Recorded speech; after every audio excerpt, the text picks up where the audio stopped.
This is a juvenile prison that holds offenders under the age of 18. The most vicious teenagers in all of South Korea are locked up here. Violence and crime are just part of everyday life for them. But there was one boy who had suffered a lifetime of abuse from his father. Yet because he finally fought back one day and beat his father into a vegetative state, the judge sentenced him to 3 years in prison. To make money in prison, Cha Ju-young endured every kind of hardship. He was even forced by Kim Song-ho, who had committed rape, to pick up a 501 coin from the toilet with his mouth. Cha Ju-young saved money desperately, all to keep a promise. When his childhood sweetheart Lee Dae-yeon came to visit, she trembled with anger at the sight of the injuries on his face. She told Cha Ju-young to fight back and stop letting others bully him. Then Lee Dae-yeon took out the small change that Cha Ju-young had been saving up for her. They had long agreed that after graduating from high school, they would go live in Seoul together. As for money, Lee Dae-yeon said she would figure it out herself. She told Cha Ju-young to take care of himself in prison, and not to cause trouble, because getting into trouble in prison could extend his sentence. Cha Ju-young only wanted to endure those 3 years, get out safely, and go to Seoul with Lee Dae-yeon. But then Kim Song-ho, the cell leader of room 36, came looking for trouble again. He ordered Cha Ju-young to hand over the photo in his hand. Seeing that Cha Ju-young actually dared to talk back, Kim Song-ho's slap was about to land the next second. But just then, a prison guard walked in with a new inmate. Someone in room 36 recognized the newcomer. His name was Ma Jae-yum. He had beaten 7 thugs to death and received the maximum juvenile sentence of 20 years. Kim Song-ho said disdainfully, "So what if you killed 7 people? No one who ends up in this prison is a coward." He held out his hand, signaling for Ma Jae-yum to behave himself from now on.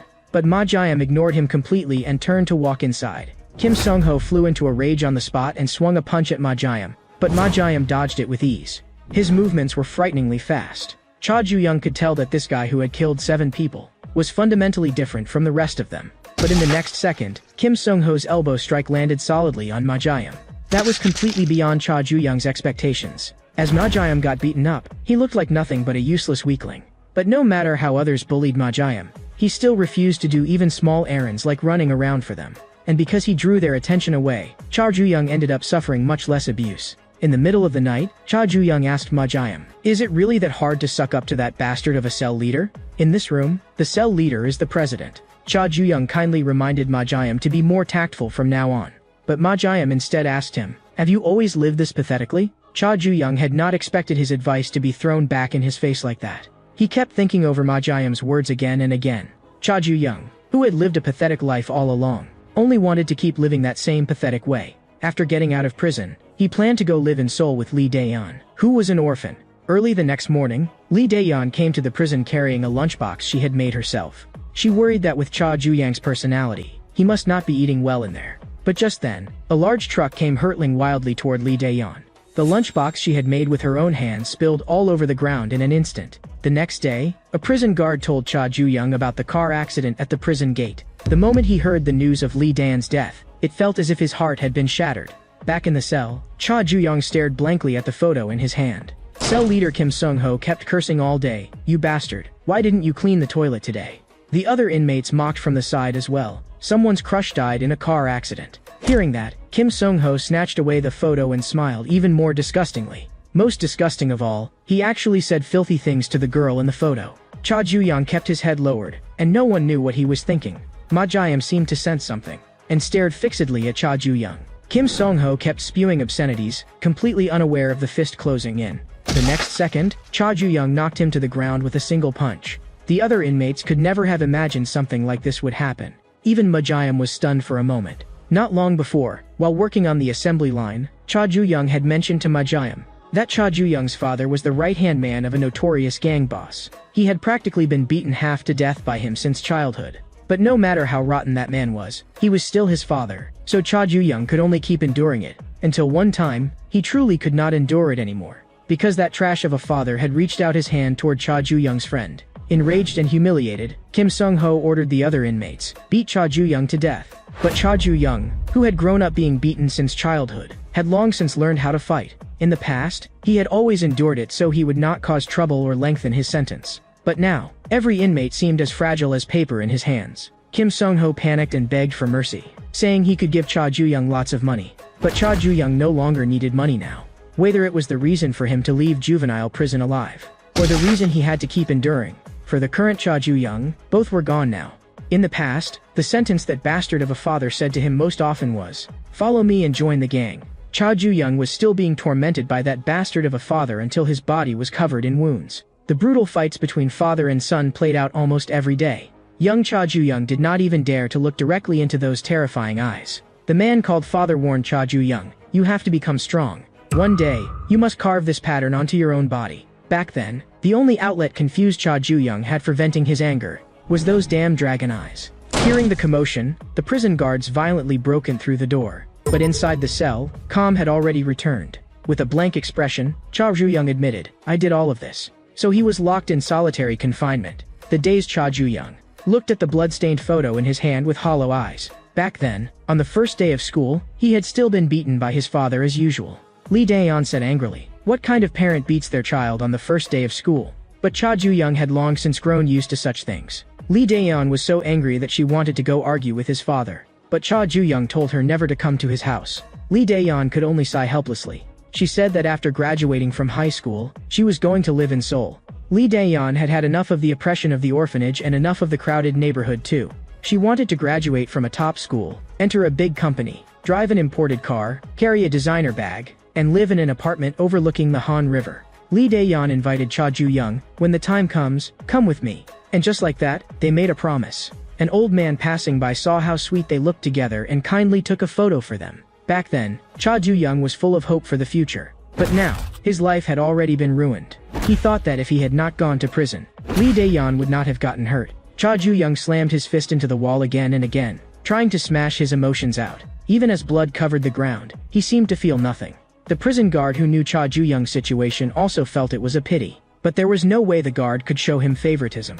Cha Ju-young had not eaten anything since yesterday. The guard reminded him, "The living still have to keep going." The next day, the other inmates were all talking. Cha Ju-young had beaten an entire cell by himself. They all understood that the defeated Kim Sung-ho could no longer keep his position as cell leader. The man who said that was violently shoved face first into his food, because Park Chung-chan, who had come in for aggravated assault, had taken an interest in Cha Ju-young.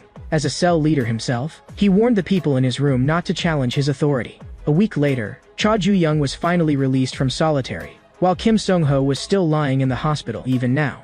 It was only because the prison guard took pity on Cha Ju-young's circumstances that he was confined for just 1 week. He reminded Cha Ju-young, "Never cause trouble again in the future." After Cha Ju-young returned to the cell, Ma Jae-em had originally thought that after challenging the cell leader's authority, the people in the room would definitely kill him.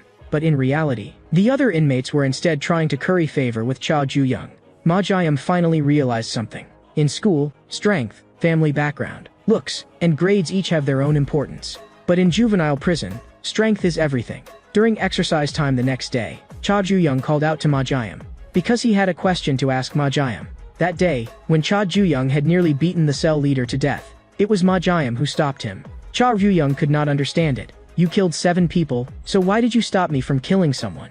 In truth, when Ma Jae-em beat those 7 punks to death, he himself did not know why he had done that. Just as he was about to answer Cha Ju-young's question, Park Chung-chan walked over. With a dark expression, he questioned Cha Ju-young, "Why did you dare to challenge Kim Sung-ho's authority? Could it be that you are coveting the position of cell leader?" Cha Ju-young coldly told Park Chung-chan to get lost. He did not care about that kind of thing. Park Chung-chan cursed, "You really have no fucking manners." What he hated most were bastards like this who did not know their place. Park Chung-chan wanted to let Cha Ju-young know on Kim Sung-ho's behalf. What happens to a dog that bites its master? But at that moment, a patrolling prison guard cleared his throat. Yet he only glanced this way, then walked off as if he had seen nothing at all. It turned out that cell leaders could fight wherever they wanted under the pretext of maintaining order. That was the law of this juvenile prison. That was why Park Chung-chan could act without the slightest restraint. But he could not figure out why Cha Ju-young seemed so lifeless, like a stray dog with no strength left. If it was going to be like this, then it would be too boring. But just then, Cha Ju-young saw something familiar. The tattoo on Park Chung-chan's hand was almost exactly the same as the tattoo of that bastard father. Seeing that Park Chung-chan was about to keep attacking, this time Cha Ju-young struck back directly. He slammed Park Chung-chan hard against the wire fence, then seized his wrist and twisted it viciously. Cha Ju-young's attack came down like a rainstorm.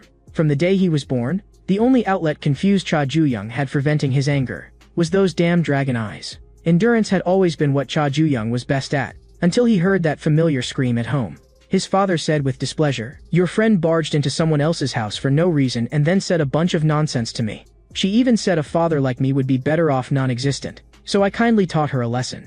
Endurance had originally been what Cha Juyang was best at. But on that very day, he truly reached the end of his endurance. Cha Juyang launched a sneak attack and beat his father into a vegetative state. The doctor said the chance of him waking up was next to none, unless a miracle happened. When Cha Juyang struck again, he almost attracted the attention of all the inmates. None of them had expected that this guy who had just come out of solitary would cause trouble again so soon. Park Jung-chang's tattooed hand had been twisted into the shape of a pretzel. With eyes dark and icy enough to seem blackened, Cha Juyang stared fixedly at that tattoo. Someone upstairs had seen all of this clearly. Kwon Chong-suk, the warden of the juvenile prison, smiled and said, "It is truly a relief that you are unharmed." But he was very curious who exactly this guy who had just been discharged from the hospital had come here to see. After recreation time ended, everyone returned to their cells. Ma Jiam started writing in his notebook again, because no matter how he looked at it, he felt that he seemed to be living with someone extraordinary. At that moment, a prison guard summoned Cha Juyang once again. But this time, someone had come to visit him. Cha Juyang could not figure out who would still come looking for him now. His mother had run away when he was little, and the rest of his relatives had long since cut off contact. Just as Cha Juyang was still wondering who had come, he realized he had been taken into the warden's office. That familiar figure greeted him with a smile. Cha Gangryong was very satisfied with the fierce ruthlessness his son had shown on the yard. Cha Juyang was completely dumbfounded. That trash father of his had actually miraculously woken up. Cha Gangryong himself could hardly believe it. After spending his whole life as a gang lieutenant, he had actually been beaten into this miserable state by his own son. The moment he woke up in the hospital bed and realized all of this, what Cha Gangryong felt was not anger, but trembling excitement. Because this was exactly how his son, Cha Gangryong's son, ought to be. As a father, Cha Gangryong could do anything for his son. So he had no choice but to kill that girl. It turned out that Lee Daeyeon was the one Cha Gangryong had personally run over and killed. At that time, when Lee Daeyeon lay gravely injured on the ground, the face she looked up to see was more terrifying than a ghost's. Cha Gangryong had originally thought Cha Juyang was a hopeless son who only knew how to endure. But on the day Cha Juyang exploded, he saw potential. And that girl was the key that unlocked that potential. During this time, Cha Juyang had already taken too many detours. So Cha Gangryong had to kill that girl and force him back onto the right path. All of this was to make Cha Juyang awaken completely. The warden was suddenly startled. Because Cha Juyang threw a punch and charged at Cha Gangryong with incredible speed. He finally understood what he needed to do.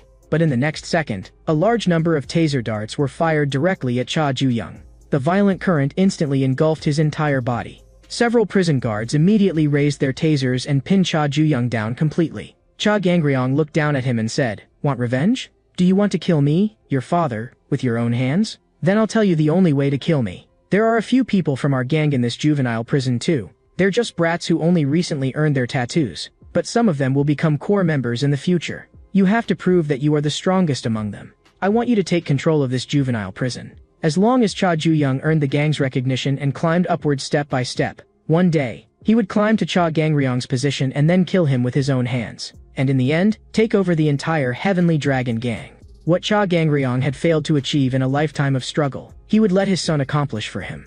His life, too, would become complete because of Cha Juyang. Cha Gangryong looked with satisfaction at his son lying on the floor. He left the rest to the warden to handle. But at that moment, something unexpected happened. Cha Juyang actually tore the taser darts off his body by force. He would never follow the script written by this so-called father. Today would be Cha Gangryong's day of death. But in the next second, someone suddenly appeared and restrained Cha Juyang. Lowering his head, he apologized, saying he had been disrespectful to the young master, because protecting the boss was the duty of a subordinate like him. But what shocked that subordinate was that he, the captain of the Heavenly Dragon Action Squad, was being held back by the young master with nothing but the strength of his 2 legs. Cha Gangryong told this pitiful son to open his eyes wider. In a situation like this, Cha Juyang could not even touch him. Cha Gangryong lectured him, impulsiveness would only ruin things. The only way you can kill me is by taking control of this prison. Burning with rage to the very limit, Cha Juyang glared at him.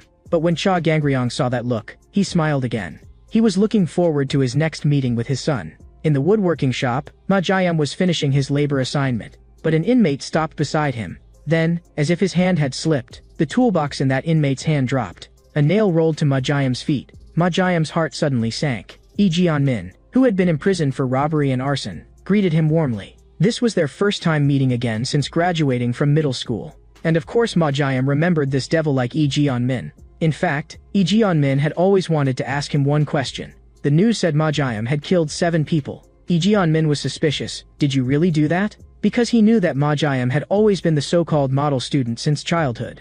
At that moment, the supervising guard scolded them for chatting and told them to get back to their stations. Coming back to his senses, Ma Jiam could not help frowning. Because he had gotten too worked up just now, he had accidentally hurt his hand. Not long after returning to the cell, Cha Ju-young began to think things over. From here on out, he had only one goal in life: kill that father. But he still did not know where to begin. The other inmates were complaining about the bad food, saying that their only wish now was to eat a slice of pizza. After hearing that, Cha Ju-young seemed to think of something. He casually called over a prison guard. Then he said, "Bring me some pizza." That provocative remark made the guard call him out on the spot. But not long afterward, the other inmates were really eating pizza. As they ate, they thanked Cha Ju-young. And Cha Ju-young also confirmed that his guess had been right, whether it was the warden or the guards under him. They would all go easy on Cha Ju-young because he was Cha Gangryong's son. So Cha Ju-young wanted to test just how far he was allowed to go in this prison. As they ate pizza, the inmates began guessing what kind of background Lord Ju-young really had. But Ma Jiam only shrank gloomily into a corner, and no one knew what he was thinking. The next day, all the inmates went to their labor assignments as usual. But Lee Jeon-min's hand slipped again. The nail he had prepared pierced straight into Ma Jiam's body. Ma Jiam turned back dark-faced and stared at Lee Jeon-min. He demanded, "What are you doing?" A burly inmate beside them sneered, "How come this isn't what you said it'd be?" Lee Jeon-min had bragged before, saying that the super serial killer was his underling.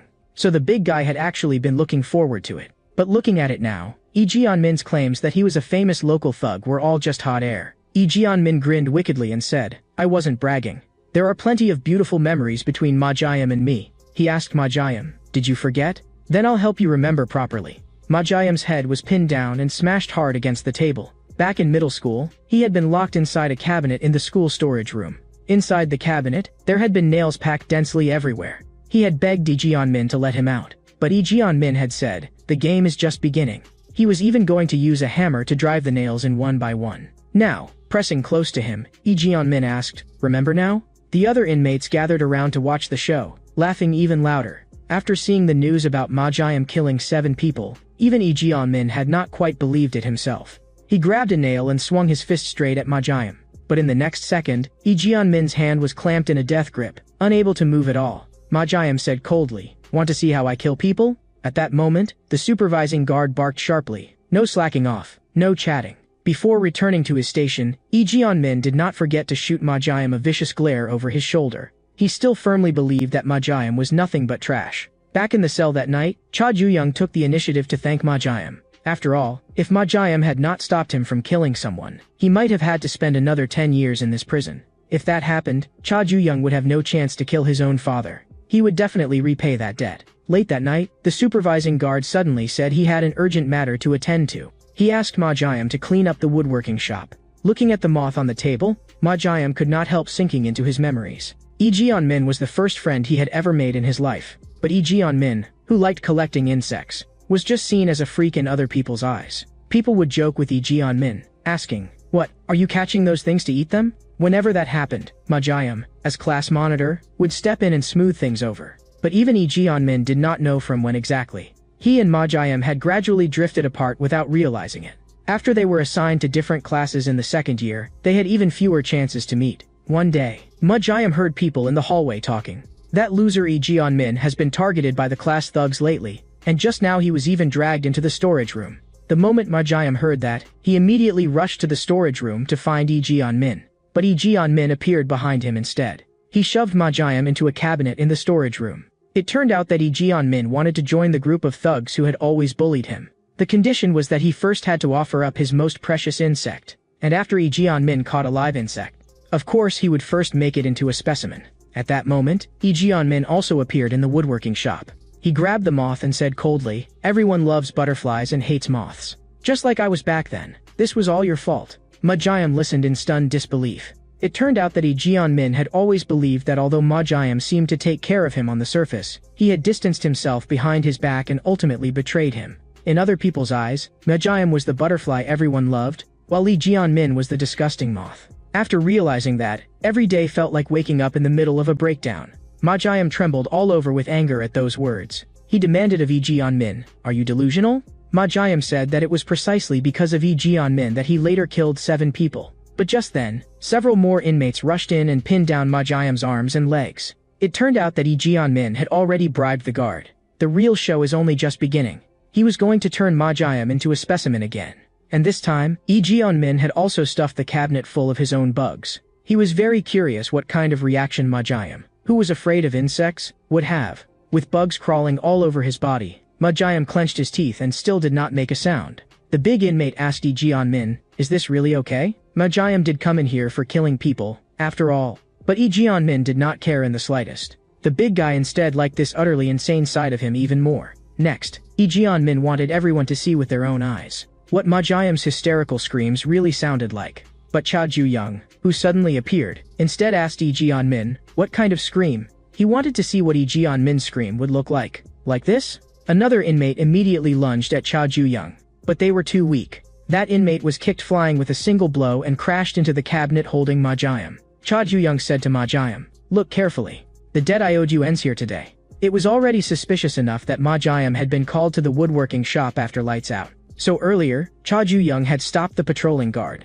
He directly ordered that guard to open the cell door. That was why Cha Ju-young was able to appear in the woodworking shop. Lee Jian-min said with a smile that he envied Ma Jiam for having such a reliable friend. The burly inmate had also heard of Cha Ju-young, the guy who had been causing trouble everywhere lately. He liked people who valued loyalty. So the big guy asked Cha Ju-young, "Want to be friends?" In the next second, Cha Ju-young flipped him over completely. Cha Ju-young did not need trash like that as a friend. He stared at the blonde-haired guy and demanded, "Why torture Ma Jiam to this extent?" Lee Jian-min roared, "Are you kidding me? That traitor made me suffer like hell. On the surface, he treated me like his only childhood friend and pretended to care about me. But behind my back, he was like a venomous snake, trying to bite me to death. So when you hang around with Ma Jiam, you'd better watch your back too." The burly inmate suddenly got up and locked Cha Ju-young from behind. His strength was absurdly great. But Cha Ju-young forcibly broke free by snapping his fingers into shattered fractures. But right then, Lee Jian-min raised a knife and stabbed at Cha Ju-young. This guy was completely out of control, a total madman. Even the burly inmate could not help praising him, ruthless enough. Just then, Ma Jiam wrapped his arm around the big guy's neck from behind. Lee Jian-min had not expected this. Ma Jiam had actually escaped from the cabinet. The lock on the cabinet had already been broken by Cha Ju-young. After getting free, Ma Jiam lifted his leg and kicked Lee Jian-min viciously. That was close just now. At that moment, the force in Ma Jiam's hands was still increasing. Blood ran down the iron chain and covered his hands. The burly inmate finally could not hold out and passed out on the spot. Ma Jiam immediately turned his gaze toward Lee Jian-min. That oppressive presence scared Lee Jian-min so badly that he collapsed onto the floor. He cowed out to Ma Jiam and begged for mercy. "Maybe I just suddenly lost my mind. I'm a useless lunatic to begin with. Please just think of it like I had another episode and let me go." But Ma Jiam had never thought Lee Jian-min was merely having an episode. His life had been ruined by Lee Jian-min's selfish persecution delusions. That was the truth. Ma Jiam had originally thought that since he had already killed 7 people, one more Lee Jian-min would make no difference. But now that he looked at it, he did not seem to hate Lee Jian-min that much. After all, in the past, he had truly considered Lee Jian-min a friend, and Lee Jian-min froze for a moment after hearing that. But all he was thinking inside was, "What the hell is this idiot talking about?" Lee Jian-min swore that later, he would definitely find a chance to turn Ma Jiam into a specimen. But Cha Ju-young would not go easy on him. He kicked Lee Jian-min unconscious with one blow. That way, the knife wound Lee Jian-min had given him was evened out. Ma Jiam was just about to thank Cha Ju-young when another person appeared and stood in front of Lee Jian-min.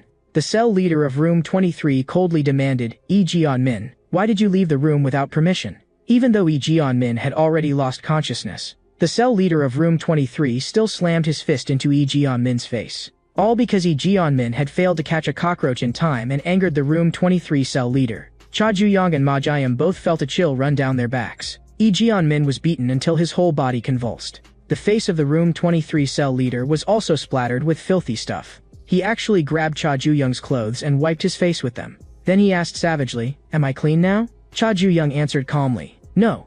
Your face is still filthy." The room 23 cell leader flew into a rage instantly and attacked Cha Ju-young at once. But a prison guard suddenly appeared and shouted, "If you're done working, get back to your rooms now." The room 23 cell leader stared fixedly at Cha Ju-young. He carved Cha Ju-young's number, 7-1-9-9, into his mind. The next day during recreation time, the inmates from room 36, where Cha Ju-young was, all gathered around him. Gu Na-min understood one thing. After Cha Ju-young had snapped someone's hand on the yard last time, he already had enough intimidation. As long as they stayed close to him, no one would dare come looking for trouble. Cha Ju-young did not care about that. He only needed to find the Crimson Fire Dragon, the azure dragon adorned with red flowers. Cha Ju-young had to find the people with that tattoo on their bodies, because they were all subordinates of that damned gang. But there were simply too many inmates in the prison. Gu Na-min proactively said that he was well informed, so Cha Ju-young could ask him anything. Cha Ju-young said, "I'm looking for bastards with tattoos." That evening, the prison started playing anti-school bullying educational films again. Cha Ju-young said coldly, "Criminals like that deserve to rot in prison for the rest of their lives." But at that moment, Gu Na-min said, "Not everyone who ends up in prison is necessarily a bad person." A long time ago, in the neighborhood where he lived, there was a legendary takoyaki shop that was said to be incredibly delicious. Gu Na-min was a regular customer of that shop. But one day, the son of a local congressman went to that shop. That guy abused his father's status and acted wildly, like a madman. Just because the millet rice cakes were not to his taste, he smashed the place to pieces. At that moment, Gu Na-min stepped forward. The self-proclaimed Captain Rice Cake faction made his entrance. In the end, Gu Na-min won that fight, and he became the rice cake hero who protected the takoyaki shop. But he was still sent to prison because of that lunatic who only knew how to rely on his father. The other inmates said disdainfully, "Here you go bragging again?" They all knew that Gu Na-min's nickname was King of Exaggeration. They had even heard that he had previously been beaten by a cell leader for bragging, which was why he had been transferred to a new cell. But Cha Ju-young felt that Gu Na-min's eyes did not look like he was lying. In nature, aphids give ants sugar, and ants protect the aphids. That was like the relationship between Gu Na-min and the delinquents. Having made it this far, Gu Na-min had finally understood. Cha Ju-young, the one in power in room 36, responded well to his approach. Gu Na-min thought, "As long as I become Cha Ju-young's right-hand man, I'll be able to serve out the rest of my sentence comfortably." He loosened the soil while grinning foolishly, carrying out his labor assignment. But the dirt he shoveled accidentally splashed onto the room 23 cell leader. Gu Na-min's heart suddenly sank. Those painful memories instantly came flooding back. He had actually run into his former cell leader again. A demonically insane clean freak. Gu Na-min could not understand why this guy would appear here. The room 23 cell leader asked viciously, "Is your face clean?" Gu Na-min only dared answer, "Super clean." This time, the room 23 cell leader let him off temporarily. But the insecticide still had to be sprayed. The moment the corrosive liquid hit his face, Gu Na-min was immediately driven to tears by the irritation. In agony, he frantically scrubbed his face with dirt. The room 23 cell leader said he had something to ask of Gu Na-min. He had done so much to stay clean, yet that damn number 7-1-9-9 had said he was filthy. The room 23 cell leader wanted Gu Na-min to join him in sterilizing and disinfecting. And on his body was clearly tattooed an azure dragon adorned with red flowers. Back in the cell, Cha Ju-young had just finished doing 100 push-ups on 2 fingers. He was still thinking over and over, where exactly was that damn dragon tattoo? Gu Na-min suddenly praised the angle of his erector spiny and thoracic spine as being like a work of art. He handed Cha Ju-young a cup of grape juice, good for replenishing after exercise. Looking at the purple unidentified liquid in his hand, Cha Ju-young asked Gu Na-min, "Where did you get the stuff you put in the water?" Gu Na-min felt a little guilty and explained that of course he had bought it with the account money. But suddenly offering juice like that looked suspicious no matter how you looked at it. The other inmates started egging them on. "Let Gu Na-min drink some first." Gu Na-min's heart tightened, worried that he had been suspected. But in the next second, Cha Ju-young drank it all in one gulp. Tomorrow was cleaning day. He told everyone to go get ready first. No matter how hard he thought about it, Gu Na-min had never expected Cha Ju-young to drink it so decisively. After all, the first cup he had handed over had been real juice. It was only meant to test Cha Ju-young. That night, Cha Ju-young began drawing the pattern of the Crimson Fire Dragon.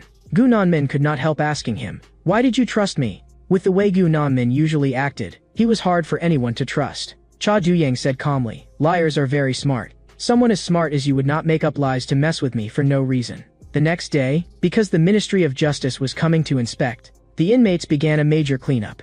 In the restroom, Gu Na-min said to the room 23 cell leader, "I quit." The consequences were, of course, obvious. The room 23 cell leader would never forgive 7-1-9-9. In that case, he would personally take Gu Na-min to sterilize and disinfect Cha Ju-young.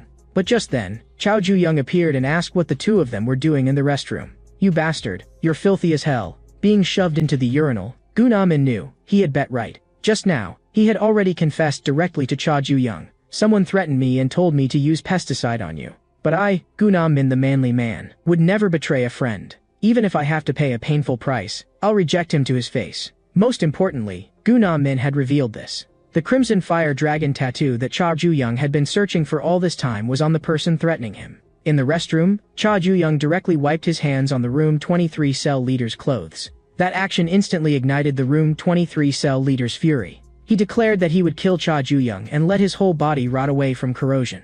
Cha Ju-young replied coldly with one sentence, "You're too damn noisy." He slammed the Room 23 cell leader hard to the ground. Since this guy had that damn tattoo on him, Cha Ju-young could beat the hell out of him without any hesitation. The Room 23 cell leader had once been a highly watched prospect in the fighting world. His signature technique was locking an opponent with both legs and then tightening little by little. That was how he forced opponents into a state where they could not even surrender. But ever since someone spat on him, that technique had never appeared again. Ironically, this promising fighter who won matches through dirty methods had developed the most fatal weakness a fighter could have, germophobia. Cha Ju-young began interrogating the Room 23 cell leader about the Heavenly Dragon Gang, but the restroom floor was full of bacteria. The Room 23 cell leader roared in fury, "My skin is going to rot away." Cha Ju-young sneered, "At a time like this, you still have time to worry about bacteria?" Cha Ju-young did not want to waste any more time. He stuck his hand into the urinal to wet it, preparing to use some shock therapy directly. That hand, smeared with an unknown liquid, was just about to be shoved into the Room 23 cell leader's mouth. But in the next second, Cha Ju-young's body suddenly swayed violently. The Room 23 cell leader grabbed his hand in one motion. Cha Ju-young was actually suppressed instead. The Room 23 cell leader tightened both legs fiercely. He was going to crush Cha Ju-young's internal organs by force. At the side, Gu Nan-min hesitated over whether he should go help. But he quickly realized that something was off. In his entire life, Cha Ju-young had never once been hugged by his father. But when his father taught him how to fight, the only embrace he ever gave him was a suffocating one. That was the most disgusting memory Cha Ju-young had, the one he least wanted to recall. But precisely because of that, grappling on the ground was as familiar to him as drinking water. The spine of the Room 23 cell leader began making strange noises. Cha Ju-young was even a little curious. Which would give out first, his own internal organs or the other man's spine? Soon, the sound of bones grinding wildly came from the Room 23 cell leader's body. The tearing pain drove him to frantically slap at Cha Ju-young, desperately signaling surrender. But from that bastard of a father, Cha Ju-young had never learned the meaning of the word surrender. The Room 23 cell leader fell into instant despair. Outside, the other inmates were still continuing the big cleanup, and the bound Room 23 cell leader had already been fitted with a funnel. He stubbornly refused to spit out any information about the Heavenly Dragon Gang, which irritated Cha Ju-young. Cha Ju-young did not want to do this either, but for a severe germaphobe, this was the most effective and deadliest blow at that moment. The strongest crime syndicate in Korea was called the Heavenly Dragon Gang. The Crimson Fire Dragon tattoo on their bodies was their mark, an azure dragon adorned with red flowers. The azure dragon symbolized authority and strength, while the red flowers symbolized vitality and life. The Heavenly Dragon Gang cultivated a large number of promising minors. They raised them in a survival of the fittest system, eliminating the useless ones. One day, all of these seeds would bloom as the flowers of Heavenly Dragon. As someone at the very bottom of the gang, the Room 23 cell leader only knew this much. In the end, he still could not withstand Cha Ju-young's torment and could only confess honestly. Cha Ju-young finally understood that the brutal training his bastard father had put him through since childhood was meant to make him bloom earlier than anyone else. The Room 23 cell leader even thought Cha Ju-young was asking about the gang because he wanted to join. He even smugly said, "If you perform well from now on, I might just be merciful enough to recommend you to Heavenly Dragon." After hearing that, Cha Ju-young let out a cold laugh. He grabbed the Room 23 cell leader by the throat and tightened his grip more and more. The man had already spilled the information, but Cha Ju-young just found him irritating to look at now. So he still needed another beating. After dealing with him, Cha Ju-young continued the big cleanup with the other inmates. He intended to wipe out every single Heavenly Dragon member in the prison. But there were too many people with tattoos in the prison, so finding the rest would be troublesome. Gu Nam-min raised a question. Don't the Heavenly Dragon people have anything in common? That made Cha Ju-young remember that the two men he had already taken down had both been cell leaders. Then that meant he had to identify all the cell leaders. But Gu Nam-min said there was no need to go through that much trouble, because next week there would be a cell leaders meeting gathering all of them together. It was held once every season, supposedly to strengthen their bonds. In reality, it was where all kinds of illegal transactions were conducted inside the prison. Because of that, it was also called the Criminal Syndicate Conference. Gu Namin warned Cha Juyong to be extremely careful. After all, the people gathered there were the fiercest criminals in the country, and those who could attend the cell leaders' meeting were the most dangerous among them, second only to major crime organizations in scale. A week later, the cell leaders' meeting was held as scheduled. The cell leaders had all heard that Park Chung-chan and that germaphobe guy had both been made to disappear by someone named Cha Juyong. That kind of arrogance rubbed them the wrong way. Just then, the door slowly opened. Cha Juyong snapped the shovel by the entrance on the spot. Then, at incredible speed, he rushed straight toward the cell leader with the Crimson Fire Dragon tattoo. He was going to crush all of Heavenly Dragon seeds before they could bloom. The other cell leaders watched the scene in confusion. Cha Juyong provoked that Crimson Fire Dragon cell leader. "Come at me." But Park Do-won coldly refused. Because while cell leaders really could use violence in the name of maintaining order, there had to be one prerequisite. Just like the three cell leaders Cha Juyong had recently beaten, there had first been conflicts between them. Park Do-won called that prerequisite justification. And right now, he had no justification to fight a meaningless battle with Cha Juyong. If Cha Juyong still dared to force the issue and disrupt prison order, the other cell leaders would never let him off. And this reckless move by Cha Juyong was only to verify his own judgment. As long as someone acted wantonly, no matter who they were, they would become a thorn in the side of the other cell leaders. Park Do-won had also seen through it. Cha Juyong had never intended to really fight from the start. He could sense Cha Juyong's hostility toward Heavenly Dragon. But in Park Do-won's eyes, that kind of overestimation of himself was only pathetic. With the host's entrance, the cell leaders' meeting officially began. At this meeting, aside from the three who had been beaten down by Cha Juyong, all the other cell leaders were present. And Cha Juyong had already become the new cell leader of Room 36. He observed that around 15 cell leaders had come today. Aside from Park Do-won, he still could not tell who else had a Heavenly Dragon tattoo. Any place in the prison run by cell leaders to make money was collectively called a market. A portion of the market's earnings had to be handed over to the warden. The host announced that someone had failed to pay up on time this season.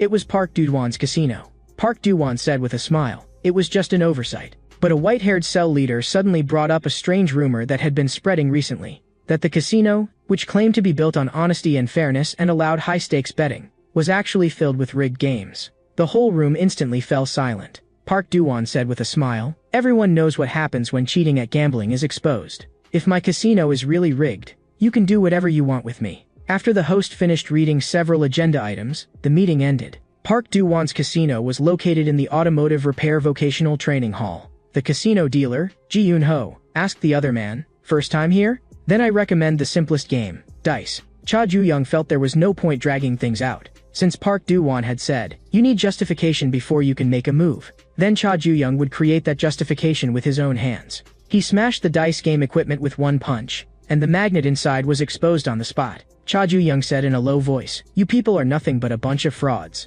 People outside believed that a juvenile prison, under strict control and surveillance, was a place aimed at reforming young offenders. But after the 26th warden, Kwon Chong-suk, took office, this place had long since become a den of crime. The prison operated around markets as its core, forming a stable chain of revenue.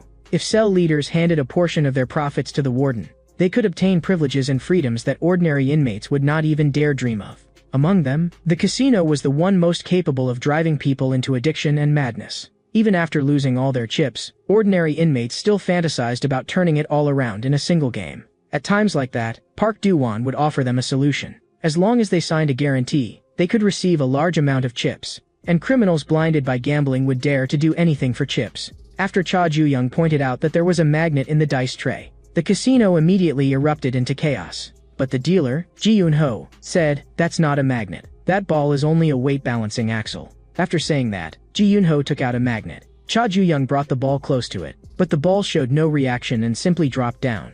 Ji-Yoon-ho then brought out other iron objects to prove that the magnet was real. Seeing that, the other inmates mocked. "What kind of fit is 7-1-9-9?" Throwing all of a sudden, Ji-Yoon-ho also brought over 2 new dice trays, ready to restart the game. Not far away, Park Do-won cast Cha Juyong a glance. There was something unreadable hidden in that look. Cha Juyong quickly lost all his chips. He could not understand what had happened. The odds had clearly been about the same. On the surface, it simply looked like Cha Juyong had bad luck. Ji-Yoon-ho asked him, "Do you still have any chips?" Cha Juyong searched his whole body and only threw out a scrap of waste paper. At that moment, another inmate in the casino had also lost all his chips. Unwilling to accept it, he shouted in rage and tried to renege, "You're all frauds. I'll never give money to a bunch of swindlers like you. The hand waving the screwdriver was instantly seized by a large hand. Park Do-won said coldly, "Why didn't I hear you shouting when you were winning? Do you have evidence that we cheated?" But that inmate only felt that the odds were off and could produce no evidence. So Park Do-won told him to stop making trouble and stop disturbing the other customers. As he said that, he cast Cha Ju-young a meaningful glance. Having lost all his chips and found no evidence, Cha Ju-young returned to the cell. But all of this had been part of his plan. At the same time, 2 other people took out props they had swiped from the casino. So it turned out that Cha Ju-young had only been responsible for drawing everyone's attention. That way, Gu Na-min and Ma Jae-im could make their move amid the chaos. If Park Do-won's casino really was rigged, there had to be a flaw in the cards. At the same time, Park Do-won was punishing the inmate who had caused trouble earlier that day. No matter how that inmate apologized and begged for mercy, it was already useless. After a burst of shrill screams, a figure approached. Ji Yun-ho apologized to Park Do-won, saying that Cha Ju-young at his table had caused the disturbance. Park Do-won replied indifferently, "It's not your fault. You just keep doing your job for the casino." Park Do-won did not know why Cha Ju-young's hostility toward Heavenly Dragon was so strong. But if Cha Ju-young dared cause trouble again, he would not mind sending him straight to hell. Back in room 36, Gu Na-min had finally found the flaw. There were hidden circular markings of different sizes on the backs of the casino cards. As long as the dealer looked at the back, he could tell what was on the front. Cha Ju-young had finally obtained his justification. Now it was just a matter of who could send whom to hell first. After inmates who had signed guarantees at the casino were released, there would be people waiting for them outside the prison. Because that guarantee was actually a consent form for organ harvesting. They had already reserved healthy typo organs in advance. So it turned out that Park Do-won was also a broker in the organ trade. But an organ trafficker reminded him, if you walk the night road long enough, sooner or later you'll meet a ghost. If something went wrong, the warden could walk away clean, but Park Do-won would have to shoulder it all alone. But Park Do-won did not care. He felt that even if the worst happened, it would not matter. After all, there was nothing in this world that money could not settle. And Cha Ju-young, now holding evidence enough to cost Park Do-won his head, decided to go straight to the casino tonight. What Cha Ju-young had to do was simple. Just sit down at the table for one game, expose the cheating in front of everyone, and send Park Do-won to hell. But Park Do-won had already been waiting for him for a long time. This time, he was going to personally sit down and play with Cha Ju-young. Although Cha Ju-young could not see through what he was planning. All the better, it saved him the trouble of going to find Park Do-won himself. The moment the person in charge of the casino personally sat at the card table, all the inmates' attention was drawn over. This time, Cha Ju-young chose playing cards, so the dealer suggested the simplest matching game. If you flipped over 2 cards with the same number, the match succeeded and you could keep flipping. If the match failed, it became the other side's turn.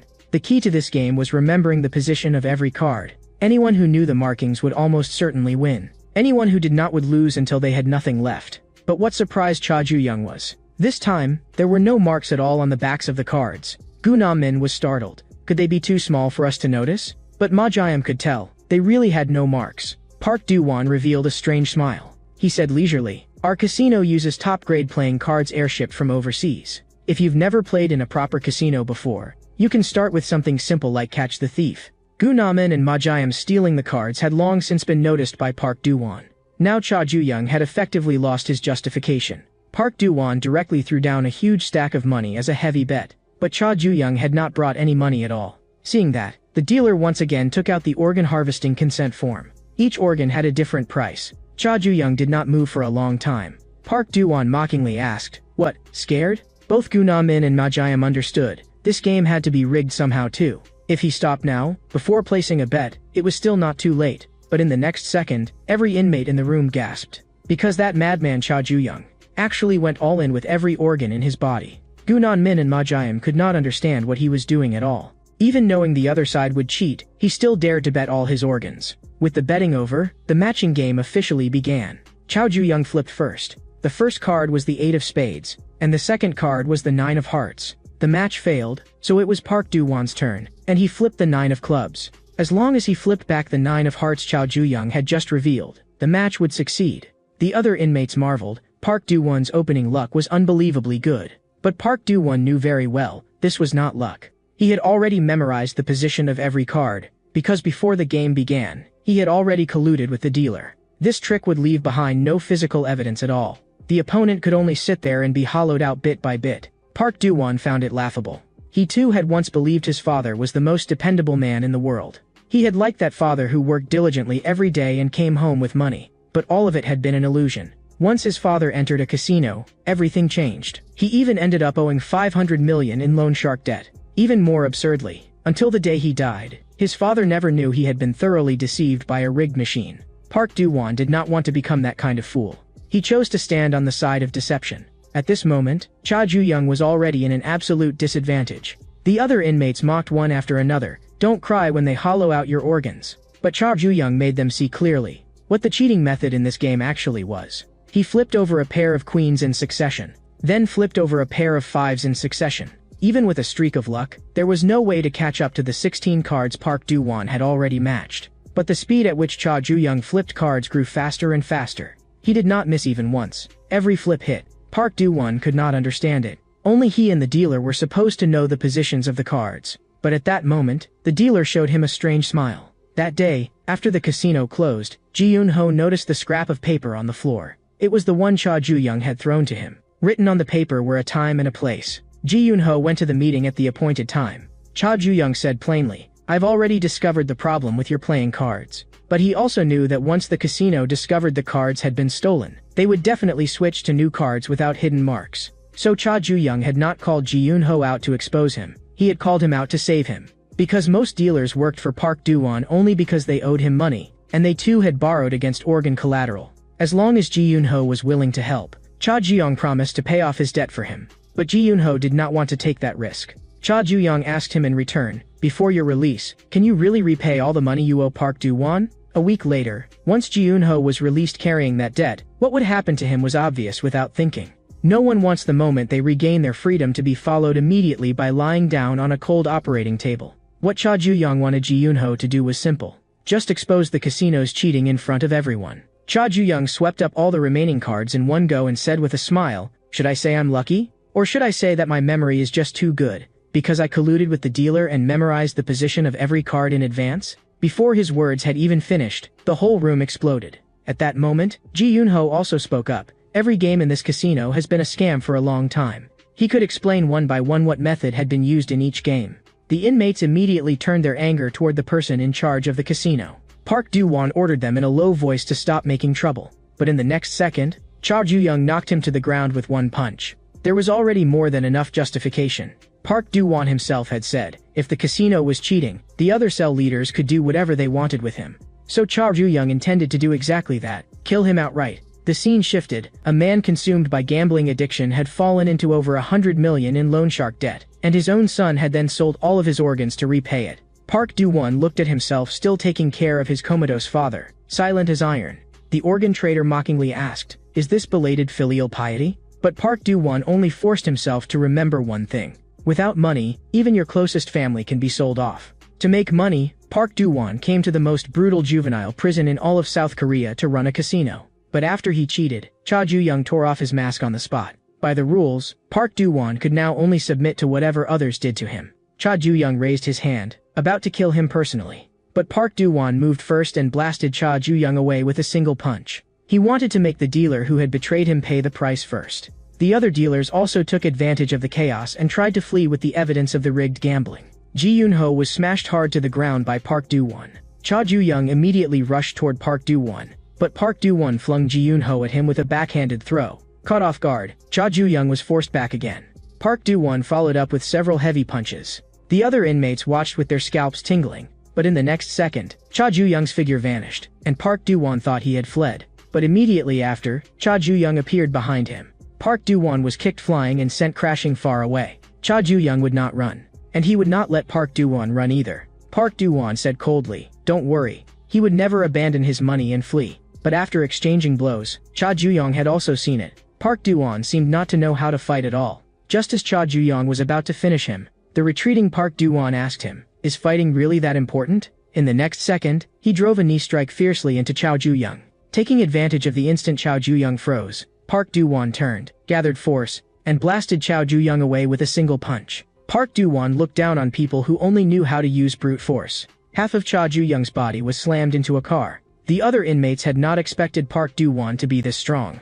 Park Do-won calmly announced, "What happened just now was only a minor incident. Our casino has absolutely no problem." But at that moment, Cha Ju-young spoke again. his voice carrying a trace of madness he could barely suppress. In truth, Cha Ju-young had never needed any justification from the beginning, because a casino was a place for playing games in the first place. Cha Du-young wanted to play hide-and-seek with Park Do-won. If he caught him, he dies. Everything Park Do-won had achieved was piled up inside this casino, so there was no way he could run. Cha Du-young instead found it strange. How have you still not realized it? Your so-called achievements will all turn to ash tonight. Hide-and-seek was too boring. Cha Du-young wanted to change the game, to dice. He rolled a 3. So Park Do-won would take 3 punches. Park Do-won said disdainfully, "You think a joke like this can wear me down? I'm not like a simple-minded brute with strong limbs like you." Cha Ju-young ignored him and simply kept rolling the dice. Park Do-won's heart jolted. Cha Ju-young said coldly, "That highly developed brain of yours doesn't seem to have brought you much luck." Before Park Do-won could even speak, Cha Ju-young hit him hard 6 times. Park Do-won was beaten into seeing flashes of his life before his eyes. Back then, he had sought out a recruiter from Heavenly Dragon. He pulled out a huge sum of money and wanted to join Heavenly Dragon. Because he wanted to earn money he could never finish spending. But compared to money, the recruiter preferred men who did not fear death. After hearing that, Park Do-won directly snatched the sashimi knife from her hand. For money, he was willing to give up anything. He was even mad enough to slash open his own throat with the knife. That also proved that he was qualified to join Heavenly Dragon. After joining Heavenly Dragon, Park Do-won had even voluntarily asked to enter juvenile prison.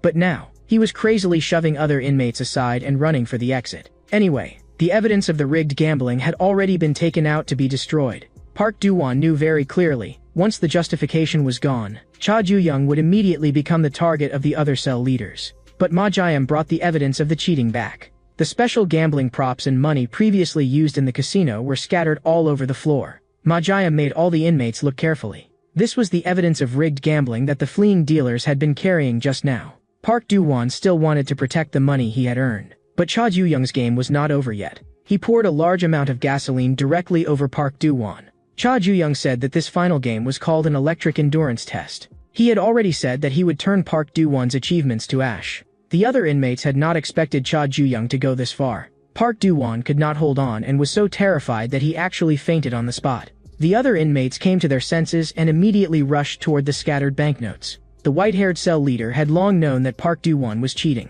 With this, Park Do-won's privileges in prison had come to an end as well. 1 year and 2 months later, Park Do-won had just been released from prison.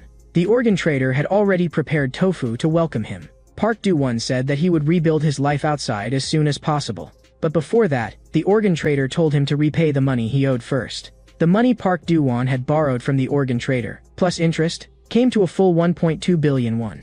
Unable to repay it, Park Do-won ultimately could only end up like the others, with his organs taken out. Time returns to the present. Cha Ju-young had already crushed 3 of Heavenly Dragon seeds. Just as he was thinking about who the next target should be, he discovered that there was actually a stranger standing in cell 36. The white-haired cell leader smiled and asked, "Is this the girl who died in the car accident?" Before the words had even finished, Cha Ju-young had already rushed in front of him. The white-haired cell leader's mouth was covered tightly. Cha Ju-young told Gunamin to bring a pillow. That way, the screams could be muffled and would not carry into the corridor. The white-haired cell leader often got so bored in prison he felt like going mad. He was even so bored at the cell leaders' meeting that he counted the curses left on the walls by those before him.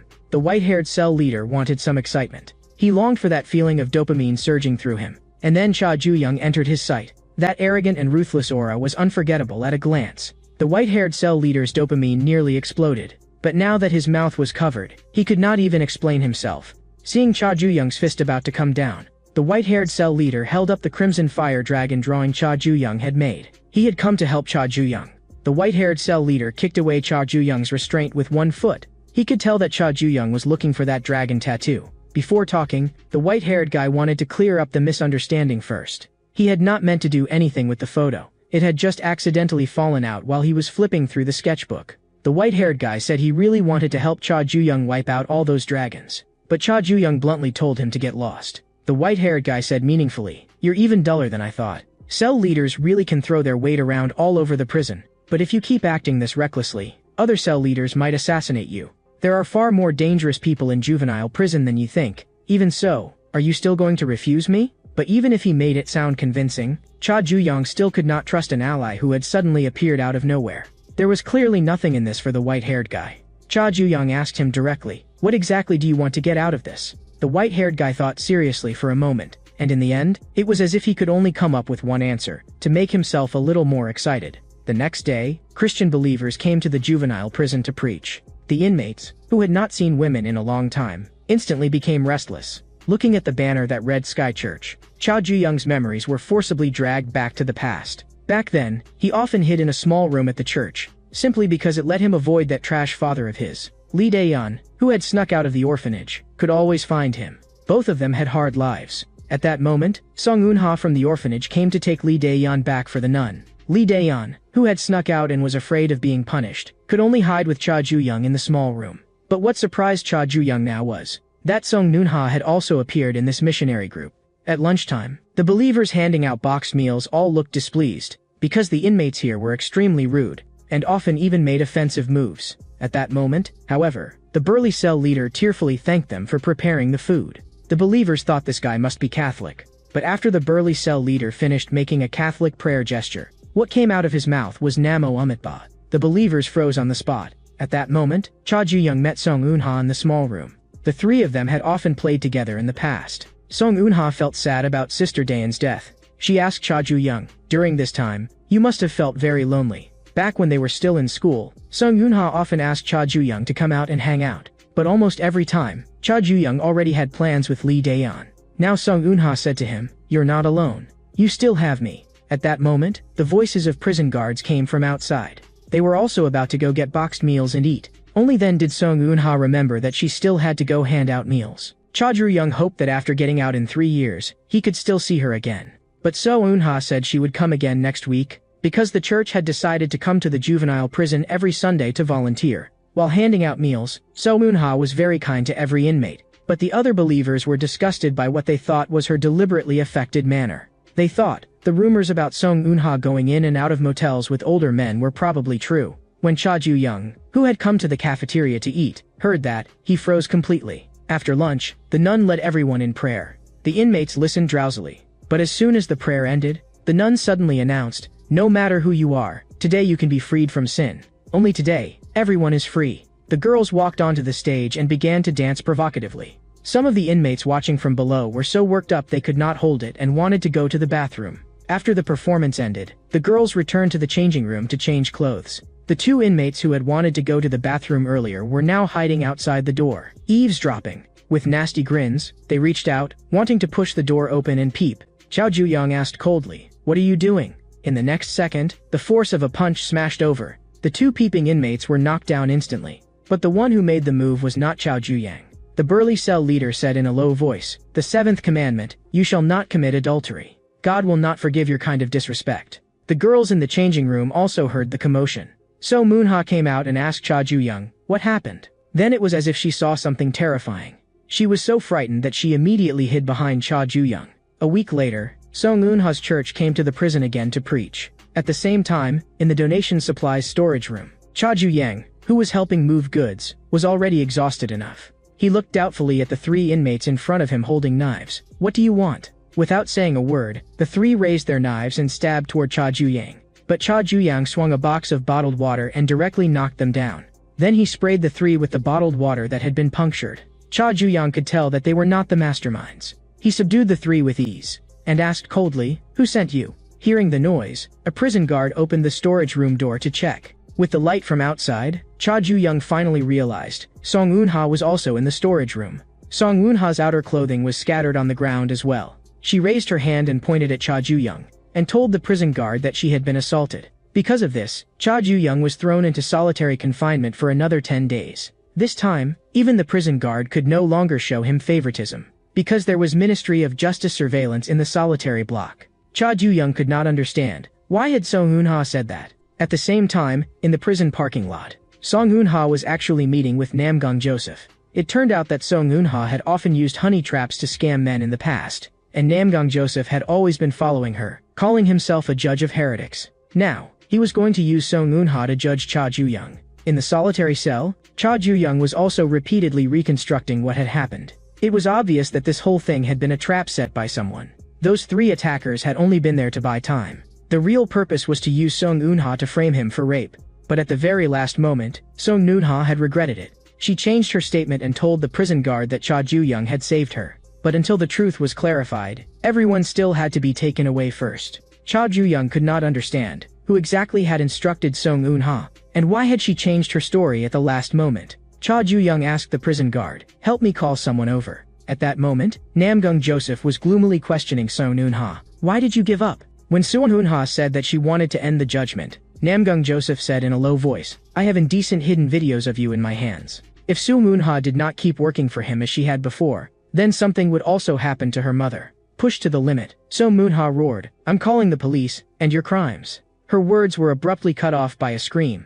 Namgung Joseph had decided that Song Eun-ha had already been infected by heresy. He was going to purify her immediately. And at that hour, there was basically no one in the prison parking lot. But just as Namgung Joseph was about to make his move, for some reason Cha Ju-young appeared there from solitary confinement. Looking at him, Namgung Joseph asked, "Can you wait a moment? I still have something to take care of here." Cha Ju-young directly pressed the bus door close button. Because now, he also had something to take care of. The person Cha Ju-young had asked the guard to call over was precisely that white-haired cell leader who had once said he wanted to help him. The white-haired guy was actually looking around enviously. "Your single solitary cell is pretty nice." But Cha Du-young had no time to talk nonsense with him. Since the white-haired guy said he wanted to join forces and wipe out those dragons, then prove it first. Show me whether you're worth using. The white-haired guy fell silent for a moment. He asked Cha Ju-young, "How do you want me to help?" He could hardly wait to have some fun. Inside the bus, Cha Ju-young coldly warned Namgung Joseph, "Stay away from Song Eun-ha." But Namgung Joseph shamelessly said, "This is just a religious ritual." When his massive body pressed down, even the bus seat creaked from the strain. Cha Ju-young exploded forward in an instant. A heavy punch smashed hard into Namgung Joseph. "How dare you do that kind of thing to Song Eun-ha?" In Cha Ju-young's eyes, that kind of crime deserved to be chopped to pieces. But even after taking several punches, Namgung Joseph still stood upright. He sneered and praised Cha Ju-young. "Your punches are really accurate." It was Namgung Joseph's first time seeing someone whose every punch landed on a vital point, and he was even curious who had taught Cha Ju-young. Cha Ju-young kicked out again and replied coldly, "None of your damn business." But even after taking a hit to the chest, Namgung Joseph still did not budge in the slightest. He said in a deep voice, "I never learned how to fight from humans, because I already possess a body blessed by God."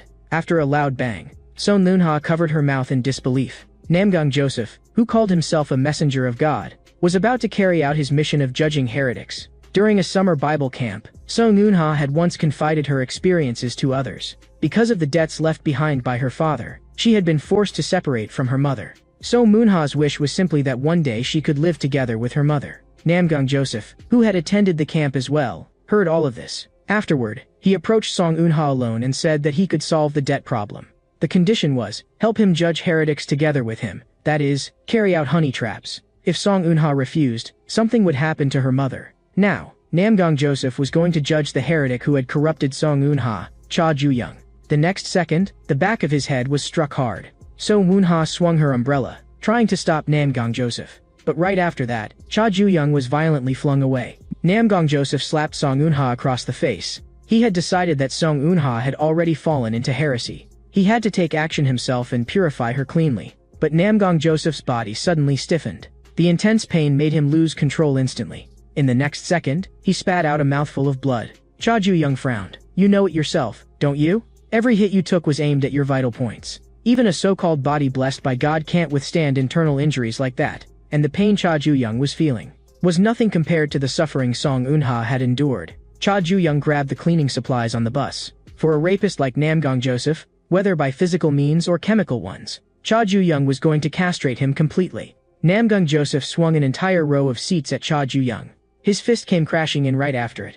Namgung Joseph dropped the act. This disgusting religious game ended here. But in the next second, Namgung Joseph felt another jolt in his chest. His internal injuries had already become severe enough to numb him. Cha Ju-young even kindly reminded him that if he moved again, his internal injuries would only get worse. Their fists slammed hard into each other's faces. Namgung Joseph couldn't understand it. His punch was clearly heavier, so why could Cha Ju-young still endure it? In the blink of an eye, the two exchanged several more blows. Namgung Joseph realized that his body was reaching its limit. In that case, he could only seize Song Eun-ha and use her as a hostage. Cha Ju-young sneered. That so-called God-blessed body ends up relying on hostage-taking to stay alive? The size difference didn't matter at all. Compared with that bastard father's body, this was nothing. Namgung Joseph finally collapsed, but he was still laughing. because he had filmed the entire process of Song Eun-ha helping him with honey traps. He was looking forward to seeing what expression Song Eun-ha's mother would have when she saw the videos. But at that moment, Cha Ju-young calmly recited the crimes Namgang Joseph had not exposed. 5 rapes, 9 attempted rapes, and 4 cases of sexual harassment. If Namgang Joseph dared touch Song Eun-ha's mother, Cha Ju-young would make all of it public. Want to threaten Cha Ju-young? He wasn't qualified. Cha Ju-young raised his hand and fired the taser into Namgang Joseph's crotch. He had already said it. He was going to castrate Namgang Joseph completely. Having been tossed himself, Cha Ju-young knew very well how to make sure a man would never get hard again for the rest of his life. At that moment, Song Eun-ha softly asked, "Are you okay?" Cha Ju-young asked her back, "If you were being threatened, why didn't you say so earlier?" Song Eun-ha hesitated and asked, "How did you know?" Actually, Cha Ju-young had noticed it from the details. Whenever Song Eun-ha wanted to say something but didn't dare, she would unconsciously twirl her hair. Cha Ju-young was annoyed with himself. He should have realized it sooner. He warned Song Eun-ha, "Don't ever do something this dangerous again."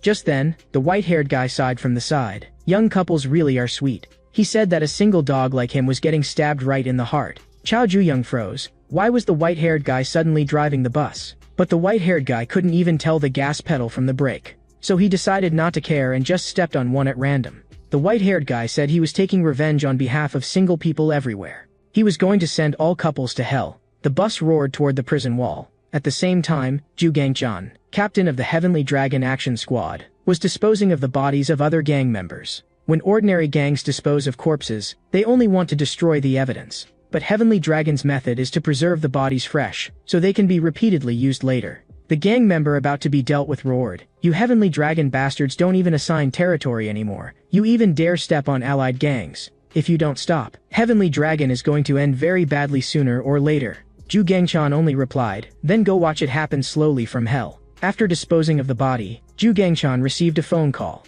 On the bus, Cha Ju-young couldn't tell what the white-haired guy was doing. If they kept driving forward, that would count as a prison break. But just as they were about to crash into the wall, the white-haired guy suddenly yanked the wheel. The bus fishtailed into a drift and slammed sideways into the wall. After confirming that Song Eun-ha was okay, Cha Ju-young turned and shouted angrily, "White hair, are you insane?" But the white-haired guy told them to run quickly, because with a commotion this big, the guards would be there any second. Afterward, the white-haired guy explained, "This way, everything could be pinned on Namgang Joseph. Since he had left without permission and evaded surveillance, there was no way he could explain himself." Now that the matter was wrapped up, it was time for Savior Whitehair to leave. With a wicked grin, he said, "The little couple should enjoy some time alone." Cha Ji-young told Song Eun-ha to hurry back, or the nun would get worried. But Song Eun-ha began searching through her clothes. She said this was something that should be given to Cha Ju-young.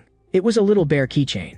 Not long ago, the three of them had still been fooling around together in front of a claw machine. But aside from the 3 bears Lee Daeon had won, the other 2 hadn't gotten a single one. 3 little bears, just enough for 1 each. Lee Daeon had once heard a saying, "As long as the token remains, no matter how far apart people are, they can still feel that they are together." And Lee Daeon had said, the more she looked at this little bear, the more it looked like her. Sung Eun-ha found it while sorting through Lee Daeon's belongings. She handed the little bear to Cha Ju-young, and then it was time for her to leave too. Song Eun-ha had more she wanted to say, but somehow could not get the words out. But in the end, she still loyally said, "If I confess next time, Sister Daeon, don't be mad." Back in solitary, Cha Ju-young felt a little helpless, because the white-haired guy had actually envied his private cell. So he had deliberately caused trouble and gotten himself sent to solitary too. Taking the opportunity, Cha Ju-young asked him, "How exactly did you get me out of solitary?" The guard had clearly said there were people watching this place. But the white-haired guy had not only obtained a taser, he also knew about Namgang Joseph's crimes. What Cha Ju-young wanted to know even more was, "Who exactly are you?" The white-haired guy said calmly, "That's a secret. Anyway, I've already proven my value." Then, according to their agreement, Cha Ju-young would cooperate with him. The white-haired guy immediately got excited and kept knocking on the wall. Cha Ju-young told him to say it now. "Exactly how are you going to help?" But from the solitary cell next door, only steady breathing could be heard. Cha Ju-young was speechless. Don't tell me this white-haired guy already fell asleep. At the same time, Yu Hae-won, a heavenly dragon recruiter, arrived deep in the mountains, because Cha Gangryong's villa, Chanhwa Pavilion, was located there. Yu Hae-won was puzzled. Why would the second-in-command of Heavenly Dragon live in a mountain villa instead of a high-rise in the city center? And Cha Gangryong had just finished exercising. Ju Gang-chan was making tea for him at the side. After a brief exchange of pleasantries, Cha Gangryong asked Ru Gang-chan, "What is it you need to report?" The moment he heard it was about the young master, Cha Gangryong's gaze instantly turned cold. Manhwa Pavilion was so vast it was like a city. Cha Gangryong walked to the artificial lake and told Zhu Gangchan to speak. Zhu Gangchan reported, after entering juvenile prison, the young master had clashed one after another with several cell leaders. The outcome was without suspense. The young master won every time and crushed several of heavenly dragon seeds. This speed was unprecedented, and Zhu Gangchan believed the young master's level was astonishing. Even the person Yu Heiwan had taken a liking to had been defeated by the young master. They had thought that as a father, Cha Gangryong would surely be pleased. But Cha Gangryong felt only disappointment. He was waiting for his son to bloom, but right now not even a bud had appeared. Cha Juyang was at most just a sapling desperately growing upward. As Cha Gangryong's son, he should not be only at this level. He had to find a way to make his son bloom ahead of time. In the prison, the inmates responsible for hauling garbage were grumbling nonstop. They said, might as well just burn this rotten prison to the ground. Nearby, Choi Yun-taek, the cell leader of room 37, let out a cold laugh. He told them, if you've got the guts, then try it. But they were only venting with their mouths. Seeing that these pieces of trash still dared to act so brazenly, Choi Yun-taek became even more annoyed. He had once personally beaten a teacher so badly he was seriously injured, just because the teacher talked too much. Now he beat up these loudmouth punks too. Someone from his cell reported Cha Ju-young's situation to Choi Yun-taek. Choi Yun-taek originally didn't want to bother with it, but Cha Ju-young was getting more and more arrogant, and it pissed him off. Back in cell 36, the inmates all dropped to their knees in unison to welcome the boss's return. While Cha Ju-young had been away, nothing much had happened in the cell. At that moment, he noticed that there was a new inmate in the cell. Gu Namin said, this newcomer is big, but kind of dumb, not really a bad person. At that moment, a guard informed cell 36, this afternoon, you're going out for outdoor labor. Raising venomous insects means locking various poisonous bugs in one jar and letting them devour one another. The one that survives at the end becomes the most poisonous bug of all. Juvenile prison is the jar where Heavenly Dragon raises poisonous insects. Cha Gangryong wanted his son to swallow even more and even stronger poison. He had already placed one extremely venomous bug inside. A guy ruthless to the extreme. Choi Yun-taek heard that Cha Ju-young's cell had outdoor labor duty. He had long had enough of Cha Ju-young's arrogant attitude. Choi Yun-taek didn't care about justification or no justification. Kill him first. Not long later, Cha Ju-young was lying in a corner covered in blood. Gu Na-min and Ma Jian were both shocked on the spot, but Cha Ju-young quickly stood back up again. As if he had merely taken a fall, he frowned and complained, this red paint splashed on my clothes is too hard to wash out. The inmates of cell 36, having finished their labor assignment, were all exhausted to the point of collapse. But as they walked back toward the cell, they saw the red paint on the ground again. Gu Na-min looked puzzled. Why would there be red wall paint here? But Cha Ju-young recognized it at a glance. It wasn't paint, it was blood. The cell leader of room 37, Choi Yun-taek, was actually lying in the corner drenched in blood. Cha Gangryong would wait for the day his son bloomed. But he also knew that before blooming, his son could die at any moment. If Cha Ju-young made even one wrong step, he would be uprooted immediately. That extremely venomous bug Cha Gangryong had put into the prison was now already lurking right beside his precious son. The other inmates were all discussing it. Who on earth did this? But Ma Jiam sharply felt that the newcomer was suspicious. Because during the outdoor labor earlier, the new inmate had disappeared for a short while. And when he came back, there had still been a bit of blood stuck to the sole of his shoe. Just then, Gu Nanmin cried out and pointed at the newcomer. Because the newcomer's body was covered with bruises and knife scars, the newcomer scratched his head and said softly, my dad did this. At the side, Cha Ju-young's face immediately darkened. Back in school during PE class, every time Cha Ju-young changed into gym clothes, it would draw whispers from his classmates. The scars on his body made him endure those contemptuous looks again and again. That feeling was truly disgusting. After labor ended, the people of room 36 were taking showers. When Cha Ju-young saw that the new inmate had no shampoo, he handed him his own. The new inmate frowned. Are you pitying me? Cha Ju-young shot back. Do you think I've had such a good life that I'm in any position to pity anyone? The lives of both of them were filthy to begin with, and miserable to begin with too. Cha Ju-young urged him, hurry up and finish washing.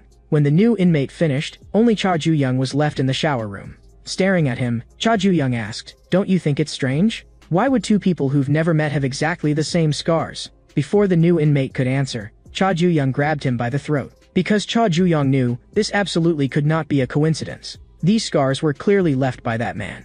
Cha Ju-young demanded coldly, Cha Gangryong sent you, didn't he? But the new inmate only stayed silent and stared at him darkly. Cha Ju-young's fingers slowly tightened. He was going to pry that mouth open. Many years ago, Heavenly Dragon recruiter Yu Haewon had once screened out a batch of children with potential for Cha Gangryong, and Heavenly Dragon itself knew nothing about it. So Cha Gangryong could deal with those children however he wanted. But in Cha Gangryong's eyes, they were all trash. What he wanted were vicious dogs that could tear prey apart. He gave the order on the spot, except for that big one. Throw the rest away. Yu Haewon had not expected that the people she had painstakingly selected would all fail to meet Cha Gangryong's standards. At that moment, things suddenly changed. That big kid was actually bitten hard on the neck by another child. Seeing that scene, Cha Gangryong instead looked satisfied. Because that child's eyes were as fierce as a hunting dog's, that was exactly what he wanted. Cha Gangryong told the child that from today on, he was to call him father. And now, facing Cha Ju-young's interrogation, the new inmate coldly replied, "I am only that man's hunting dog." Hearing that, Cha Ju-young froze for a moment. He had originally been wondering why the new inmate had no Crimson Fire Dragon tattoo. Now it seemed the new inmate had never joined Heavenly Dragon at all. He was someone Cha Gangryong had personally raised by his side. Cha Ju-young pressed on. "Why were you lurking beside me? And why did you get rid of that cell leader who wanted to harm me? And even though you clearly had several chances to make a move, you never killed me." Lowering his voice, Cha Ju-young asked, "What exactly was Cha Gangryong's purpose in sending you?" But the new inmate never said a single word. Cha Ju-young could only let out a long breath. In the next second, his hand suddenly exerted force. The new inmate's body was lifted clean off the ground. Pinned by Cha Ju-young, he was dragged and slammed into a locker, his back crashing hard into the wall. Cha Ju-young's fingers kept tightening. He ordered sharply, "Talk." But even after being beaten unconscious, the new inmate did not say one word. Cha Ju-young knew very well, he had countless chances to fight back, yet from beginning to end he had never intended to resist. Cha Ju-young could not understand what exactly Cha Gangryong was planning. After that, Cha Ju-young kept an eye on the new inmate for several days. Even when another inmate accidentally spilled soup all over him, the new inmate only apologized politely, as if nothing had happened. But Cha Ju-young knew that Cha Gangryong could not possibly have sent someone in for no reason. At that moment, Gu Na-min and Ma-jayam were chatting idly beside him. The new inmate silently watched them from not far away. That night, because construction was scheduled on the back hill the next day, the four of them were suddenly called out to cut grass. Cha Ju-young felt even more strongly that something was wrong. The sickles for cutting grass flashed coldly through the weeds. The new inmate suddenly asked Ma-jayam, "Are you close with Cha Ju-young?" Before Ma-jayam could answer, the new inmate stabbed straight at his vital point. Gu Na-min saw that the grass there was too dense and was just about to go help, when in the next second, Cha Ju-young heard a scream. He immediately rushed toward the sound. But Cha Ju-young was still one step too late. Looking at him, the new inmate asked, "Do you understand now? The reason that man sent me to your side." Under Cha Gangryong's training, the new inmate's canine teeth had already become frighteningly sharp. As long as it was for father, he could bite anything to death. And Cha Gangryong had happened to give him 3 tasks. First, enter Cha Ju-young's territory and remove outside interference. Second, monitor Cha Ju-young and find the people closest to him. And third, kill them in front of Cha Ju-young. The new inmate said coldly, "All of this is to make me, his son, stronger." Cha Ju-young finished for him. At that moment, 2 other voices sounded as well, and the new inmate froze on the spot, because he was certain that he had stabbed both of them in their vital points. It turned out that Ma-jayam and Gu Na-min had long since hidden pigskin padding under their clothes. For the past few days, Cha Ju-young had been thinking through Cha Gangryong's purpose. He had kept forcing himself to think, to make his son stronger, what lengths would that bastard go to? He had not expected that Cha Gangryong would really use such a disgusting method again. It made Cha Ju-young feel sick. He punched the new inmate and sent him flying. Cha Ju-young told the other 2 to get out first and call the guards up. Because he had already seen it clearly, from the very beginning, everything that had happened had been arranged by the warden under Cha Gangryong's orders. So here, no matter what happened, nothing was strange anymore. What Cha Ju-young wanted the guards to come up for now was to collect a corpse. The new inmate had been abandoned by his parents since childhood, and because of his gloomy personality, he had even been thrown out of the orphanage, then later sold off by his so-called friends to human traffickers. Even the traffickers thought he was too skinny and did not want him. But he escaped by relying on his inborn monstrous strength, and in that moment he made up his mind. "As long as you don't abandon me again, I'll do anything." After that, like a stray dog, he was offered up to Cha Gangryong by Yu Haewon. Yu Haewon asked Ju Gangchan, the captain of Heavenly Dragon's action squad, between Cha Gangryong's 2 sons, "Who do you think will win?" Ju Gangchan knew very well that both of them had been personally taught by the boss. So at the beginning, their fighting styles were bound to be very similar. And sure enough, Cha Ju-young and the new inmates' every move almost overlapped. Both of them, trained by Cha Gangryong since childhood, now possessed considerable strength. Yu Haewon frowned. "You mean their abilities are about the same?" The new inmate thought so too. He smashed another punch hard into Cha Ju-young's abdomen. But after taking that punch head-on, Cha Ju-young understood. They were not the same at all. The new inmate still wanted to keep pressing in, but Cha Ju-young struck back with one punch and forced him back. Even if they had been taught by the same person, their strength could never be exactly identical. Pinned against the wall and beaten, the new inmate gritted his teeth, full of unwillingness. He grabbed Cha Ju-young's arms tightly with both hands. Cha Ju-young could see it clearly. He was outmatched in skill and wanted to rely on brute force to endure. But that path would not work. In the next second, the new inmate suddenly bit down on two of Cha Ju-young's fingers. Pain shooting through him, Cha Ju-young kicked him away. Whether technique or strength, the new inmate had never cared. He only carried out father's order, kill Cha Ju-young. In the next second, his vision was smeared over with blood. Cha Ju-young's fist came down right after it. He warned the new inmate, "If you don't want to die too miserably, then don't say that disgusting bastard's name in front of me." After taking a series of heavy blows, the new inmate finally stopped moving. Not far away, two knives lay quietly on the ground. Zhu Gangchan believed that orphan could never beat the young master. But that was only in a bare-handed fight. If that orphan got hold of a weapon, the result might be different. A lock of Cha Ju-young's hair was sliced away in an instant. Father had once told the new inmate, "Your talent is a weapon, so raise a blade, fight, and tear into them." The scars all over the new inmate's body were marks left from learning the knife under father. The speed of his blade was frightening. With a sideways move, Cha Ju-young crashed into the toolbox used for cutting grass beside him. The new inmate did not care how strong Cha Ju-young was, nor whether he was father's biological son. Today he had only one thing to do, kill Cha Ju-young according to father's orders. Cha Ju-young said coldly, "Didn't I already tell you? If you don't want to die too miserably, don't mention that man in front of me. If you learned the knife, how could I, his real son, not have learned it too? A saw can tear a person apart as well." Slowly. "You just said father 4 times. So today I'll cut you into 4 pieces." Japan's greatest swordsman was called Miyamoto Musashi, who became famous across the land only after winning more than 60 battles. And the swordsmanship he used originally came from Itoryu.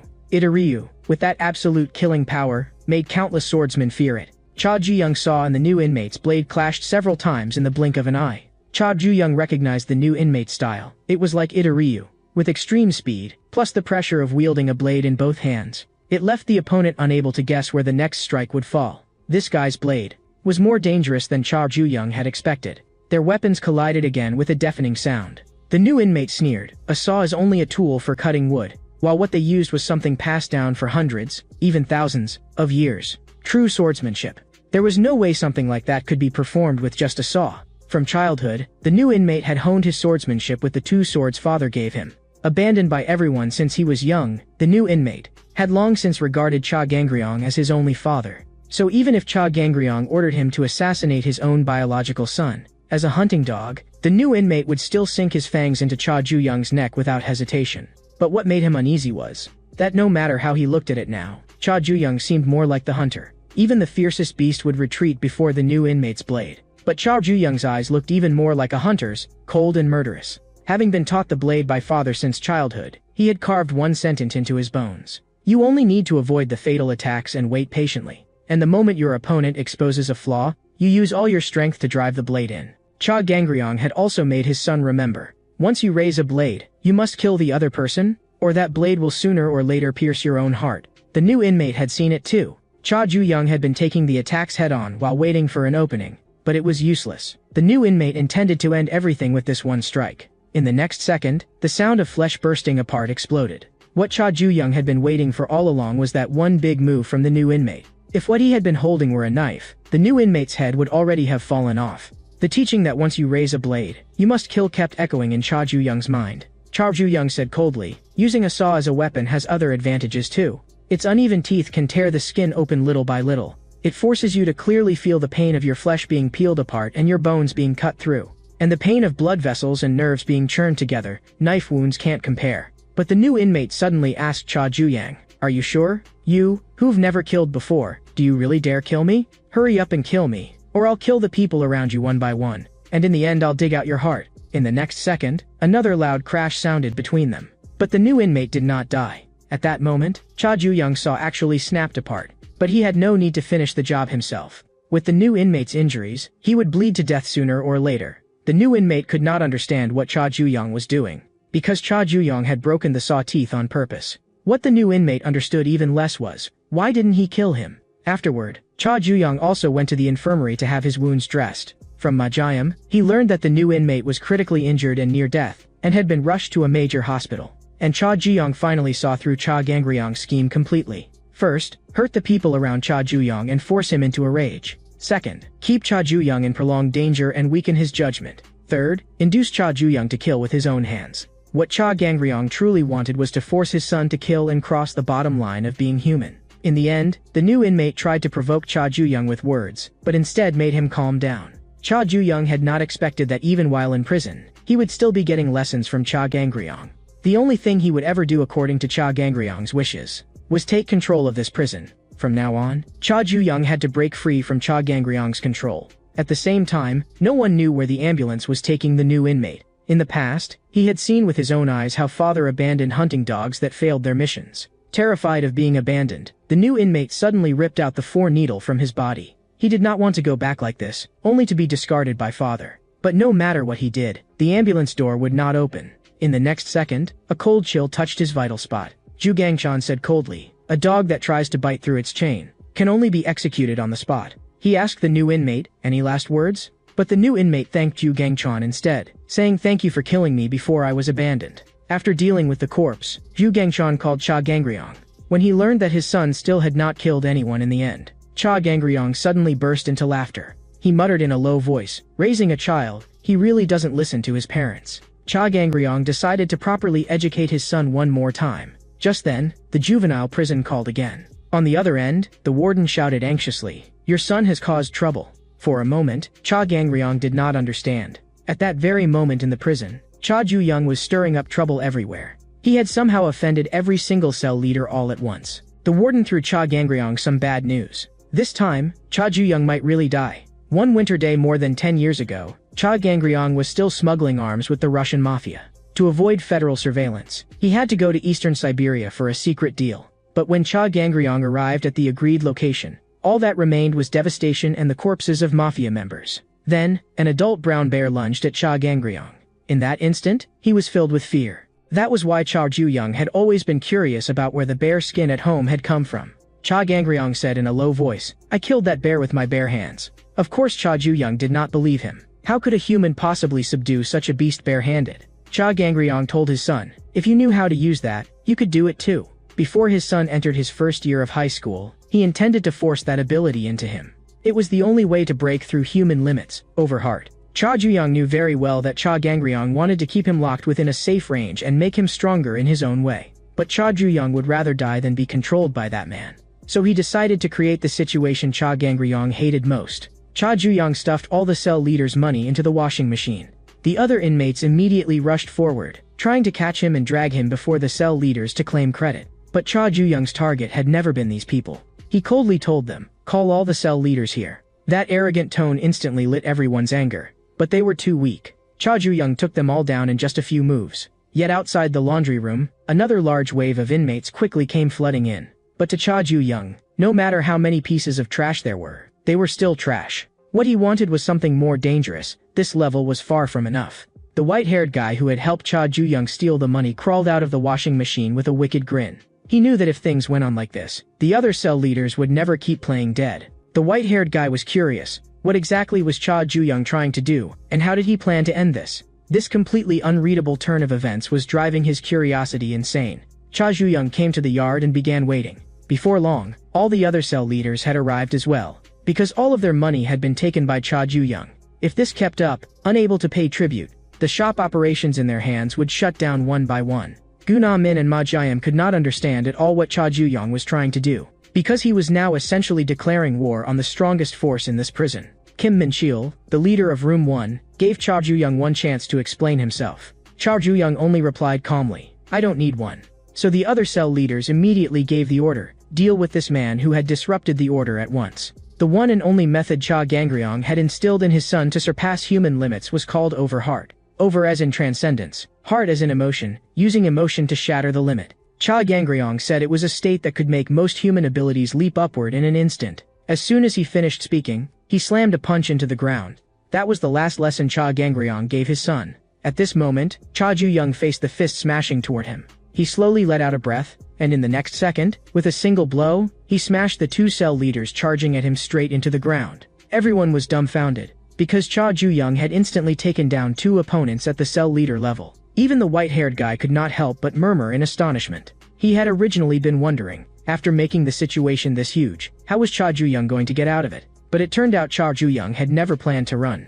He was going to use the very power Cha Gang-ryong had forced into him to tear himself free from his control. In America in 2003, an ordinary mother lifted an entire car with her bare hands to save her daughter trapped underneath it. In North Korea in 1979, an ordinary person, driven by the desire to escape dictatorship, swam for 12 hours through freezing seawater. In an African tribe in 1732, a warrior kept thrusting his spear for 47 seconds even after his heart had stopped, until the enemy tribe was completely annihilated. Now and then, this world produces phenomena that break through human limits. Those are neither coincidences nor miracles, but emotions swollen to the extreme, directly rewriting the body. To enter over heart is the only way to transcend the biological limits of the human species. And at this moment, the only emotion filling the heart of Cha Ju-young, who had entered over heart, was raging fury toward his father, Cha Gang-ryong. Cha Ju-young would rather die than use this ability, because to maintain this state, Cha Gang-ryong's face had to keep appearing in his mind. That disgusting image made Cha Ju-young want to vomit. Ryu Hyun-soo, the leader of Room 12, shouted angrily, "What are you muttering about? Quit acting so full of yourself." Having grown up alone since childhood, he hated hearing other people laugh more than anything. He had merely taught a lesson to those noisy brats, and everyone had treated him like a demon. Cha Ju-young threw a punch, and Ryu Hyun-soo was instantly blasted backward, crashing heavily to the ground. Cha Ju-young did not care what anyone else had gone through. Lee Jun-hyuk, the leader of Room 19, who was holding a knife, had already quietly set his sights on Cha Ju-young's Achilles tendon. He was obsessed with the sound of tendons tearing and ligaments twisting. The moment that sound rang out, it was enough to make Lee Jun-hyuk tremble with excitement. Ever since childhood, he had been called a genius because of his abnormal sensitivity to sound. But in the next second, that genius was kicked flat by Cha Ju-young, and even the knife in his hand was snapped into two pieces. Cha Ju-young did not want to waste any more time, so Ryu Cheol, the leader of Room 7, stepped forward as he wished. Ryu Cheol intended to end this farce with his own hands. Ryu Cheol had never lost in his life. To protect the people around him, he had no choice but to win. But today, he had to taste defeat. Ryu Cheol was far inferior to Cha Ju-young. The twin leaders of Rooms 12 and 13 immediately lunged at Cha Ju-young next. Even when they were still swaddled infants, they could already see disgust in their mother's eyes. That icy gaze turned into cruel abuse as time passed. Cha Ju-young took down the twins with a single strike. What he hated most was hearing anyone mention family in front of him. From the rooftop, the white-haired guy watched all of it. He had not expected Cha Ju-young to have a hidden trump card like this. Hong Se-jun, the leader of Room 17, charged excitedly toward Cha Ju-young. He swung both ways and was a complete freak, but in the next second, that freak was slammed straight into the ground by Cha Ju-young. The last man praised Cha Ju-young, strong enough for him, a heavenly dragon man, to treat with respect. Cha Ju-young had not expected that the last one standing would actually be someone from Heavenly Dragon. Then let's have a real fight. Sunlight broke through the clouds and shone down. Cha Ju-young had already taken down 9 cell leaders, but even this speed was slower than he had expected. The absurdity of the scene was so great that even the warden wondered if he was watching a movie being filmed. Right now, Cha Gang-ryong only wanted to confirm one thing. Had his son been hurt? Just then, Cha Ju-young strode viciously up to the warden. He snatched the warden's phone away, then greeted the father he had not spoken to for so long. The white-haired guy on the rooftop could not help applauding. After watching a scene like this, he was worried he might never again feel that kind of dopamine-exploding thrill. Though of course, that only meant not in this prison. On the other end of the phone, when Cha Gang-ryong heard his son's voice, he actually asked like an ordinary father, "Are you eating well?" Cha Ju-young said lightly, "The prison food suits my taste better than I expected. There's hot water here, and they let us exercise on schedule. I'm actually more comfortable in prison than I was at home. I should even thank you for the gift you sent. It's made my unchanging days a little less boring." Cha Gang-ryong fell silent for a moment before saying, "As long as you're doing well, I'm relieved." But he immediately demanded, "Why did you impulsively cause trouble?" Cha Ju-young answered bluntly, he simply wanted to break free from the prison controlled by Cha Gang-ryong. He already knew about that place. Cha Ju-young told his father he had better enjoy life while he still could, before Cha Ju-young came looking for him. Afterward, the warden flew into a rage. "What are you guards even for? So many of you, and you still couldn't stop one person?" This incident had grown far too large. There was no way to suppress it. The warden understood that this prison could no longer hold Cha Ju-young. He had no choice but to send Cha Ju-young to that place. The warden did not want to do that either, because he was afraid Cha Gangryong would go completely mad if he found out. After all, no parent would willingly send their child to a place like that. Back in the cell, Cha Ju-young treated the other inmates to a luxurious feast. He gave his books to Gu Na-min. With Gu Na-min's brains, if he studied seriously, he might really get into college. Cha Ju-young then handed letter paper and a notebook to Ma Ji-am. He had seen Ma Ji-am crouching in the corner writing every day, so in that case, he might as well write a letter and send it home. Gu Na-min was stunned. "Why do you sound like you're leaving your last words?" Cha Ju-young glanced at him. "You really do know how to read the mood." At that moment, the guards also urged Cha Ju-young, "Pack your personal belongings and come out." Cha Ju-young said he had long since finished preparing. Cha Ju-young still had things he needed to do, and causing a huge disaster was the fastest way. During this time, thanks to Gu Na-min and Ma Ji-am, he had not been so bored. Cha Ju-young said that he hoped the next time they met, it would be outside prison. Gu Na-min told Cha Ju-young, "You have to take care of yourself." Ma Ji-am said helplessly, "I've got a 20-year sentence. If you get bored, just get arrested again sometime and come back to hang out." Cha Gangryong, who had smashed the Chanhwa pavilion apart with his bare hands, was equally helpless. He felt that his son simply did not understand what it felt like for a father to worry about his child. Cha Ju-young still could not smash open the jar and escape yet. For a bug that breaks the jar and crawls out, what waits for it is only a bigger jar, crawling with even more poisonous things. A guard was now taking Cha Ju-young somewhere. There was no need to keep it hidden from Cha Ju-young anymore. In fact, this juvenile prison had another prison that had never been made public. Not long ago, Cha Ju-young was still thinking about how he could break free from Cha Gangryong's control. Then the white-haired guy suddenly appeared and told him something interesting. This juvenile prison was actually not just one prison. Beyond that patch of woods, there was another prison, built specifically to hold those who had caused major trouble. At the time, the white-haired guy had even said, "Don't take it seriously. I was just mentioning it casually." But Cha Ju-young asked him to do one thing. Steal all the money the cell leaders were supposed to hand over to the warden. The guard leading the way finally stopped. This was the place specially used to hold uncontrollable inmates, Juvenile Prison Second Wing. This was a dangerous place specifically for detaining uncontrollable prisoners. Cha Ju-young had already been prepared for a huge fight, but the prisoners inside looked far too ordinary on the surface. A sense that something was wrong rose in Cha Ju-young's heart. The guard brought him into the warden's office. The warden of Juvenile Prison Second Wing was named Ma Won-chong.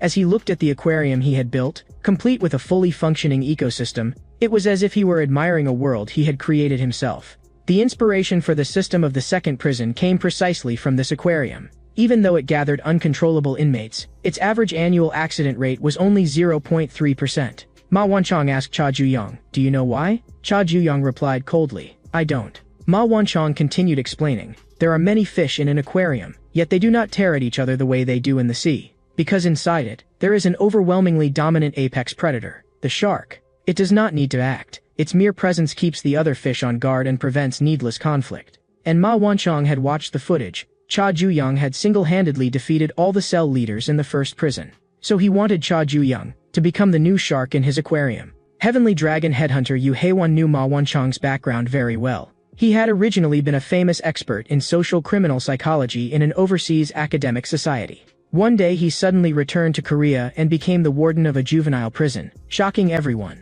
To Heavenly Dragon, Ma Won-chong was also a troublesome figure. Because unlike an ordinary warden, he could not be easily bought off with money or threats. The only thing Ma Won-chong cared about was the prison system he had built as a scholar. It was a study called the Shark Paradox. Yu Hae-won could not understand how something like this could be hidden inside a state-level prison. What she wanted to know even more was what exactly the Korean government was doing. Yu Hae-won understood that this time, the young master was truly in danger. The ordinary inmates in the second prison were the weak fish, and Ma Won-chong wanted Cha Ju-young to be the shark and hunt freely inside it. But Cha Ju-young had no interest in that whatsoever. He ignored Ma Won-chong and turned to leave at once. Ma Won-chong said in a deep voice, "For a scholar, the moment I explain my theory to an audience that does not understand it, is the moment that excites me the most." Cha Ju-young's body was pinned hard against the wall by a monstrous force. Now, Ma Won-chong was going to make him understand his theory personally. Ma Won-chong, the warden of Juvenile Prison Second Wing, held dual citizenship in the United States and Korea and had graduated from the Department of Social Psychology at an Ivy League university. Not only had his thesis been recognized by American academic circles, but he had also been aggressively recruited by the United Nations Research Institute for Social Development and a research center at MIT. Yet the place he ultimately chose to settle in was Korea. Ma Wanchong had only one condition: to establish Juvenile Prison's second wing. He wanted to turn dangerous youths, ones even South Korea's current laws could hardly deal with, into subjects for social correction experiments. This was an extremely dangerous undertaking. And the reason the Korean government approved this absurd plan was not only because of his academic achievements, but also because he had the raw ability to subdue violent criminals with his bare hands in emergencies. Ma Wanchong, who had once served in the United States Army Special Operations Forces, at this moment very much wanted to know what kind of shark Chow Ju-young would be. He threw a punch down, and a thunderous crash erupted. Fortunately, Chow Ju-young broke free from the restraint in the final second. Ma Wanchong's curiosity could no longer be contained. He wanted to dissect and analyze Chow Ju-young personally. There were already 4 sharks imprisoned in this prison, and according to Ma Wanchong's own definitions, he had already assigned each of them a species. So what he wanted to know even more was, what kind of shark the 5th one, Chow Ju-young, would be. Ma Wanchong's movement suddenly paused. He could not understand what had just happened, because his fist felt as though it had crashed into an entire sea. Ma Wanchong froze for half a second, then burst into loud laughter. He even unconsciously poured out a string of praise in English. Then he told the guards to bring that thing. He had originally wanted to call the Special Management Class Sharks, but had not received approval from his superiors. And this black name tag was the symbol of the Special Management Class. In this prison, black name tags held absolute authority over ordinary white name tags. Ma Wanchong knew very well that he had attacked 21 times in total, and Chow Ju-young had had even more chances to counterattack than that. That attitude of completely not taking Ma Wanchong seriously fascinated him. It was the first time he had ever encountered a case he could not define. Ma Wanchong decided to observe patiently for now and wait for Chow Ju-young to reveal his true nature himself. At the same time, the inmates in a certain cell also heard that a new shark was coming in. 2 of the inmates were quietly discussing how to strike first and get rid of the shark. But the moment Chow Ju-young stepped into the cell, the inmate Oh Tae-san immediately came over fawning like a dog. Another inmate, Jong Eun-soo, even dropped to his knees on the spot and frantically begged Chow Ju-young not to kill him. Chow Ju-young frowned. These were the ordinary fish the warden had spoken of. He looked around his new room, and the conditions were fairly decent. Then Chow Ju-young heard something else. There was no evening roll call here, and the guards barely interfered. But that only made it stranger. If inmates could move about freely, why was the accident rate still close to 0 under almost no supervision? In the middle of the night, Chow Ju-young quietly got out of bed.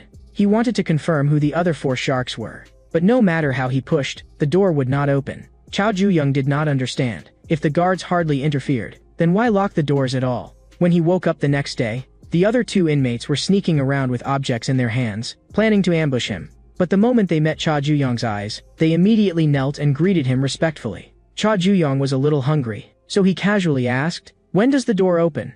Oh Tae-san was stunned. The door already opened a long time ago. It turned out that the prison doors opened and closed automatically at fixed times. Once the doors opened, the inmates possessed freedom. At the same time, someone came to the first prison to meet Park Jung-chan. Ever since Park Jung-chan had been brutally beaten by Chow Ju-young, he had started keeping an eye on him. He noticed that most of the people Chow Ju-young picked fights with and attacked were members of Heavenly Dragon.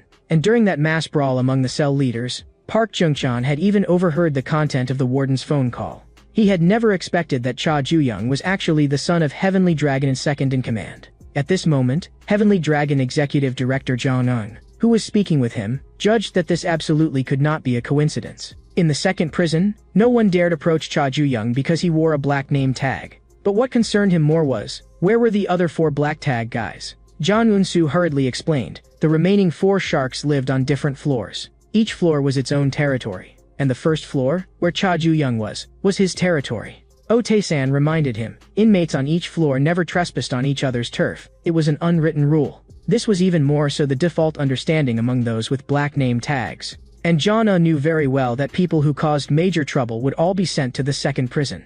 He also knew those 4 sharks were all apex predators raised by Heavenly Dragon. Even if Chow Ju-young was Cha Gang-ryong's biological son, he could still be torn to pieces. But Chow Ju-young had already stepped onto the stairs leading to the second floor. 2 hours earlier, he had still been thinking it over repeatedly. The warden said he wanted to observe phenomena. But this prison had more than just the warden. Even the guards left the inmates almost completely alone. If that was the case, then how exactly was the warden supposed to observe anything? But in reality, Chow Ju-young's every move was under surveillance. Ma Wanchong was watching and taking notes at the same time. It had been 38 hours and 56 minutes since the new shark entered the aquarium. So far, no abnormal behavior had appeared. This was clearly different from the previous sharks. Cha Ju-young's behavior was excessively ordinary, and it was precisely because he was so ordinary that Ma Wanchong found him special. At that moment, Han Sue, the second prison's administrative manager, looked at the tie stained by coffee and asked whether it should be cleaned. Ma Wanchong told her to take it to be washed, and also to bring him another cup of low-fat milk. At that moment, Han Sue glanced at the desk, where Cha Ju-young's file was lying. At the same time, the other 4 sharks also heard about the appearance of the 5th shark. All of them wanted to know, what kind of trouble had this newcomer caused? Not long after, at the fencing hall outside the prison, Executive Director Jang Eung defeated his opponent with a dazzling offensive display. Han Sue, who was passing by on outside duty, praised him. That was truly a splendid match. As one of Ma Wanchong's trusted aides, she was actually also a member of Heavenly Dragon. Without Ma Wanchong's knowledge, Han Sue had stolen Cha Ju-young's file. The second prison was a place completely cut off from the outside world. It held young and promising people whom Heavenly Dragon had not yet had the chance to sort into factions. Jang Eung had placed Han Sue there precisely to seize opportunities to recruit them. He had not expected to pick up an unexpected gain as well. Cha Gangryong was Heavenly Dragon's eternal number 2. Jang Eung could completely guess the purpose behind his secret actions. To use his son to climb to the top of Heavenly Dragon. At last, Jang Eung had seized Cha Gangryong's weakness. He intended to personally drag both father and son down.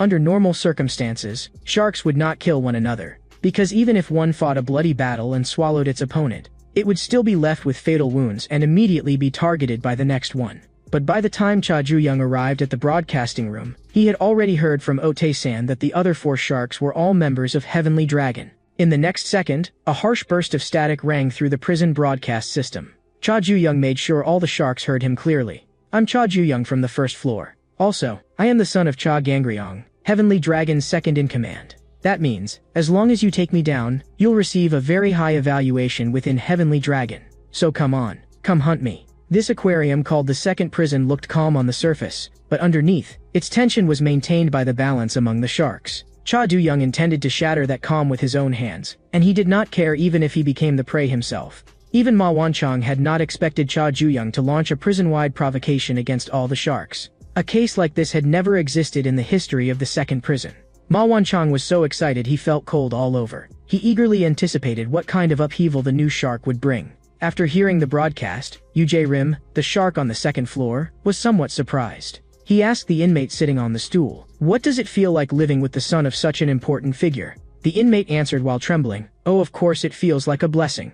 But from the sound of the broadcast, Yu Rim heard an intense fury. The inmate was so frightened that he collapsed onto the floor. Seeing that his complexion did not look too good, Yu Rim gently invited him, "Sit up properly again." That evening, Jang Eung invited Cha Gangryong to a roadside drinking stall. When they were young, they had practically come here every night for a drink. Cha Gangryong said lightly, "Back then, we were both just newcomers who had just entered the gang." Jang Eung replied with a smile. Who would have thought that newcomer would later become Heavenly Dragon's second-in-command? Of course, also its eternal number 2. He then asked as if casually, "Cha Gangryong, your son is in high school now, right? Before long he'll be preparing for exams and college entrance, so he must be terribly busy." Cha Gangryong told Jang Eung to stop beating around the bush. He knew that the matter of his son being in juvenile prison had already been exposed. Jang Eung mocked. Without anyone noticing, Heavenly Dragon turned into a corporate-style organization. But the chairman still insists, only the strongest deserves that seat. You, Cha Gangryong, must have been thinking, as the eternal number 2, I've got no chance, so I'll let my son give it a try. That's why you secretly trained your son in juvenile prison behind Heavenly Dragon's back. Cha Gangryong asked coldly in return, and if that's true, then what? Jang Eung had not expected him to be so unconcerned. Cha Gangryong said disdainfully, "Someone like you, who thinks he's caught me by the weakness, is only fit to remain an executive director for life." Jang Eung immediately snapped back, "Your son has already been sent to the second prison.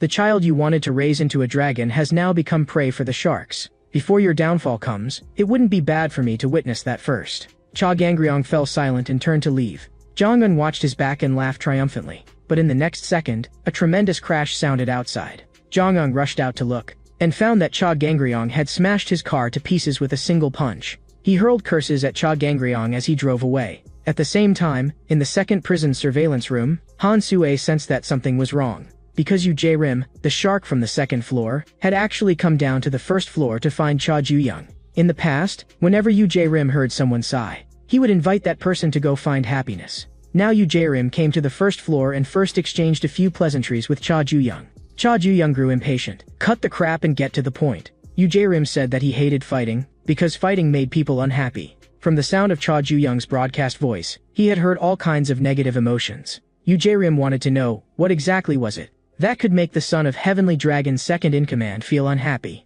Cha Ju-young coldly shot back, "You came all the way here just to ask something this boring?" But in that instant, Cha Ju-young felt a strong sense of discomfort from Yu Jae-rim. Yu Jae-rim apologized for any words that might have offended him. Actually, he had come to invite Cha Ju-young to sit in the chair on the second floor. Yu Jae-rim said that Cha Ju-young was someone qualified to obtain happiness. He would wait upstairs for Cha Ju-young. After Yu Jae-rim left, Cha Ju-young stood there thinking. He could not understand what that unpleasant feeling had been in the moment they came into contact. Yu Jae-rim was different from every opponent he had faced so far. He asked Otae-san and Jang Eun-soo, what exactly was the chair Yu Jae-rim had mentioned. Otae-san nervously swallowed and said it was probably the happiness chair. It was a chair that made whoever sat on it smile and feel happy. And it was also the thing the people on the second floor feared most, the most terrifying thing there. At that moment, Ma Won-chang was recording the phenomenon.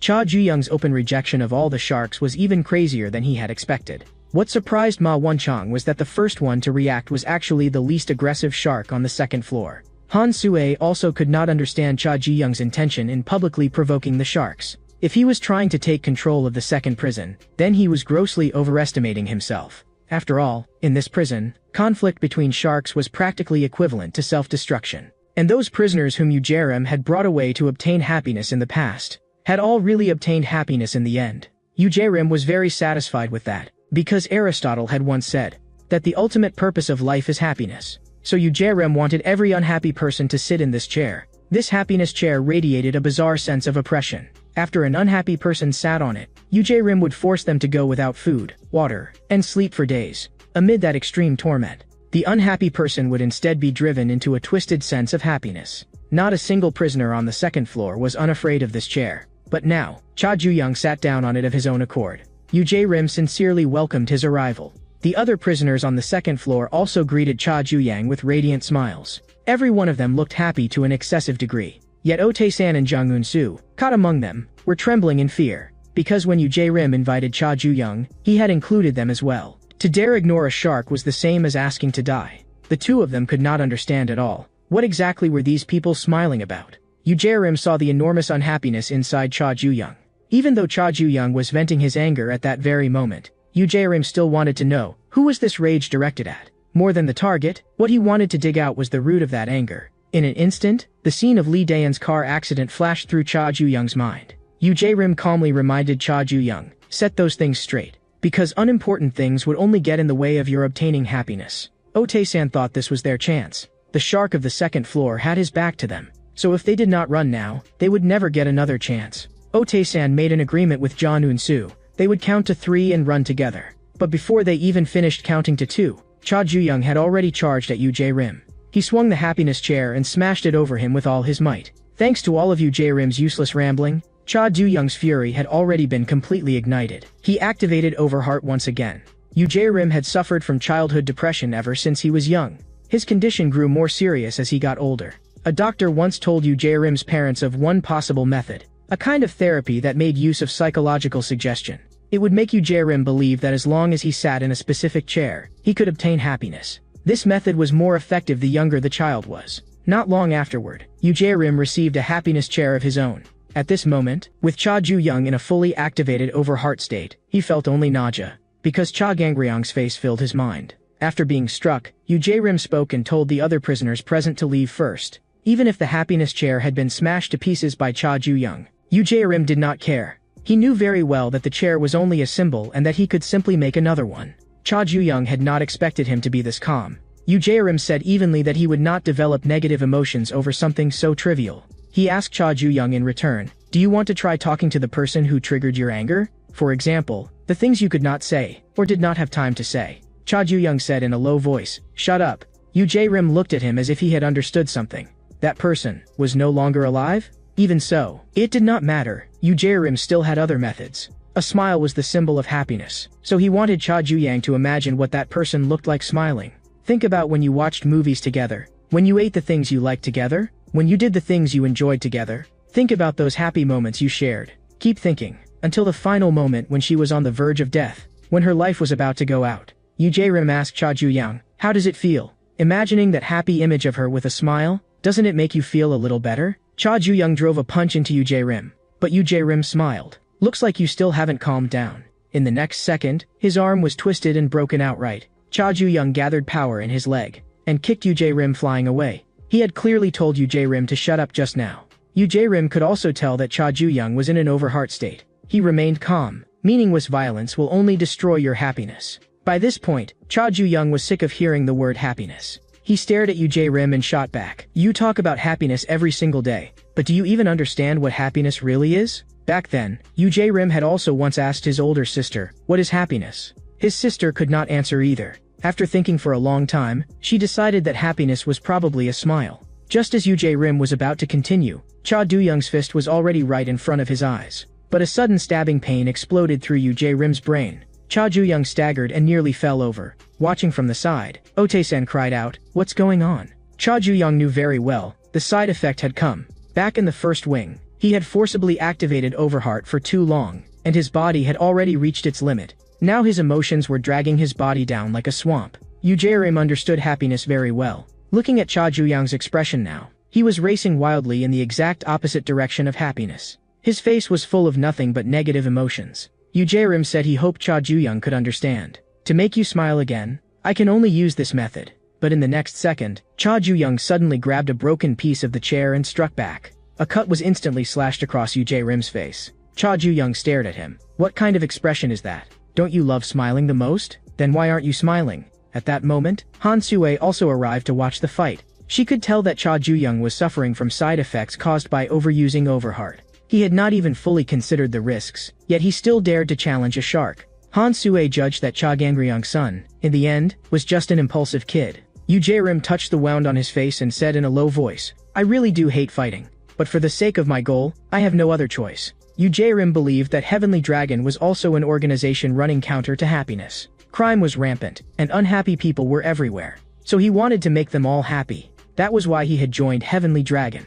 Cha Ju-young was being dragged into a disadvantage by the side effects of Overheart. He knew very well that Rim was, at the end of the day, still a criminal. But Rim morbidly believed that happiness had no distinction between good and evil. Cha Ju-young was forced into a corner and for a moment stopped moving. In Rim's eyes, the world contained only two things, happiness and unhappiness. But in the next second, Cha Ju-young vanished. Holding a wooden spike, he appeared behind Rim. Cha Ju-young coldly demanded of Rim, did you enter juvenile prison for the sake of that happiness theory of yours too? Back when Rim was in school, he seemed to be disliked by his classmates because of his gloomy demeanor. He was confused. Could unhappy people not make friends? His older sister gently told him, if you wear a smile and pretend to be a little brighter, the people who see you will become happy too. Then naturally you'll become happy as well. Because happiness is like a cold, it spreads. To Rim, juvenile prison was actually the most ideal place of all, because it was full of unhappy people. He wanted to use the prisoners here to explore, to discover a way to make human beings happy. Han Sue had not expected that Rim had climbed all the way to the position of a shark in the second wing for such an absurd reason. He had been marked as a seed with extremely high potential, someone who might even accomplish great things in Heavenly Dragon in the future. What surprised Han Sue even more was that he still had not used that. Cha Ju-young did not care what kind of experiment Rim wanted to conduct on the prisoners. He had already guessed that Rim's true purpose was something else. The two of them kept slamming their fists into each other. With his condition in poor shape, Cha Ju-young was clearly at a disadvantage. Rim prepared to end it all. But his foot slipped, and he stepped on the broken remains of the chair on the floor. This was something Cha Ju-young had intentionally guided him into. Cha Ju-young could see it very clearly. Rim making others happy had nothing to do with universal love, nor with any spirit of sacrifice. It was only for himself. In truth, Rim's older sister had congenital depression even more severe than his. She had simply never shown it in front of her younger brother. But on the day her illness worsened to the point where she could no longer control it, Rim followed her words and smiled at others, and finally made friends. Yet his sister murmured to herself as though she had heard nothing, happiness is like a cold. It spreads. If Rim is happy, then I'll be happy too, right? Cha Ju-young did not acknowledge Rim's bullshit method at all. In his eyes, Rim was just a selfish person. But Rim actually agreed with Cha Ju-young's judgment. He raised Cha Ju-young up with one hand. Rim said in a low voice, my pursuit of happiness was never for the sake of others. Tormented by congenital depression, I have never once felt happiness. From the past until now, there has only ever been unhappiness in my heart. When Rim's heart became filled with unhappiness, he too activated Overheart. Watching everything through the surveillance feed, Ma Wunchang understood that the principle behind this concept was not complicated. Overheart causes a phenomenon of surpassing one's limits. In essence, it is the coordination of the nervous, endocrine, and muscular systems. When emotions are pushed to an extreme, the sympathetic nervous system automatically triggers the fight-or-flight response. Hormones such as adrenaline, noradrenaline, and cortisol surge into secretion. Heart rate rises, oxygen delivery is optimized, muscle strength increases, and reactions speed up.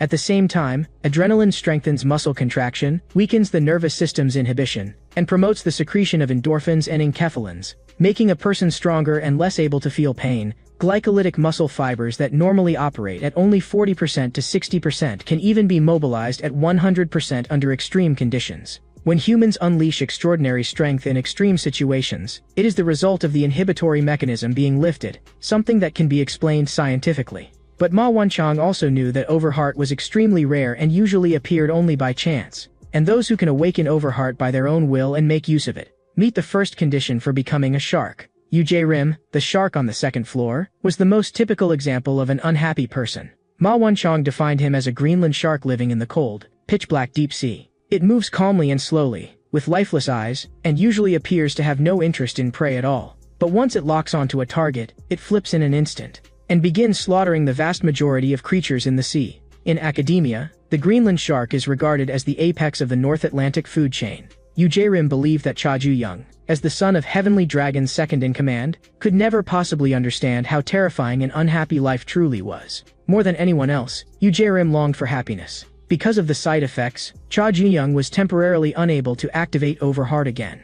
He had to find another way to stay alive. After entering Overheart, Rim's strength underwent a qualitative transformation. In his unhappiness, he came to understand that the reason unhappiness exists, and the method for becoming happy. The homework the teacher assigned that day was to draw the happiest thing in the world. For Rim, it was an unsolvable question. He suddenly began to wonder, what did his sister's genuine smile actually look like? Not long afterward, Rim wanted to show his drawing to his sister and see her smile, but he discovered that her hands were as cold as ice. A pile of medicine was scattered all over the floor. Rim would never forget that scene for the rest of his life. His sister sitting in the happiness chair, her body gradually turning cold. That sister who was more unhappy than Rim and who longed for happiness more than anyone else. At the moment she left this world, there was actually still a smile on her face. Rim defined that moment as the happiest image in the world. From that day on, he understood another way of seeking happiness. Just as darkness is needed to see light, and war is needed to make people long for peace, it is precisely because unhappiness exists that humans come to understand what happiness is. Cha Ju-young frowned. Why are you suddenly talking philosophy to me? He threw a heavy punch straight at Rim. Easily catching the punch, Rim continued, my sister was the most unhappy, so she attained the greatest happiness. I'm the same, so if anyone dares get in my way, I can only kill him. Taking the attack head-on, Cha Ju-young said coldly, your happiness has nothing to do with me. All I feel is that your nonsense is disgusting as hell. Cha Ju-young put strength into his hand, preparing to end the fight, but Rim caught him in return. Rim in Overheart state was absurdly strong. He wanted Cha Ju-young to keep sinking in those negative emotions that ran counter to happiness. As Cha Ju-young passed out, his consciousness fell into a space filled with inertia. His body could not move, had no sensation, and even his consciousness was gradually growing blurry. Cha Ji-young asked himself, am I just going to keep sinking like this? At that moment, he suddenly felt a burst of warmth. Li Daeon actually appeared in the depths of his consciousness. Ma Wunchang watched the entire fight through the monitor. The duel truly was shocking, but it held no research value whatsoever. What Ma Wunchang had originally hoped for was an astonishing scene that could break the framework. Cha Ju-young's performance left him quite disappointed. Ma Wunchang began to suspect, maybe that guy did not even qualify as a shark. Deep within his consciousness, Cha Ji-young saw Li Daeon again. Like an old friend reunited after a long separation, Li Daeon asked him whether he had been doing well lately. Cha Ju-young's nose stung. He still forced a smile and said, I've been doing well. But Li Daeon's expression instantly changed, and she coldly demanded to know what right he had to be doing well. I'm shivering all alone underground in the cold and the dark. What gives you the right to still be doing so well? I died, and it was obviously all because of a bastard like you. Li Dan's body began to twist and distort, and in the end it turned into the terrifying face of Cha Gangryong. He said to Cha Ju-young, I killed that child, and it was all for your own good. Cha Ju-young wished he could kill him right now. But Cha Ju-young's body suddenly sank downward. Cha Gangryong repeated once again the words he had spoken back then. If you want to kill me, your father, then go and take control of this juvenile prison. Just as Ma Wanchong was about to get off work, he was suddenly stopped by a voice. He could not believe it. Cha Ju-young had actually stood up again. Yu Jae-rim could not understand what Cha Ju-young was doing. By all logic, the risks of overheart combined with accumulated injuries should already have drained Cha Ju-young's stamina dry. Staring at him, Yu Jae-rim could not help but ask, "What is letting you keep standing?" He seized Cha Ju-young tightly once again. But to his surprise, Cha Ju-young, who should have collapsed, actually held on.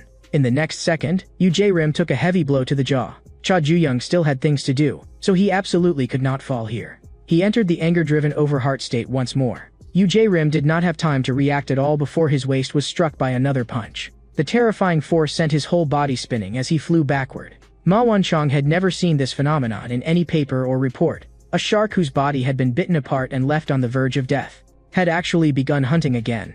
It practically defied the laws of nature. Ma Wanchong began to look forward to just how far Cha Ju-young could go. Yu Jae-rim also could not fall here. Until he found true happiness, he would never stop. He entered the unhappiness over heart state again. But the Cha Ju-young who had stood back up was terrifyingly powerful in both speed and strength. Yu Jae-rim was stomped straight down into the floor. But Yu Jae-rim did not want it to end like this. He had to push Cha Ju-young to the very end of unhappiness. But at that moment, Yu Jae-rim suddenly felt an emotional pressure so terrifying it reached the extreme. The immense pressure nearly suffocated him. Even so, Yu Jae-rim refused to give up. He violently threw off Cha Ju-young's foot. But Cha Ju-young used the momentum to begin charging power. He did not want to waste any more time. Then, a tremendous crash resounded through the entire prison. Yu Jae-rim had said he would push Cha Ju-young to the very end of unhappiness. But in truth, there was no need at all, because Cha Ju-young had long since been standing at that very end. Ote-san had long expected a death match between sharks, but the traces this battle left behind looked as if a war had been fought. John Eun-soo was so terrified that he wanted to break out of prison, because as long as boss Cha Ju-young was around, there would definitely be fights, and sooner or later he would get caught up in them.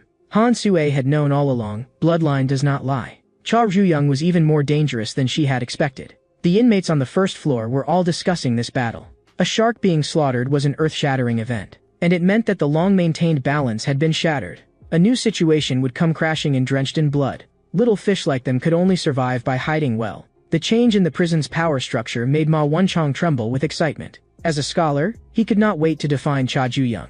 But even after searching through every species of shark in his books, he still could not find one that matched Cha Ju-young.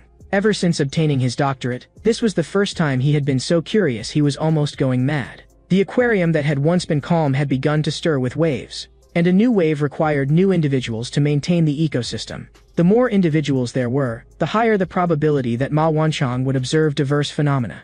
He began to consider, should he release some new individuals into the second prison? In Juvenile Prison First Wing, Ma Jiang was still practicing non-stop. Books related to fighting were piled all around him. A juvenile prison was already more dangerous than the outside world. Ma Jiang understood that no one would come to protect him. He would not repeat the same mistake or walk the same path again. Ma Jiang had made up his mind that he had to train. He had to become strong enough to survive in juvenile prison. But training was never something achieved overnight. When Ma Jiang practiced techniques, failure was unavoidable. Gu Namin told him to think it through carefully. A weakling like you who'd shatter at a touch thinks a few kicks can change your life? Don't waste your strength. Come enjoy yourself with me instead. After Cha Ju-young left, Gu Namin became the cell leader of room 36. He did not understand why Ma Jiang was pushing himself so hard, especially since after Cha Ju-young had beaten all the cell leaders into the hospital, the prison had instead entered a peaceful era. Still, Gu Namin was also curious. Where exactly had Cha Ju-young gone? Ma Jiang vaguely felt that Cha Ju-young knew certain things beyond this prison. Just as they were thinking about it, the sound of goats bleating suddenly came from outside. It turned out the warden was raising a flock of black goats, and rumor had it they were going to be made into stew. At that moment, the white-haired guy was bored out of his mind. Ever since Cha Ju-young had swept through the prison once, even the cell leaders' meeting, the only thing he had found interesting was gone. The white-haired guy wanted to find something that would make his heart race. At that moment, he noticed a bizarre scene unfolding not far away. The corners of his mouth lifted into a wicked grin. Meanwhile, Cha Ju-young was lying in the infirmary of the second wing.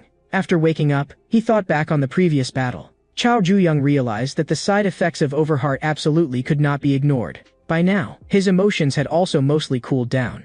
Just then, Han Sui walked into the infirmary. She told Cha Ju-young to lie still obediently, because next came happy time. At that time, the church had come to Juvenile prison first wing as usual to preach. So Manhwa was among them. She had heard that Cha Ju-young had been transferred somewhere else, but had no idea where he had been sent. So Manhwa was a little worried. Nothing had happened to Cha Ju-young, had it? In the second wing, Han Sui told Cha Ju-young not to be shy. Because he had injuries, it would not be convenient for him to wash his clothes. So Han Sui was going to help him take off his clothes and wash them for him.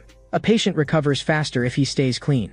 Cha Ju-young could not understand what Han Sui was trying to do. Washing clothes was not a guard's job, and there was no way a female guard would personally help someone undress. At that moment, Han Sui asked in return, "My behavior seems suspicious, doesn't it?" Then she smiled and said, "The second wing is special to begin with, and the guards only handle miscellaneous chores." Cha Ju-young thought maybe he was overthinking it, but Han Sui continued, "I saw you fight Rim. You're more violent than you look. But even so, compared with your father, you're still gentle." After hearing that, Cha Ju-young's pupils shrank. He wanted to rush out and demand why Han Sui knew Cha Gangryong, but the intense pain all over his body left him completely unable to move. Outside the ward, Han Sui made a judgment in her heart. Cha Gangryong's dream of raising his son to become the strongest in the world might not be a delusion after all. But now it was all too late, because the smell of blood on Cha Ju-young had already spread through the entire prison. The hungry sharks had long since caught the scent. On the third floor of the second wing, the shark Moon Sang-woo was toying with a rat. Again and again he let it go, giving it hope, and again he reached out and caught it back. Moon Sang-woo had originally thought that Four Eyes Rim from the second floor looked pretty decent, and had wanted to find a chance to have some fun with him. But Rim had been taken out because he was too arrogant. Moon Sang-woo found it all boring. Now he decided, he would go play with the one who had bored him. Just thinking about the possible fun ahead made Moon Sang-woo tremble with excitement. He knew that Cha Ju-young, having just finished fighting Rim, had to be physically weakened right now.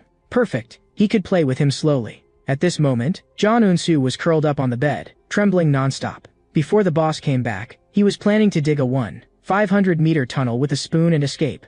But just then, Oh-tae-san told him even worse news. Behind that wall was the next cell. At that moment, he suddenly heard a commotion outside. The other inmates all thought they were seeing things, because over by the 5th floor, there was actually someone hanging in midair. Moon Sang-woo was now excited to the extreme, because Cha Gangryong's son had fallen into his hands while weakened. As long as Moon Sang-woo let go, Cha Ju-young would fall into the wire mesh and be sliced in two. What Moon Sang-woo looked forward to was the terrified expression of prey caught while weak. That expression alone was enough to make him so excited he lost control. But at that moment, Cha Ju-young coldly ordered him to let go. "I'm telling you, idiot, stop just shouting with your mouth. The fish in the deep sea are always killing each other just to survive." Just now, after a hammerhead shark fought to the death, it was still mercilessly swallowed by a sharp-nosed shark. But waiting for the sharp-nosed shark was an even fiercer and crueler predator. Because the smell of blood spreading through the sea had completely stimulated the hungry shark's sense of smell. The white-haired guy who watched science documentaries every day was already bored out of his mind. He needed stronger dopamine to stimulate his brain.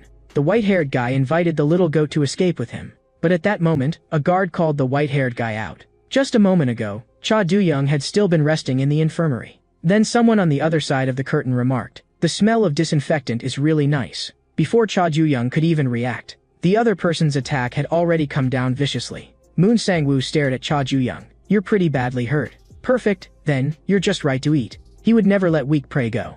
Moon Sang-woo wanted Cha Du-young, in order to survive, to struggle with all his might, to keep struggling until his body completely collapsed. Badly injured, Cha Du-young had no strength left to fight, but for Moon Sang-woo, the enjoyment had only just begun.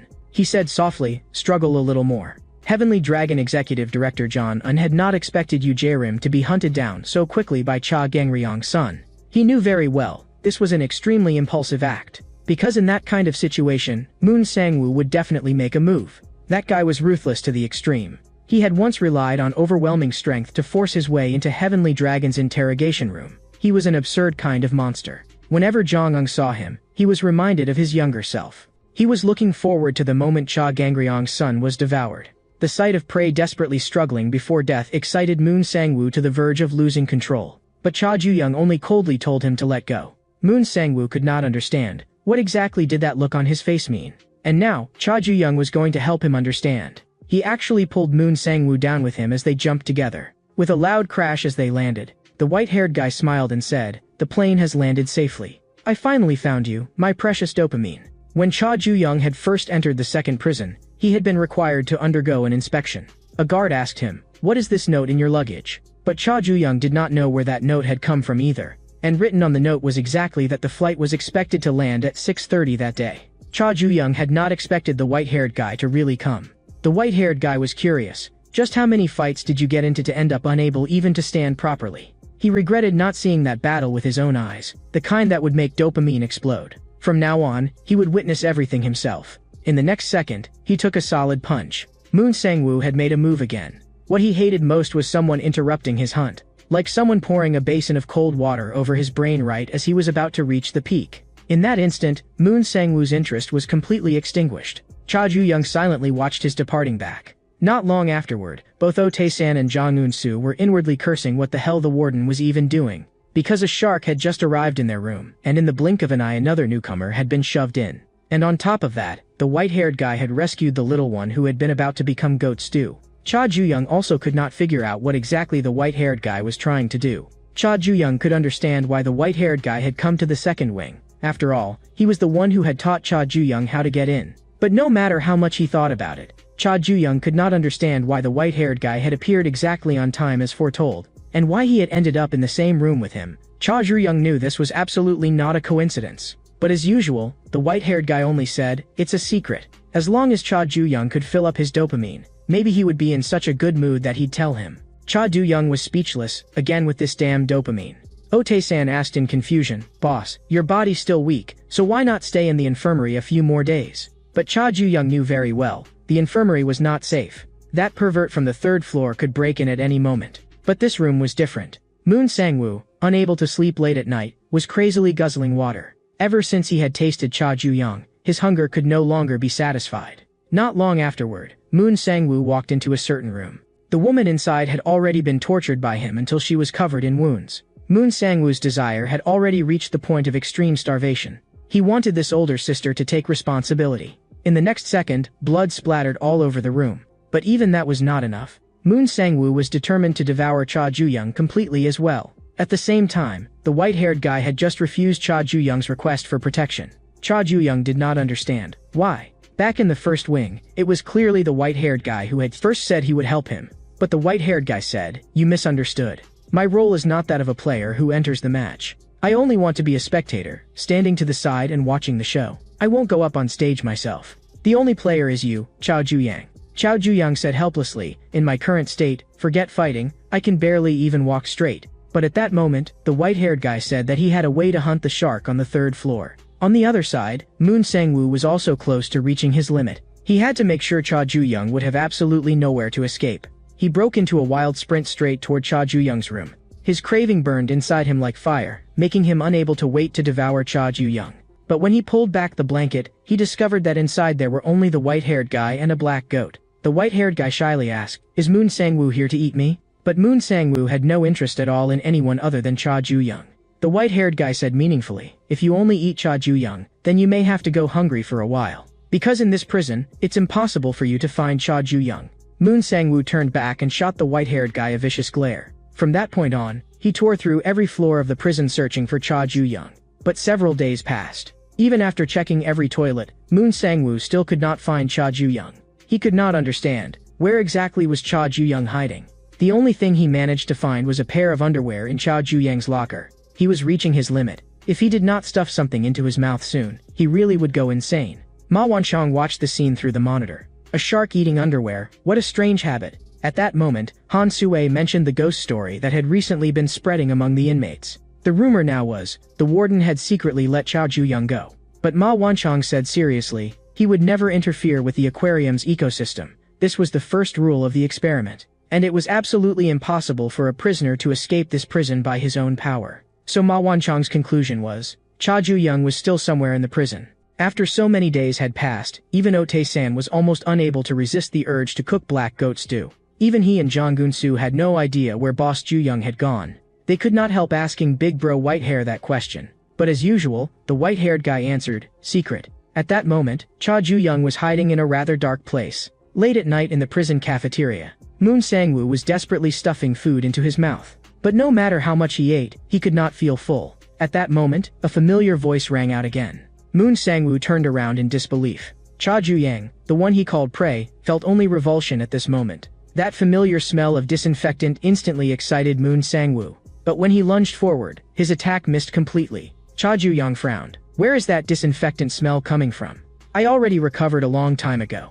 Moon Sangwoo had waited too long for this moment. He had almost actually starved to death. Cha Ju-yang's elbow strike smashed brutally into a vital point. Fortunately, he had listened to the white-haired guy's suggestion. Cha Ju-yang had not expected that there would be a place like that inside the prison. Moon Sangwoo, knocked to the ground, refused to believe that Cha Ju-yang had already recovered. Moon Sangwoo stubbornly insisted that Cha Ju-yang was only bluffing. But Cha Ju-yang, who had been beaten since childhood, naturally recovered far faster than ordinary people. Cha Ju-yang really had already recovered, and now there was no way he could be devoured by Moon Sangwoo anymore. But as a loud crash exploded, Moon Sangwoo, dodging the attack, muttered, "I waited so long, and this isn't the result I wanted." Actually, Cha Ju-yang had also waited a long time, for this very moment when he could crush Moon Sangwoo with his own hands. But now that his desire had fallen through, Moon Sangwoo could no longer get excited. Cha Ju-yang knew, this bastard was a complete pervert who got satisfaction from tormenting the weak. But so what? Cha Ju-yang could simply use his fists to beat him into an even more miserable state. But Moon Sangwoo felt, that would make it meaningless. What he wanted was pure, natural, uncontaminated organic prey. Then Cha Ju-yang would make him obediently take the beating.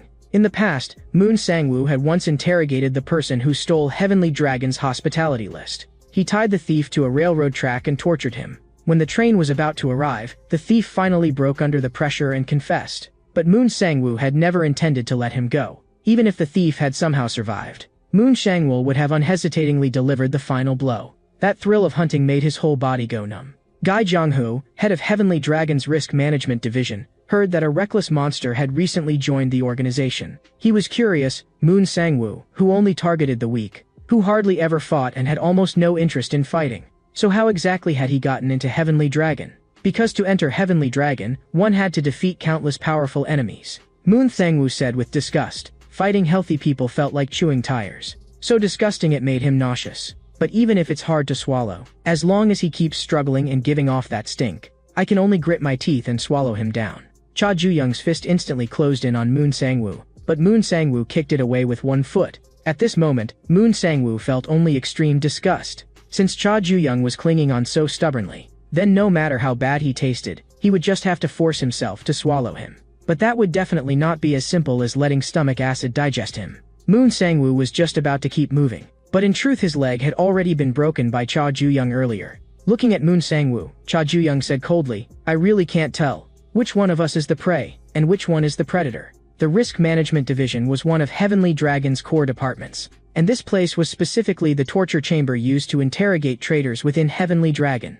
No one could stay silent to the very end here. Guy Jong-ho asked Moon Sangwoo, "Do you know why?" Because the key to torture is never physical pain, but rather human imagination. What comes after your nails are ripped out? What comes after your skin is flayed? What comes after you're burned with fire? The questions keep extending, endlessly. No one can withstand that kind of pressure. Driving a prisoner's imagination to its limit is the interrogator's job. Moon Sangwoo absolutely loved this job, and the expression enjoyed by the interrogator was itself a catalyst for the victim's imagination.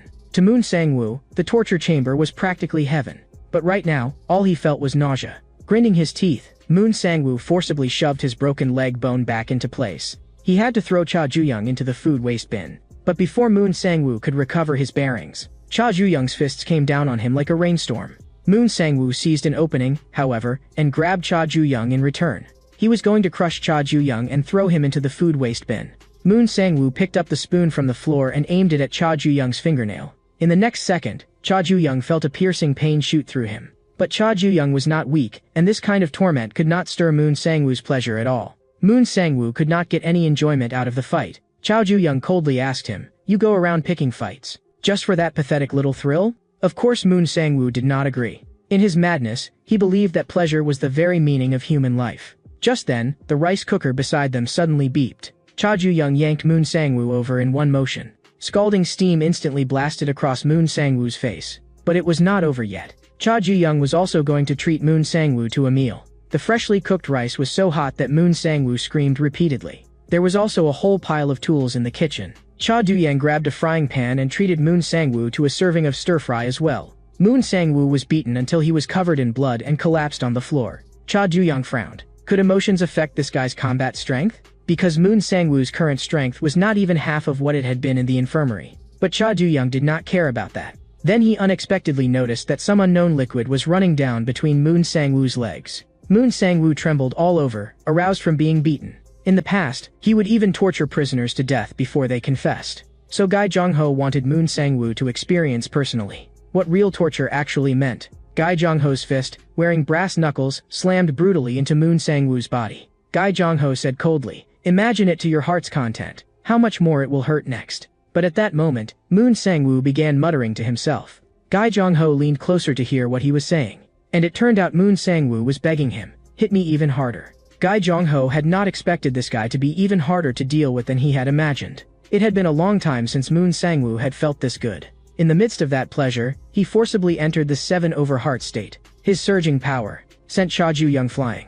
Moon Sang-woo liked the look of being tortured, even if the one being tortured was himself. He opened his mouth and laughed. "Cha Ju-young, come devour me." Cha Ju-young frowned. "Don't you know? The one who pulls out the ultimate move first is the one who loses first." At that moment, Cha Ju-young also drew on his anger. The cookie-cutter shark of the deep sea does not feed in order to survive. It bites to torment other fish and gain pleasure. It always takes one bite out of every creature and then quickly flees. That is why the cookie-cutter shark is also called the sadist of the deep sea. But Ma Wanchong knew that this sadist actually had another side. The way it bites once and runs looks more like it is waiting for the other side to bite back, turning pain into pleasure, and enjoying even becoming prey itself. That attitude was practically the embodiment of masochism.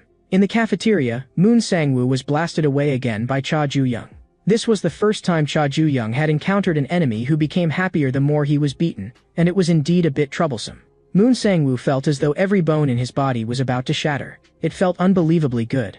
He begged Cha Ju-young to continue. He had never experienced this kind of intense stimulation even in Heavenly Dragon's torture chamber. On the surface, that place was where traitors were interrogated, but in reality it had another use. Cha Ju-young did not understand. "Why are you suddenly bringing this up in the middle of a fight?" Moon Sang-woo teasingly shot back. "You don't know what Cha Gangryong did in the torture chamber? For the sake of his only son, he really did?" Moon Sang-woo suddenly shut his mouth halfway through. Cha Ju-young ordered him in a low voice to continue. But Moon Sang-woo knew he could not say it, because the moment he said it aloud, Gai Jong-ho would hunt him down. Cha Ju-young pressed him again. "Speak." But right now, all Moon Sang-woo wanted was to keep doing interesting things. And at this moment, all Cha Ju-young wanted to know was what exactly Cha Gangryong had done. The intense pain only made Moon Sang-woo more excited. He wanted to taste each other together with Cha Ju-young. The more Cha Ju-young fought, the angrier he became. Because this bastard Moon Sang-woo was actually getting stronger the more he got beaten. Cha Ju-young wanted to see just how long he could hold out. His low kick cracked viciously against Moon Sang-woo's head. But Moon Sang-woo instead burst into wild laughter. He felt his body becoming very strange. In the next second, Cha Ju-young was blown away by an even greater force. Moon Sang-woo still wanted to keep playing. He wanted even more, even fiercer attacks. Then Cha Ju-young would satisfy him. The destructive power of this blow was unlike anything before. Cha Ju-young had already begun to get used to how to use Overheart. Cha Gangryong had once told him, "If you use Overheart too much, your body will definitely suffer backlash. Even if you comprehend Overheart, you still have to grind it out yourself before you can truly control it." Just like Cha Gangryong once told his son, "You'll be able to control Overheart very soon." The most crucial point, which Cha Ju-young had to remember firmly, was this: not every battle required him to ignite that fire. Ever since fighting Yu Jae-rim, Cha Ju-young had been thinking about how to suppress the backlash. After thinking for a long time, he finally understood. Hide that fire away under normal circumstances, and only ignite it when it is truly necessary. Moon Sang-woo's chest took another heavy punch from Cha Ju-young, but to him, it still felt delicious. Cha Ju-young's fist lashed out viciously once again. Moon Sang-woo cried out even more excitedly. Cha Ju-young stopped paying attention to him and simply kept punching. This was the first time Moon Sang-woo felt as though his heart was about to burst apart. Cha Ju-young was repeatedly switching Overheart on and off. At the instant of each activation, the power rose explosively. An unmatched heavy blow sent Moon Sang-woo's body flying away in an instant. Cha Ju-young coldly asked, "You're still not talking? You've been in Heavenly Dragon's torture chamber, so you should know better than anyone the simplest way to make someone talk. Until I hear an answer that satisfies me, I'll fry you until you're golden and crispy." The white-haired guy, squeezed into the ventilation shaft, could not help complaining. "It really is cramped." He had actually dragged Oh Tae-san and Jang Eun-soo over by force to watch the fight. The two of them could not resist and could only tremble in fear. The white-haired guy smiled. The more spectators there are, the better the atmosphere. But then he suddenly saw a scene that thrilled him. Cha Juyang was pressing Moon Sang-woo's head down toward a vat of hot oil. The white-haired guy gave a wicked grin. As expected, out of all fried foods, deep-fried shark head is the tastiest. Looking at Moon Sang-woo, Cha Juyang could tell he still did not understand the situation at all. He began putting more strength into his hand. Only then did Moon Sang-woo realize in shock. Cha Juyang was serious. In the next second, his hand was shoved straight into the hot oil. A pig-slaughtering scream exploded instantly. Cha Juyang was not joking with him. Moon Sang-woo's head was only a tiny distance away from the surface of the boiling oil. He was so frightened his soul was practically leaving his body. Cha Juyang said coldly, "You won't die if you go in. Your face will just be burned beyond recognition.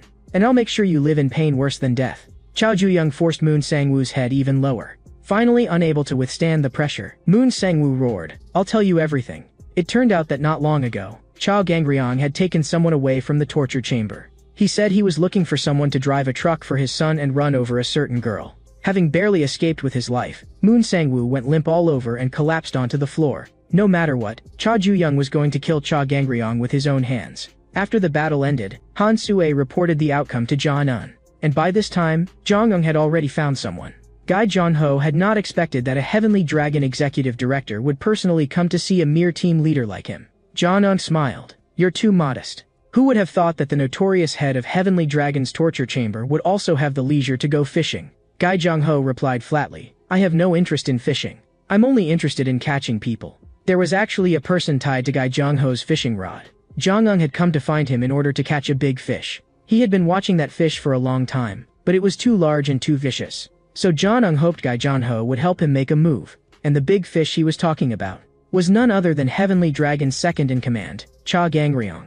At this moment, the little ones in the aquarium had all been frightened by a strange man, because Ma Wanchong had just witnessed with his own eyes two sharks tearing at each other's flesh and blood. Cha Juyang's overwhelming victory made him heat up with excitement. That was not competition for survival, but a purely savage act of predation. And now Ma Wanchong finally had some idea. What species the first-floor shark, Cha Juyang, actually was. Two sharks had already exited Juvenile prison's second wing. Ma Wanchong understood. When ecological balance is broken, creatures activate their defense mechanisms. Just as island tortoises withdraw into their shells, pufferfish inflate their bodies, and octopuses change color to deceive their enemies. Ma Wanchong was looking forward to seeing how the strongest predator of the deep sea would respond. In the prison, the white-haired guy kept stupidly grinning while petting the little goat. Otae-san and Jong Eun-soo both suspected something was wrong with his brain. At the same time, the shark on the fourth floor opened his eyes. The shark on the fifth floor also opened his eyes at the same time. The white-haired guy said softly, "It has begun." The remaining two sharks should make their move. The janitor on the fourth floor wondered, "Why is that door open?" After all, a shark's door was almost never opened under normal circumstances. In the next second, the janitor was nailed in place by a terrifying pressure. He had not expected it. The shark on the fourth floor had actually walked out of his room. At the same time, on the fifth floor, the inmates by the stairs wondered, who came down from the fifth floor? In the next second their pupils contracted, because the shark from the fifth floor had actually come downstairs. In the surveillance room, the alarms were already blaring everywhere. At this moment, in that hospital specially for treating juvenile prison inmates, Yu Jae-rim, who had been defeated by Cha Ju-young, still needed 3 more weeks before he could be discharged. He stared at the happiness poster on the wall, grinding his teeth so hard he almost ground them apart. In his pursuit of happiness, Yu Jae-rim had instead fallen into the abyss of unhappiness. The moment he thought of Cha Ju-young stepping upward on top of his broken body, he wanted nothing more than to skin him alive and devour him whole. On the other side of the hospital, Moon Sang-woo only felt unbearably hungry. He could not help guessing, was Cha Ju-young's target the shark on the next floor? Moon Sang-woo knew very well that the 2 sharks on the 4th and 5th floors were no pushovers. They were aberrations among heavenly dragon seeds. They were monsters that even Moon Sang-woo did not dare devour lightly. At that moment, a nurse walked in to give him an injection. Moon Sang-woo burst into tears on the spot from fright. He really could not stand pain anymore. At the same time, in the prison screening room, because today was Culture Day, the warden put on a movie for the inmates, and it was apparently about a goat monster fighting a tentacled alien. The inmates were all speechless. The warden actually screened this kind of trash. Even the black goat was bleeding in fright. The white-haired guy was a little surprised. The first time Cha Ju-young fought a shark, he could barely even stand. But this time, he could sit there watching a movie completely unharmed. Cha Ji-young knew this was all thanks to the white-haired guy. More precisely, it was because the white-haired guy had told him about that place. Cha Ju-young still could not figure out why the white-haired guy had information like that. But he knew the white-haired guy would not tell him, and he had no intention of pressing further. It was just that Cha Ju-young felt the white-haired guy was unusually quiet today. Normally, he would have been yelling non-stop at a scene like this. The white-haired guy grinned wickedly, because reality is more interesting than movies. Just then, the screening room door was suddenly shoved open. A janitor shouted, "Something happened." The shark on the 4th floor and the shark on the 5th floor had started fighting. In the hospital, Yoo Jae-rim understood, the 2 remaining sharks were about to face Cha Ju-young.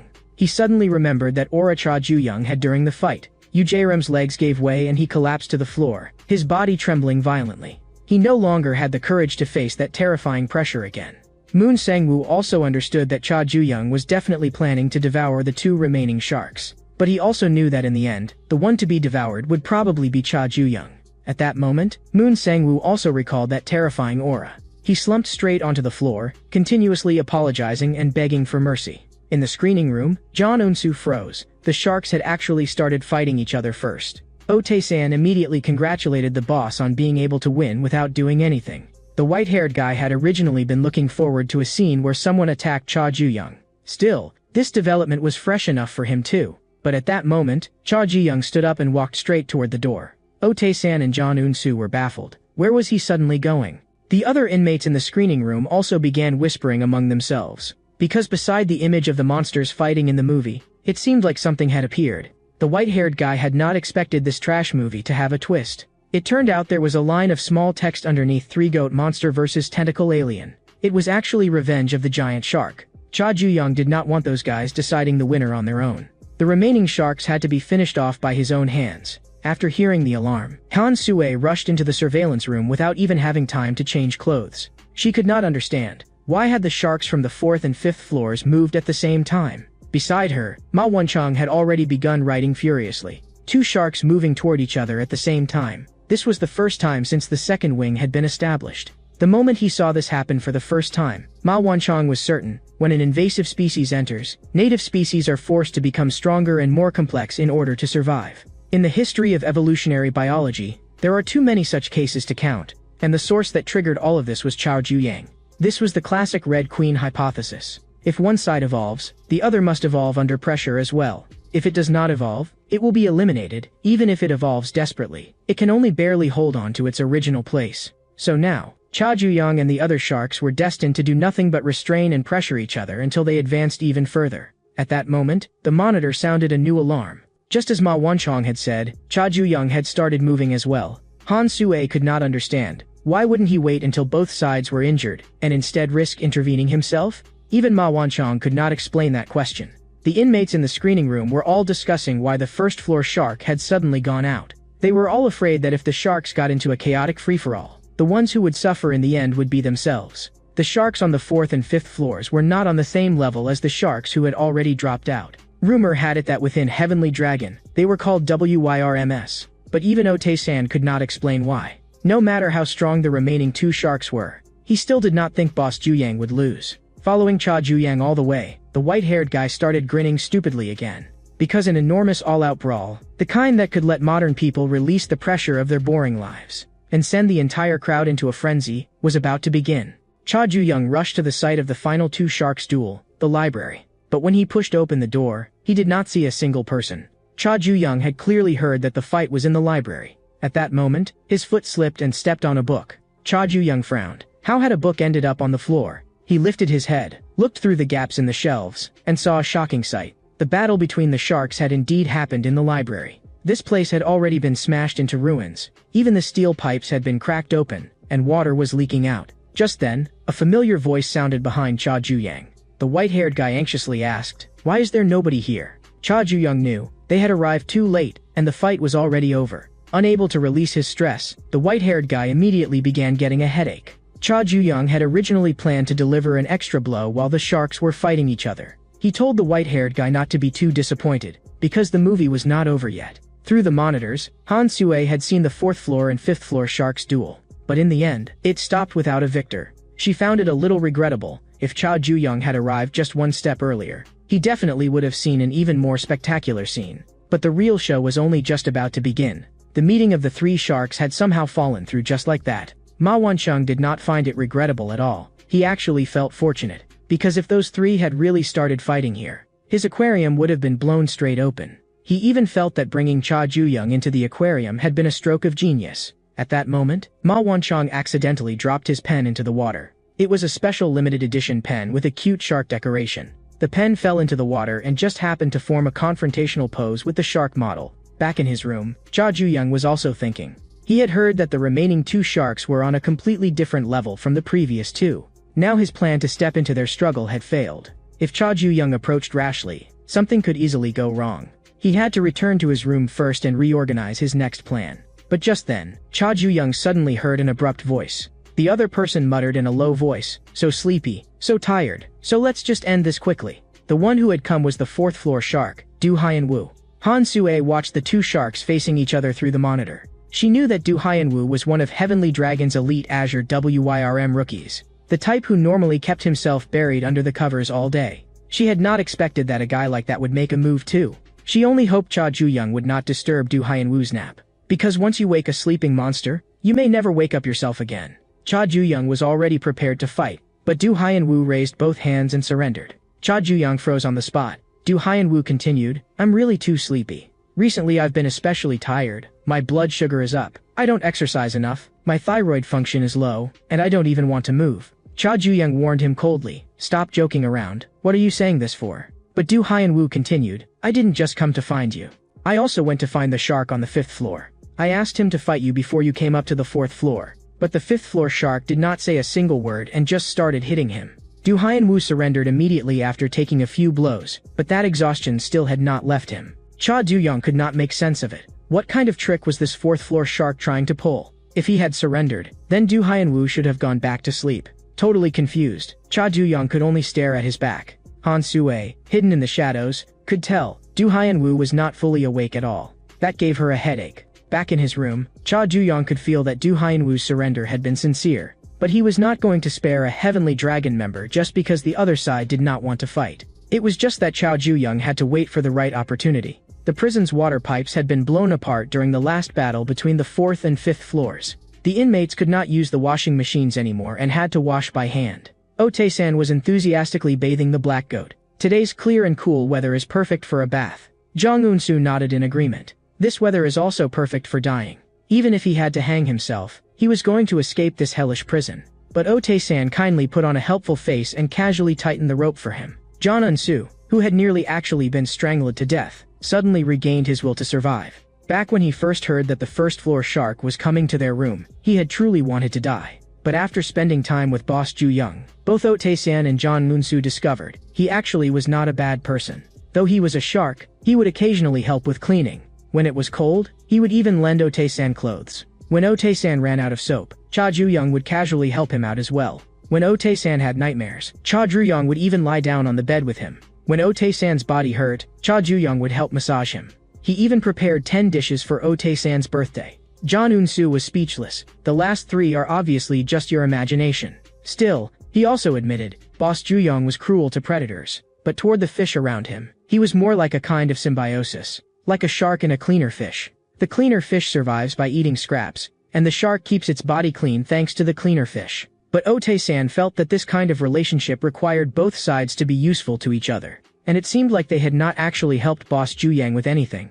At that moment, the black goat that had just been taking a bath suddenly started bleeding again. Ote-san wondered, had this little thing been soaking in the water too long? At the same time, Du Haiyan-Wu was lying on the rooftop, sleeping in the sun, humming a tune. Han Sue forcibly woke him up. She asked in confusion, "You have a bed, so why sleep in a place like this?" Du Haiyan-Wu shot back, then as a prison guard, "Why are you privately contacting inmates?" Han Sue smiled and praised him. Azure WYRMs really are sharp.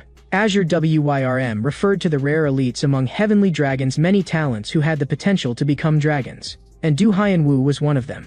Du Haiyan-Wu's tone turned cold as he questioned her. "How does a guard like you know about that?" As that pressure came down on her, Han Sue felt her whole body go numb. Her reason for coming to Du Haiyan-Wu was simple. Du Haiyan-Wu was growing more and more exhausted lately, to the point that even his will to fight was nearly gone.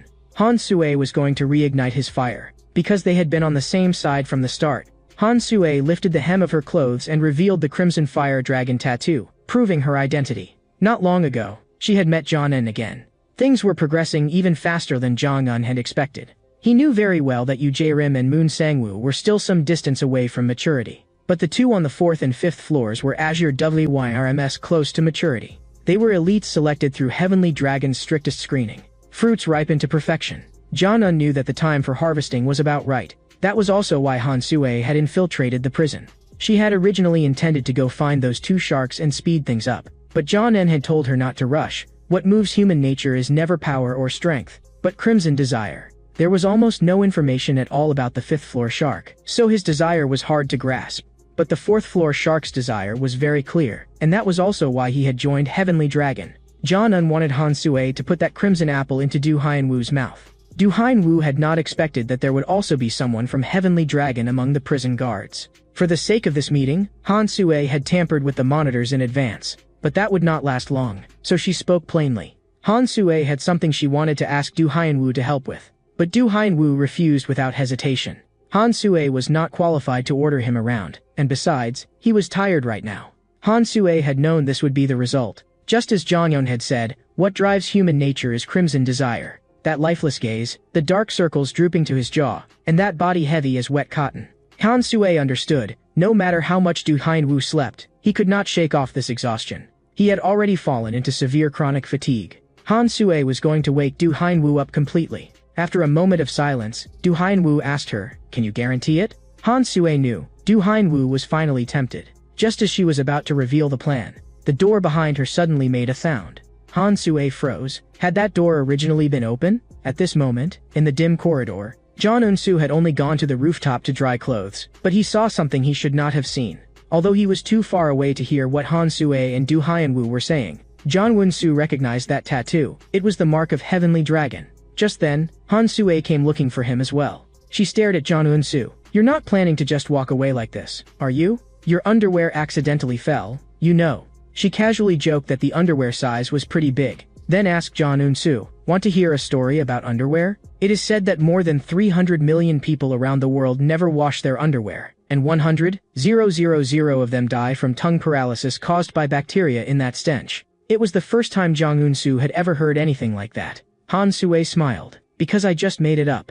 But the number of people who have had their tongues torn out and been killed for leaking other people's secrets is much higher than that." From that day on, Jong Un-soo could not sit still no matter what he did. Cha Ju-young looked at him. "Why aren't you eating? Why are you stacking peas into a tower?" Jong Un-soo had no idea what to do anymore. In his understanding, Heavenly Dragon was the kind of infamously brutal corporate crime syndicate of the 21st century that could kill one person every 3 seconds. He could not understand why a prison guard would have that tattoo on her body. He was even more afraid that now that he knew a Heavenly Dragon secret, those vicious bastards would hack him to pieces. Cha Ju-young stared at Jong Un-soo's tray, his brows knitting tighter and tighter. Because without realizing it, Jong Un-soo had arranged the peas into an SOS signal. Jong Un-soo hurriedly explained. He was arranging them to mean sauce. Cha Ju-young told Otae-san to take him to the infirmary later to get checked out. Jong Un-soo did not want to drag Cha Ju-young and Otae-san down because of himself. In the past, Du Hyun-woo used to lie in bed all the time. He slept and slept. But no matter how much he slept,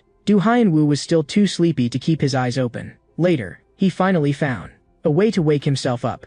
That day, Han Sue had originally wanted to ask Du Hyun-woo for help, but after discovering that someone was peeping, she first asked Du Hyun-woo to deal with a little fish. That day, Jong Un-soo had fled down from the rooftop in a panic, without even having time to hang his clothes, and they had long since started to stink. He only hoped the people from Heavenly Dragon would really spare him. But just then, someone appeared behind Jong Un-soo. At the same time, another person was standing by the window of the room. Cha Ju-young was also staring at Jong Un-soo. Jong Un-soo, who used to study beauty and hairdressing, had once been responsible for cutting Otae-san's hair. Otae-san marveled. "Your skills are really not bad. All men should try this." The white-haired guy laughed. "This isn't hair. It's a bird's nest. There are probably 3 eggs hatching in it." Then Jong Un-soo asked Boss Ju-yang too, "Want a haircut?" At its current length, it really was about time for one. In the past, Cha Ji-young's hair had always been cut by Lee Dae-yeon. She once said that bad moods would be cut away along with the hair. After coming to prison, Cha Ju-yang let Jong Un-soo cut it for him. And now, Du Hyun-woo had come looking for Jong Un-soo. He coldly demanded, "You were the fish on the rooftop that day, right?" John Eun-soo immediately said that he was afraid of heights and never went to the rooftop. Even if I really did go, a coward like me wouldn't dare open my eyes, so I absolutely didn't see any tattoo. In his panic, John Eun-soo still let it slip. He immediately hugged Do Hyun-woo's leg and frantically apologized. A useless piece of trash like me wandering around and doing nothing but exhaling carbon dioxide. I'm really sorry. Even if my dead grandma asked me in a dream, I still wouldn't say anything, so please spare me. Do Hyun-woo was so tired listening to him that he nearly fell asleep on the spot. John Eun-soo was still begging nonstop, but Do Hyun-woo had already made an agreement with Han Soo-ae. He had to do this for Han Soo-ae to get rid of his fatigue, so he could only send John Eun-soo to his death first. John Eun-soo hurriedly shouted, "If you kill someone in prison, you can get up to 20 years under juvenile law." But Han Soo-ae had already said before that juvenile prison second wing was specially supported by the Korean government. It was an unofficial institution secretly operated for Warden Ma Won-chang's academic research, so nothing that happened here would be recorded. What Han Soo-ae's words meant was, in this prison, killing people did not matter. John Eun-soo was so frightened that he struggled with all his might. A scratch from his fingernail cut across Do Hyun-woo's face. Do Hyun-woo had originally wanted to let John Eun-soo die cleanly. But since you insist on struggling, then I'll beat you down first. Do Hyun-woo told John Eun-soo not to struggle pointlessly. But his attack was blocked by Oh Tae-san. Do Hyun-woo did not want to waste time. It was already time to sleep. Oh Tae-san also knew that a little fish like him could never beat a shark. The gap in strength was too great. Even hoping to survive felt like a luxury. But if he activated the trap, it might be different. Oh Tae-san knew, if a little fish wants to stay alive, it has to use the dirtiest method possible. As long as Do Hyun-woo touched that rope, the gates of hell would open. With a refusal to retreat, Oh Tae-san charged straight forward. In the surveillance room, Ma Won-chang found it very strange, because after entering the second wing, the shark on the fourth floor had almost never been active. The conflict with the fifth floor shark a few days earlier had also seemed more like something that happened by chance in order to avoid Cha Ju-young. Do Hyun-woo had walked to the first floor in order to surrender to Cha Ju-young. All of that Ma Won-chang could understand. But the fact that Do Hyun-woo had actually taken the initiative to attack other little fish, this he could not accept. It was the complete opposite of Do Hyun-woo's usual personality. Han Soo-ae smiled. He is still a predator in the end. Maybe after fighting the fifth floor shark last time, his mindset changed. Ma Won-chang neither agreed nor disagreed with that explanation. Even though Oh Tae-san had prepared a trap in advance, he was still quickly taken down. John Eun-soo wanted to pull him and run, but Do Hyun-woo had already decided to send both of them on their way together. But the foot that was about to come down was suddenly grabbed by someone. Cha Ju-young said coldly, "If you kill that guy, it'll be troublesome for me. Because then no one will be able to cut my hair. But it looks like, your hair is the one I should be cutting." At the same time, inside Heavenly Dragon's hunting grounds, Ju Gangshan understood that if the young master had to face the two remaining sharks one after another, it would be very difficult for him. In the next second, the prey he was aiming at was sniped down with a single shot again. In the next second, the prey he was aiming at was sniped down with a single shot again. Yu Hae-won, holding the sniper rifle, also knew that the two remaining sharks were Azure WYRMS. Just like Ju Gangshan before, he understood that a clash between the young master and the Azure WYRMS was ultimately unavoidable, and it might have already begun. Cha Du-young was a little surprised. Why would someone as lazy as Do Hyun-woo take the initiative to act? Do Hyun-woo lazily shot back. What would it change even if you knew? In the next second, Cha Ju-young's fist smashed into his face. Even if Do Hyun-woo did not say it, Cha Ju-young could guess, it was that woman pulling the strings. After taking that punch, Do Hyun-woo still looked like he could not care less. Then Cha Ju-young added another punch. The huge force blasted Do Hyun-woo's whole body away. Right now, all Cha Ju-young wanted was to figure out what exactly the people of Heavenly Dragon were trying to do. But Do Hyun-woo only wanted to sleep. As a child, his hypersomnia had once nearly caused a gas leak. Fortunately, the family dog, Gang Yu, woke him up. Gang Yu carried a baseball in his mouth and tried to get Do Hyun-woo to play. But Do Hyun-woo still only wanted to sleep. Even if he lay back down on the bed, Gang Yu would keep barking. Awakened by the noise, Do Hyun-woo's expression instantly turned cold. He believed that sleep was the most important instinct of all for human beings. But right now Cha Ju-young was interfering with his sleep. Do Hyun-woo's eyelids were already on the verge of collapsing. He suddenly drove a knee hard into Cha Ju-young's jaw. After Cha Ju-young lost consciousness for a brief moment, he immediately regained it. Right now, all Do Hyun-woo wanted was sleep, and anyone who dared interfere deserved to die. Yu Hae-won at the hunting ground knew that besides the sharks, there was another key figure in the juvenile prison.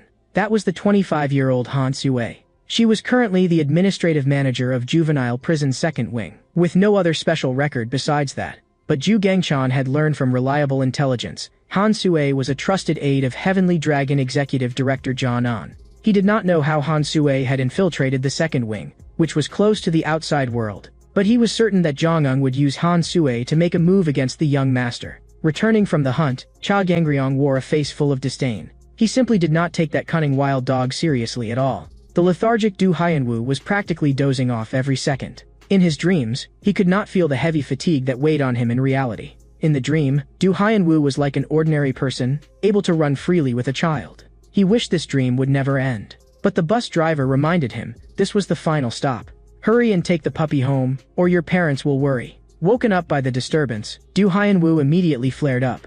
The driver was still trying to hurry home to his wife and children. But Du Haiyanwu, full of pent-up anger, directly grabbed a fire extinguisher and smashed it over him. Back in the prison, Cha Juyang had been knocked down by Du Haiyanwu. With the nuisance down, Du Haiyanwu could continue dealing with things. Once he finished off Zhan Unsu, he could still get another 10 minutes of sleep. Cha Juyang coldly asked Du Haiyanwu, "Is 10 minutes enough? Do you want me to let you sleep forever?" Du Haiyanwu only begged Cha Juyang to stop interfering with him. If Cha Juyang had not been getting in the way, he would already be lying comfortably back in bed. After being knocked back again, Cha Juyang felt that something was off, because he realized that from beginning to end, Du Haiyanwu had fought using only his legs. A suspicion vaguely surfaced in Cha Juyang's mind. Du Haiyanwu had planned to lull Cha Juyang to sleep first, but Cha Juyang wanted to confirm his suspicion first. First restrict Du Haiyanwu's lower body movement, then force him to fight using his upper body. But Du Haiyanwu still counterattacked using only his legs, and even told Cha Juyang not to waste his energy. That only made Cha Juyang even more certain. Du Haiyanwu really could only use his legs. A phone hidden in the shadows recorded the entire battle from start to finish. Han Sui thought she actually had quite a talent for filming. It was the first time Zhan Eng saw Cha Juyang through photographs alone. He felt Cha Juyang did not resemble Cha Gangryong very much. For someone like Cha Gangryong to send his own son to prison for selfish desire, his methods were truly ruthless. But Gai Jianho felt that was exactly Cha Gangryong's style. Zhang Eng snatched the branding iron from his hand. To achieve his goals, Cha Gangryong had never cared about the means. This time, Zhang Eng intended to try it personally too. At the same time, Cha Gangryong was skinning a wolf. He wanted to know what that bastard Zhang Eng was plotting again. Zhu Gangchan had been keeping a close watch on Executive Director Zhang Eng's movements. Recently, he discovered that Zhang Eng had been contacting the Risk Management Division far too often. Cha Gangryong almost instantly guessed Zhang Eng's intentions. Yu Heiwan had also already begun moving according to Cha Gangryong's instructions. In Cha Gangryong's eyes, Zhang Eng was nothing more than a wild dog. If a wild dog dreams of becoming a dragon, it deserves to be crushed. The fight in the prison was still ongoing. Du Haiyanwu only had 5 minutes of sleep time left. Cha Juyang was very concerned. Was he deliberately only using his legs? For Cha Juyang, that was actually a good thing. Compared to an opponent who used both hands and feet, Du Haiyanwu's movements were too easy to read. Whether dodging or attacking, Cha Juyang could predict Du Haiyanwu's next move. He understood that a master at Du Haiyanwu's level would definitely know this too. That was why Cha Juyang found it even harder to understand. Why exactly was Du Haiyanwu refusing to use his hands? Chao Zhuyang's performance was even better than Han Sui had expected. Now, things were progressing according to plan. Han Sui had successfully dragged Du Haiyanwu into a fight with Cha Juyang. She thought to herself, as long as this succeeds, as Zhang Eng's trusted aide, becoming a senior executive in Heavenly Dragon should only be a matter of time. But what Han Sui did not know was that a heavy sniper rifle in the distance had already locked onto her. Not long ago, Yu Heiwan had been sent by Cha Gangryong to the second wing to carry out a mission. Zhang Eng's group thought there was always someone stronger and a sky beyond the sky. But on Cha Gangryong's side, they would even dare to shoot down whatever was in the sky. Yu Heiwan confirmed the dust cover, the feel, and the wind direction. Everything was just right. Before her was a second opportunity that absolutely could not be missed. But just as Yu Heiwan was about to pull the trigger, a toad blocked her scope. That cunning prey also vanished at once. But Yu Heiwan had not come here to shoot rabbits. Now, it was time for her to take care of real business. The instant Han Sui sensed something wrong, she hid behind the door. She did not know who had been peeping at her back, but it really was an unpleasant feeling. In the surveillance room, Ma Wanchong frowned. Why had the rooftop monitor suddenly malfunctioned? But he had something even more important to focus on right now. The fourth-floor shark, who normally only slept, was now not only attacking the fish, but had even started fighting the first-floor shark, Chao Juyang. For an observer, a dramatic ecological shift should have been exciting. But this time, Ma Wanchong felt that something was off, as if someone were deliberately muddying the water. But no matter what, he had to first play his role as observer properly. With his weakness seen through, Du Haiyan-woo began to fall into a disadvantage. In an instant, Cha Ju-young circled around behind him. This originally had nothing to do with Cha Ju-young, but he still had to ask, "Why are you only using your legs?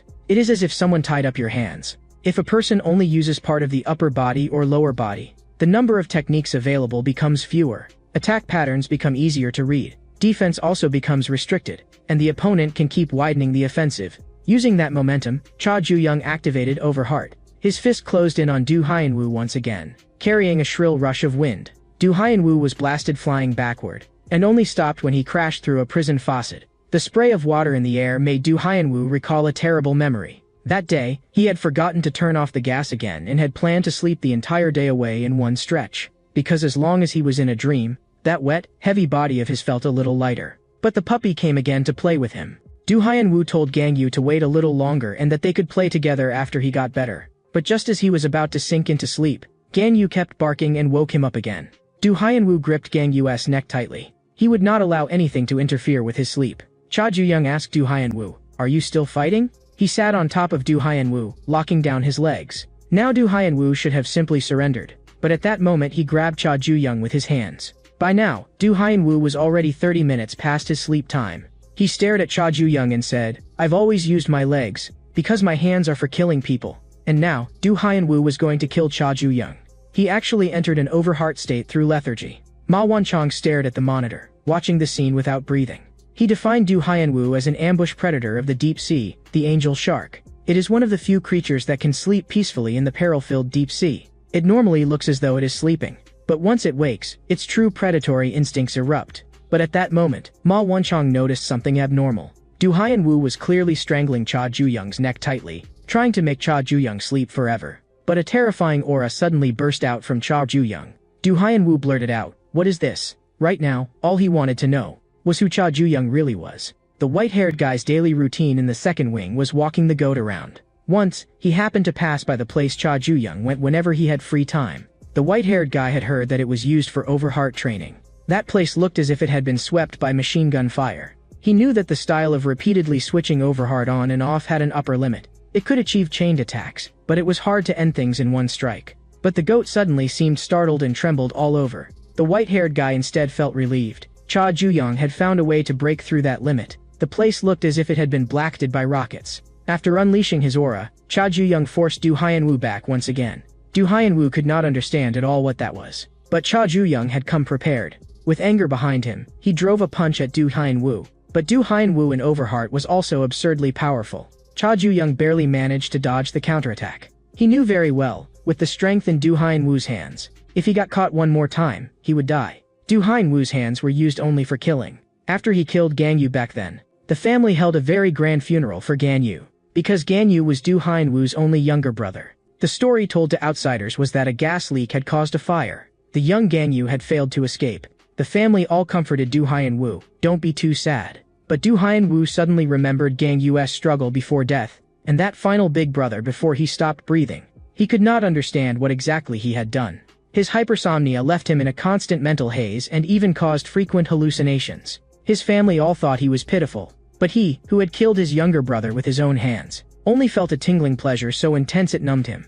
That was the first time Du Haiyan-woo had ever felt his body become so light. He had finally found a way to stay awake. In the past, no matter how deeply Du Haiyan-woo slept, the fatigue never disappeared. His life had always been stuck in the crack between dreams and reality. Du Haiyan-woo, who was driven mad by pain every day, found that after taking a life with his own hands, the pleasure in his fingertips was so intense that even he could not believe it. But that pleasure did not last long. The moment Cha Ju-young launched his attack, his heart sank. Not good. Du Haiyan-woo grabbed his leg and asked in a low voice, "Do you know why I joined Heavenly Dragon? Because a criminal group as large as Heavenly Dragon lets me kill whenever I want." At that moment, Du Haiyan-woo's hand gripping Cha Ju-young suddenly slipped. It turned out Cha Ju-young had smeared cleanser on his own neck. Du Haiyan-woo did not understand. What is the point of all your dodging around? But Cha Ju-young knew very well. He only needed to create a flaw for a single instant. What Du Haiyan-woo hated most was people wasting time.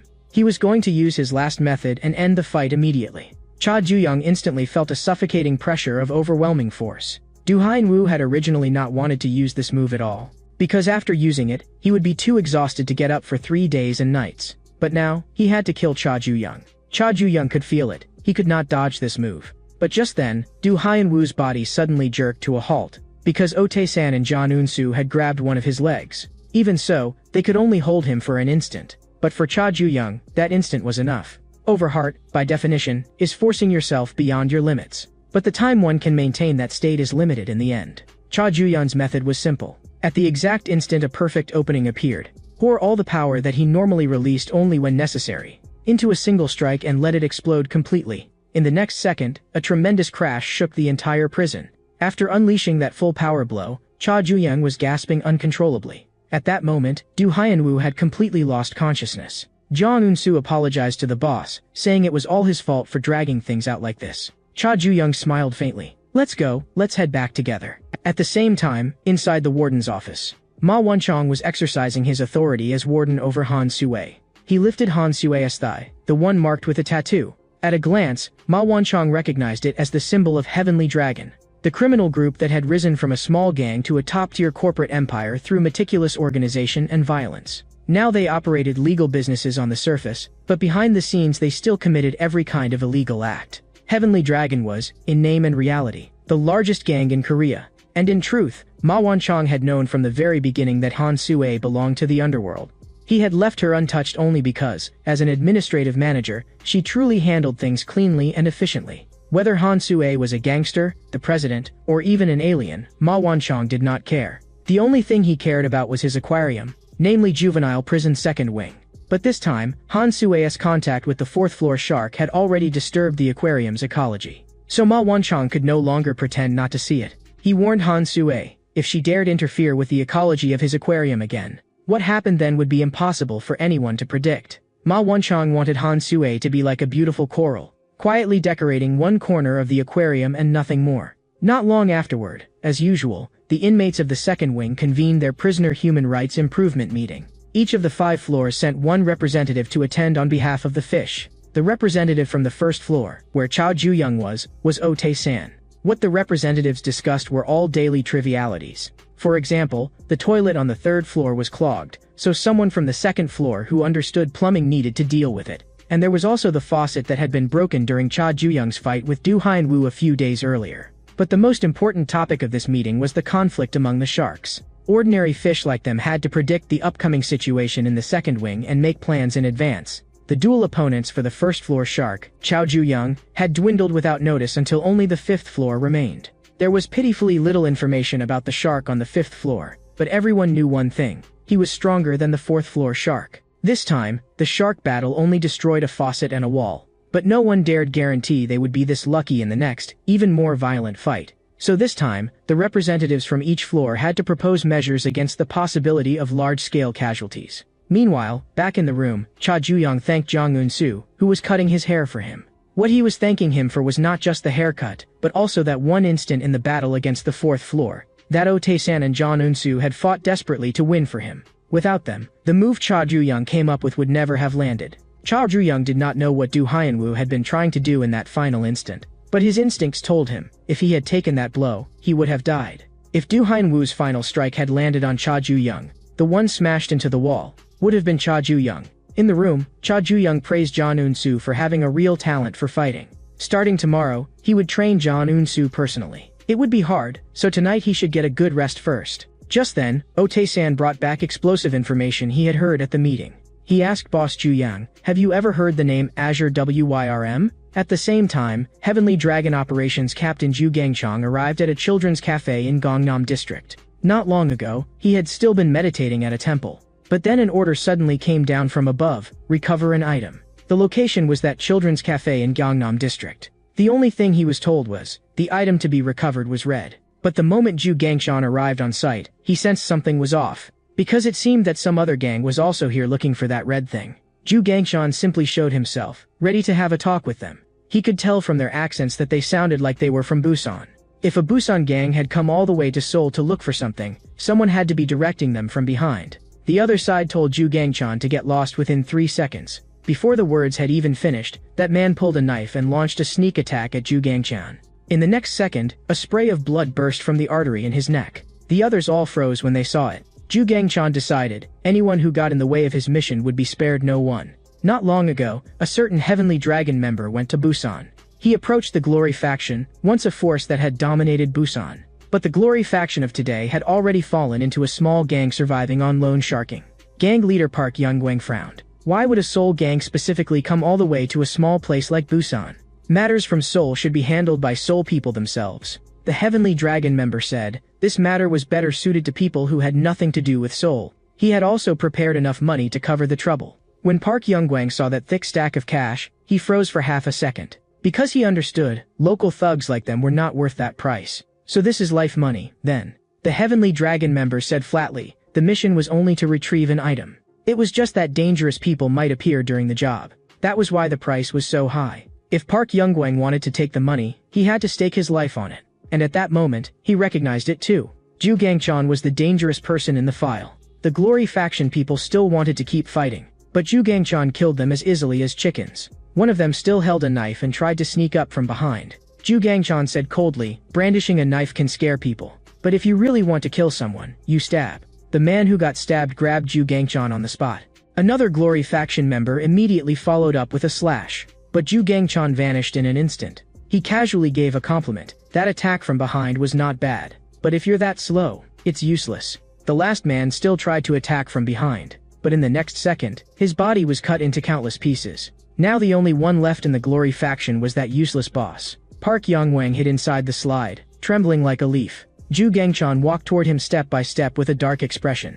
In the next second, however, his body suddenly halted, because one Glory faction member had been hiding under the toy balls from the very beginning. That man swung a heavy blow and sent Ju Gangchan flying. Park Young-gwang shouted excitedly, as expected of our adorable youngest, Young Pal. With a build that big, nobody can do anything to you. When Park Young-gwang accepted the job, the Heavenly Dragon member had told him, Azure WYRMS were all battle-hardened veterans. They were born to become the sharpest blades, and their strength was absolutely extraordinary. Park Young-gwang was confused. If a monster like Ju Gangchan showed up at the scene, why not just kill him directly? But that Heavenly Dragon member specifically wanted to see whether the fallen Glory faction could be his match. But in the next second, Park Young-gwang was dumbfounded. Several knives had appeared stuck in Young Pal's body, and he fell straight to the ground, motionless. Ju Gangchan coldly pressed Park Young-gwang. Still not planning to tell me who was backing you? But at that moment, Park Young-gwang burst out laughing. The whole territory of Busan belonged to him. Even if Park Young-gwang died, he still needed to save face. So he had brought all of Glory faction's men to Seoul. Ju Gangchan estimated roughly that there were about 40 of them. Park Young-gwang became arrogant again. But Ju Gangchan still had a mission to complete and had no time to play with them. He actually loosened his hand and dropped the knife he was holding. A chill ran down Park Young-gwang's spine. Because this meant Ju Gangchan was about to draw his real knife. 15 years ago at Incheon Port, Ju Gangchan, only 17 years old then, was already in Azure WYRM carrying out missions everywhere. But suddenly, a low voice asked, did you kill all these people? Ju Gangchan instantly raised his hand to strike. Cha Gangryong, however, smiled and praised him. Your reaction really is fast. Cha Gangryong said he had heard of Ju Gangchan, both an Azure WYRM talent and a troublesome figure. At 17, Ju Gangchan had torn apart dozens of enemies with his bare hands, without so much as blinking. Cha Gangryong was very satisfied. Ju Gangchan told Cha Gangryong to get lost if he was only going to spout nonsense. Cha Gangryong warned him, if you cannot control your temper, then even the sharpest blade will be broken. Cha Gangryong wanted Ju Gangchan to enter his scabbard, and let him swing the blade on Ju Gangchan's behalf. Now it was time for Ju Gangchan to draw his real blade. Hearing that, Park Young-gwang could not help laughing again. After all, the Glory faction was no pushover either. 15 years ago, the Glory faction was the underground emperor of Busan. Anyone who dared provoke them was sunk to the bottom of the sea to feed the fish. Back then, the ferocious reputation of Busan Glory had even shaken the waters before the Pacific. But no matter how hard Park Young-gwang tried, he could not understand it. How could they, who had once been so glorious, be wiped out like this today? Ju Gangchan taking down more than 40 knife-wielding men barehanded. How could that not be absurd? Ju Gangchan pressed again. Who exactly sent you? Park Young-gwang hurriedly said that he also did not know who the other party was. He had only taken money to do the job. To save his life, he was willing to hand over all the money. But Ju Gangchan had never intended to kill Park Young-gwang in the first place, because cleanup time had arrived. Heavenly Dragon Scene Cleanup Team 3 also arrived at that moment to handle the aftermath. Team 3 leader Gu Pungil loved the smell of blood far too much. Those neatly severed arms looked like works of art in his eyes. Ju Gangchan had not expected the cleanup team to arrive so quickly. Gu Ponggil instead found it strange. Why are you different from before? Why have you become so quiet? Park Youngguang was a survivor Ju Gangchan had intentionally left alive, because there were still suspicious points in this matter, and he had to be handed over to the Risk Management Division for interrogation.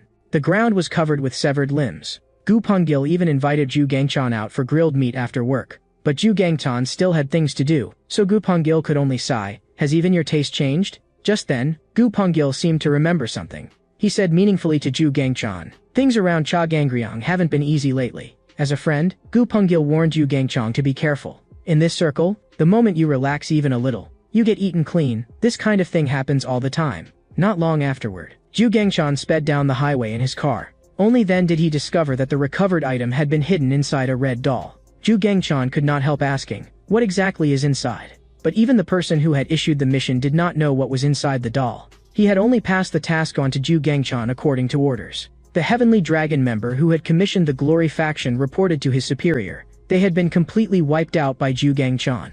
Jian'an only let out a laughing wow. Because that idiot Ju Gangchan had bitten hard on the bait he had thrown out. The abandoned building where Jian'an was right now was the place where Heavenly Dragon had first started. He and Cha Gangryong had fought and survived together here ever since they were rookies. They understood each other best. No one could replace either of them. Now Jian'an only wanted to personally send off that dear old friend. And the time would be tonight. Jian'an had already prepared a coffin and funeral portrait for Cha Gangryong. 12 hours before Ju Gangchan fought the Glory faction, the White Dragon Council, Heavenly Dragon's Council of Elder Directors, had been urgently convened within Heavenly Dragon by Jian'an. The elders seated at the head frowned. The chairman is absent, so why are you calling an emergency council? Jian'an replied calmly, because I had no choice. A traitor has appeared within Heavenly Dragon, and that traitor is none other than Heavenly Dragon's current number 2, Cha Gangryong, widely acknowledged as the strongest dragon. The moment those words fell, the whole room erupted. The man at the head coldly told him to produce evidence before speaking further. Jian'an remained unhurried and continued. Cha Gangryong's private villa, Chanhua Pavilion, is home to a group of unidentified people, and every one of them is trained like someone raised in a special forces system. Simply put, Cha Gangryong has been secretly raising his own army right under Heavenly Dragon's nose. The elders murmured among themselves, most of them believing that this alone was not enough to label him a traitor. Jian'an naturally knew that, so he continued. Not long ago, someone was arrested by the Risk Management Division on suspicion of embezzling Heavenly Dragon funds. We tracked his transfer records to overseas accounts, and eventually found that the money had flowed into a Swiss bank, and the account holder has been confirmed to be Cha Gangryong.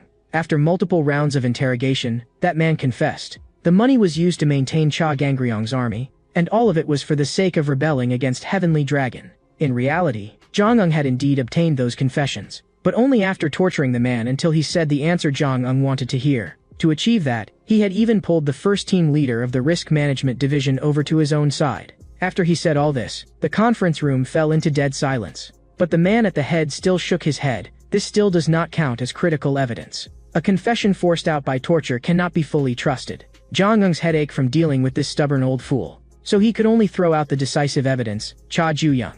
The man at the head knew Cha Gangryong had a son, but he had not expected that child to actually be locked up in juvenile prison. Jian'an said coldly, Cha Gangryong's son has recently displayed a large number of abnormal actions, especially in how he keeps crashing head-on with Heavenly Dragon's new power. It looks exactly as if someone is pushing him from behind. Cha Gangryong ordering his own son to do this has only one purpose, to push his own flesh and blood to the very top of Heavenly Dragon. The room fell so silent it was as if death itself had settled there. All the elders felt that this claim was too absurd. Jian'an muttered in a low voice, a bunch of senile old fools who still can't see the situation. Cha Gangryong wanted to control Heavenly Dragon's upper ranks and elevate his son, so he built his own private force. To maintain that force and also suppress the company's shares, he needed money, and his son suppressing Heavenly Dragon's rising talents in juvenile prison was to seize the title of the strongest rising talent of the next generation. All the evidence and suspicions pointed to one single purpose. Cha Gangryong had spent his whole life wanting to sit at the top of Heavenly Dragon and failed,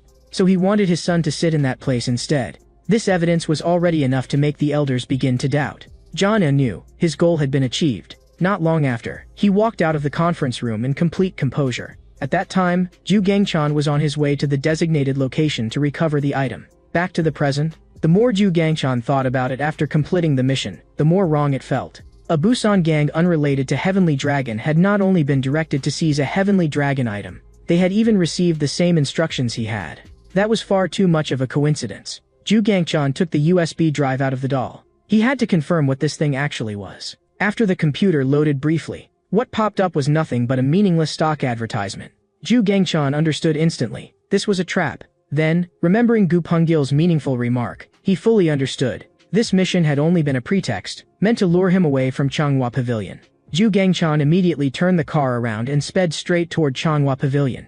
At the same time, inside Changhua Pavilion, Cha Gangryung's private villa. Cha Gangryung entered that place again. Whenever he could not sleep and did not want to drink, he came here. But this time, the atmosphere was different. Cha Gangryung was extremely irritated by these pests in his way. He wondered, was Zhang behind this? After all, if someone wanted to catch him, they would at least have to prepare to this extent. But Cha Gangryung only said coldly, "Shoot. If you can really hit me." The professional assassins who had come to kill him had not expected that they had already been seen through. They were respectively, the monkey who sees no evil, blind and unable to see, the monkey who hears no evil, deaf and unable to hear, and the monkey who speaks no evil, mute and unable to speak. Specializing in assassinating national-level figures, they were known in the assassin world as the three no-evil monkeys. In the next second, a poison needle shot toward Cha Gangryung. Cha Gangryung dodged it easily and sneered, "Same old tricks as ever." The figures of the three no-evil monkeys immediately disappeared into the woods. The monkey who hears no evil pulled up a silver wire and mocked. How can a classic trick be called outdated? Cha Gangryung yanked hard, trying to snap the silver wire wrapped around him. But that was exactly the trap of the monkey who hears no evil. Cha Gangryung flashed aside instantly, avoiding the giant log crashing in from the other end of the wire. The monkey who hears no evil seized the chance and closed in behind him with a dagger. Cha Gangryung grabbed him with one hand. But the other two monkeys also stabbed at him with their blades at the same time. At the same time, Zhu Gangchan, who was hurrying back to Changhua Pavilion, was stopped. Ryu Jinhyuk, captain of Heavenly Dragon's Ceremonial Security Team 2, said coldly, "You were speeding." The moment Zhu Gangchan saw him, he understood. Zhang had made his move. Ryu Jinhyuk said, "Cha Gangryung and his close aides have already been branded traitors. Top assassins have also accepted a commission and are currently hunting Cha Gangryung.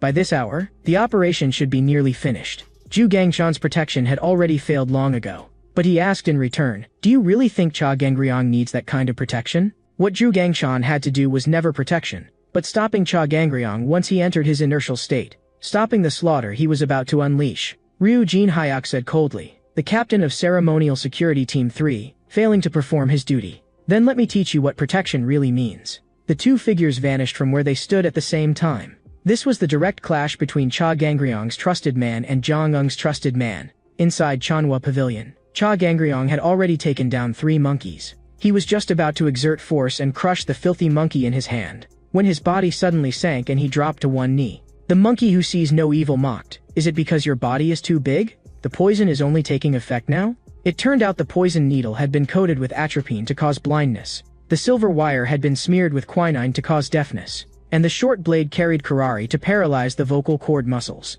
That way, Cha Gangryung would enter a state of blindness, deafness, and even the inability to roar. In the end, he would slowly die amid the fear and loneliness of his senses disappearing one by one. That was the true meaning behind the name Three No Evil Monkeys. A dense volley of poison needles shot at Cha Gangryung again, and silver wire immediately wrapped around his body as well. Tonight, after killing a top figure of the underworld, the three no evil monkeys would step onto the summit of the criminal world. But Cha Gangryung charged straight at them. The three no evil monkeys were shocked. The poison should already have spread through your whole body. But for Cha Gangryung to have climbed to this height, he had already undergone anti-poison training countless times. Along the way, he had seen too many enemies who used poison. This little bit from the three no evil monkeys did not even feel as potent to him as hard liquor. Cha Gangryung's heavy punch came down. A rain of blood exploded on the spot. One of the three no evil monkeys had his head blown apart by a single punch. Cha Gangryung did not agree with their talk of dying alone.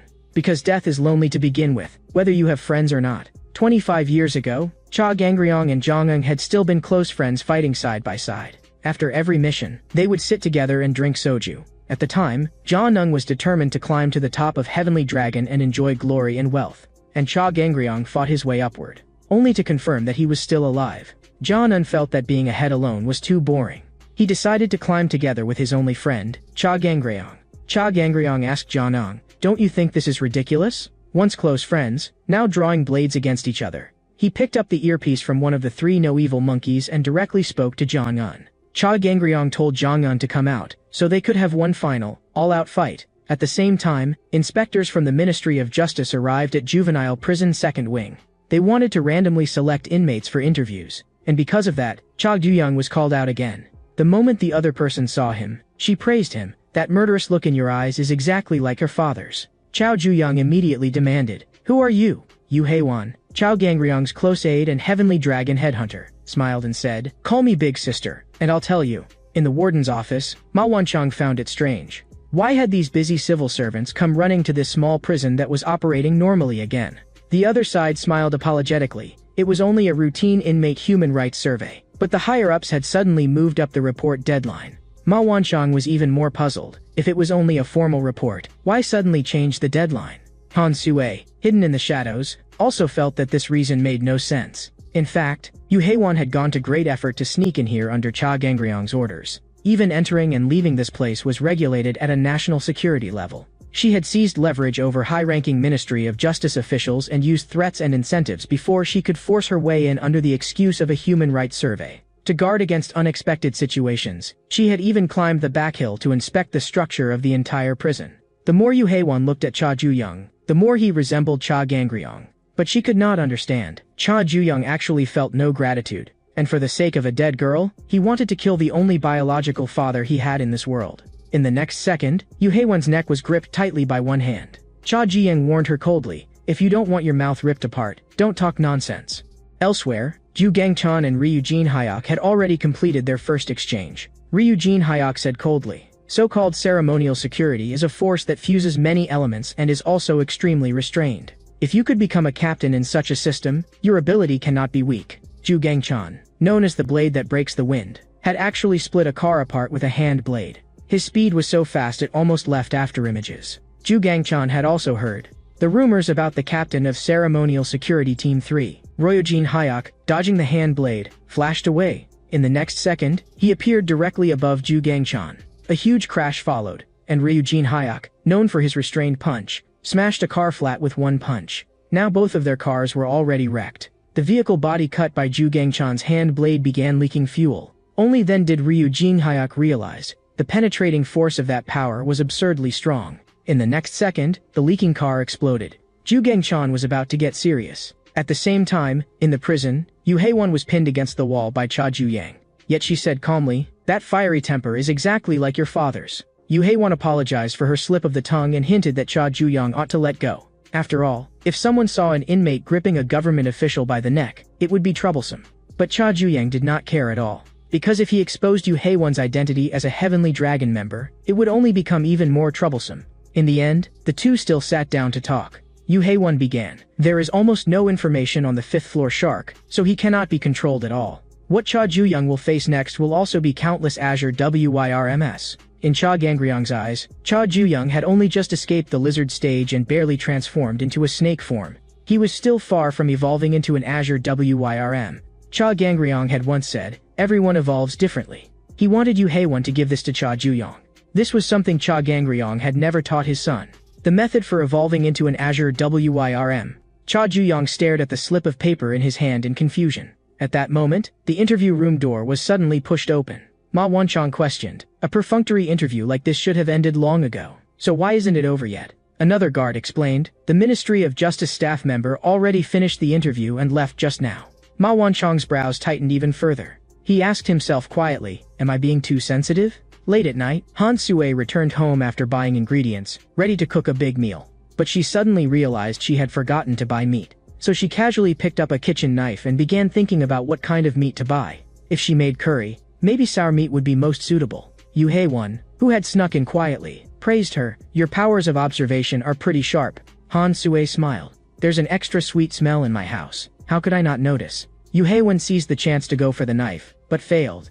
Han Sue coldly questioned her. "Secretly breaking into a woman's home when she lives alone. Are you some kind of pervert?" Yu Hei-wan, knocked down, only became even more excited when she heard the word pervert. Han Sue immediately raised the knife to finish her off, but the blade missed. It turned out Yu Hei-wan had used her bra to strangle Han Sue's neck. Yu Hei-wan asked in return, You call me a pervert? But the filthy things you do in prison. Who is the real pervert here? Han Sue came to her senses and immediately cut the bra in two with one slash. Now it was Yu Haewon's turn to execute the vulgar blonde prison guard. Han Sue had long heard of the famous Yu Haewon, close aide to Cha Gangryong. At that moment, Yu Haewon raised a gun, ready to teach her a proper lesson. Han Sue was so startled that she immediately shrank into a corner. She had never expected Yu Haewon to actually have a gun. But Yu Haewon pulled something out from the barrel and told her to stop hiding.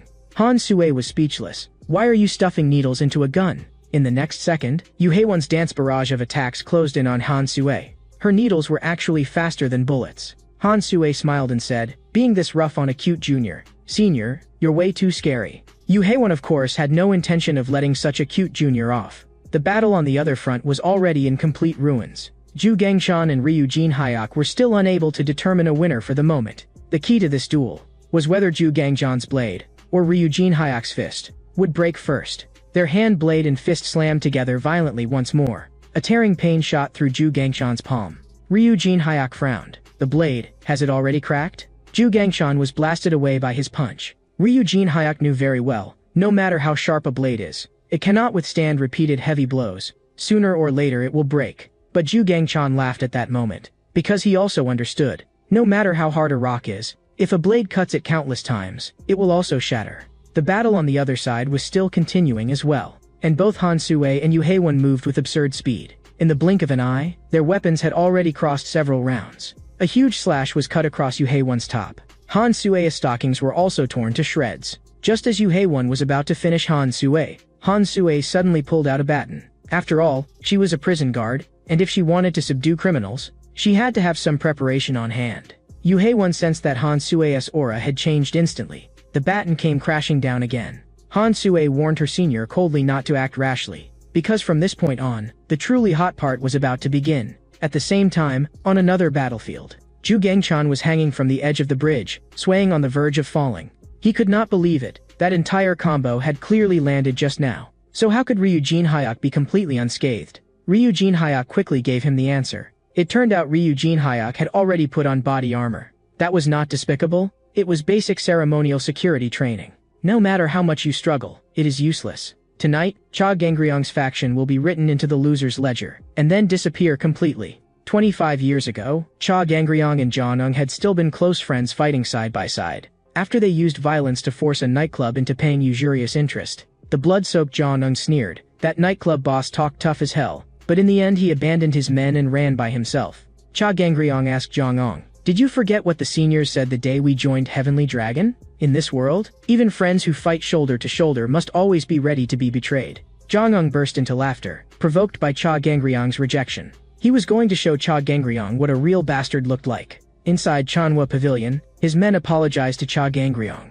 The assassins had actually broken in that easily. It was their failure. But Cha Gangryong did not care at all. His personal direct unit was already on standby. With a single order from Cha Gangryong, they would mobilize all of Chanhua Pavilion's forces and kill their way to Jeonnung's side. But Cha Gangryong was confident. He alone was enough. 9 hours earlier, Cha Ju-young lay on his bed, staring at the note in his hand. In the end, he still opened it and read what was inside. The others in the room were putting makeup on the black goat. Everyone looked completely cheerful and harmonious. Cha Du-young understood. Recently, it was probably because the sharks had all gone to the hospital. So the prison atmosphere was more lively than before. But Cha Du-young kept feeling that something was off. It was too quiet. So quiet that it made people uneasy. Just then, the chairman of the Human Rights Improvement meeting also walked into the room.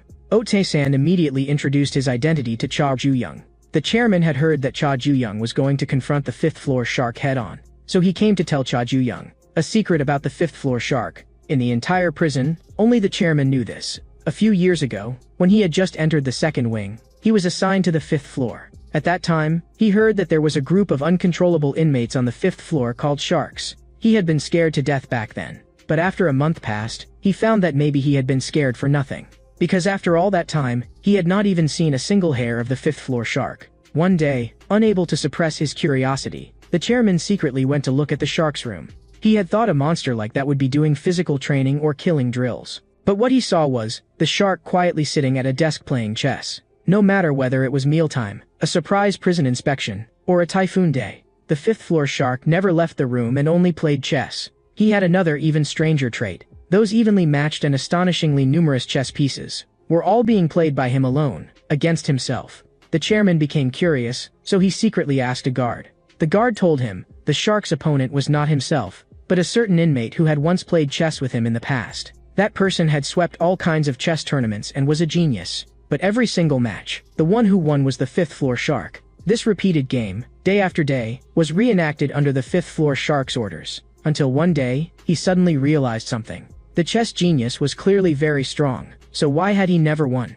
Every game was back and forth and evenly matched, but in the final few moves, the shark always won. As if the chess genius were deliberately losing. After being seen through, the chess genius immediately apologized to the shark. The fifth-floor shark ordered him, from now on, give it everything you've got. After that, the two sides launched into fierce attack and defense. But in the end, the one who won was still the fifth-floor shark. The chess genius praised him, you really are strong. But the shark praised him in return, impressive indeed. Even in a situation like that, you still had room to hold back. Then the shark told a story about chess. In history, there was once a tyrant who told a traitorous minister, if you beat me at chess, I will spare your life. But in order to curry favor with the tyrant, that minister deliberately lost. And because that minister had deceived his ruler, he never got another chance to play chess again. That was everything the chairman knew about the fifth-floor shark. And the reason he was willing to say it was because Ote-san had secretly slipped him a bottle of chocolate milk in exchange. When Cha Ju-young heard the word ruler, he fell into thought.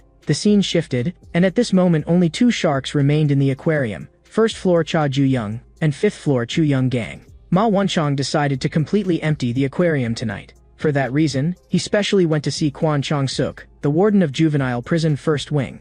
Ma Wanchong asked Kwon Chong-suk, at midnight tonight, turn all the speakers in the first wing to maximum volume. You must make sure the entire prison can hear the music. He could not explain the reason yet. By tomorrow morning, Kwon Chong-suk would naturally understand. Then the guards of the second wing all mobilized. They received orders, before nightfall, move all flammable and explosive materials to the safe zone. Ma Wanchong had once watched an aquarium documentary. In the film, among 5 sharks in the same tank, 3 had died mysteriously one after another. The aquarium temporarily removed all the other fish to repair equipment and check the health of the remaining sharks. So in the enormous tank, only 2 sharks remained. Not long after, an unbelievable sight occurred in that tank. Ma Wanchong was very curious. If the sharks were replaced with humans, what would happen? Late at night, all the inmates had gone to sleep. But suddenly, a piercing fire alarm exploded through the prison. All the inmates immediately rushed out of their rooms and ran outside. But before Cha Ju-young could run out, his door was somehow locked shut.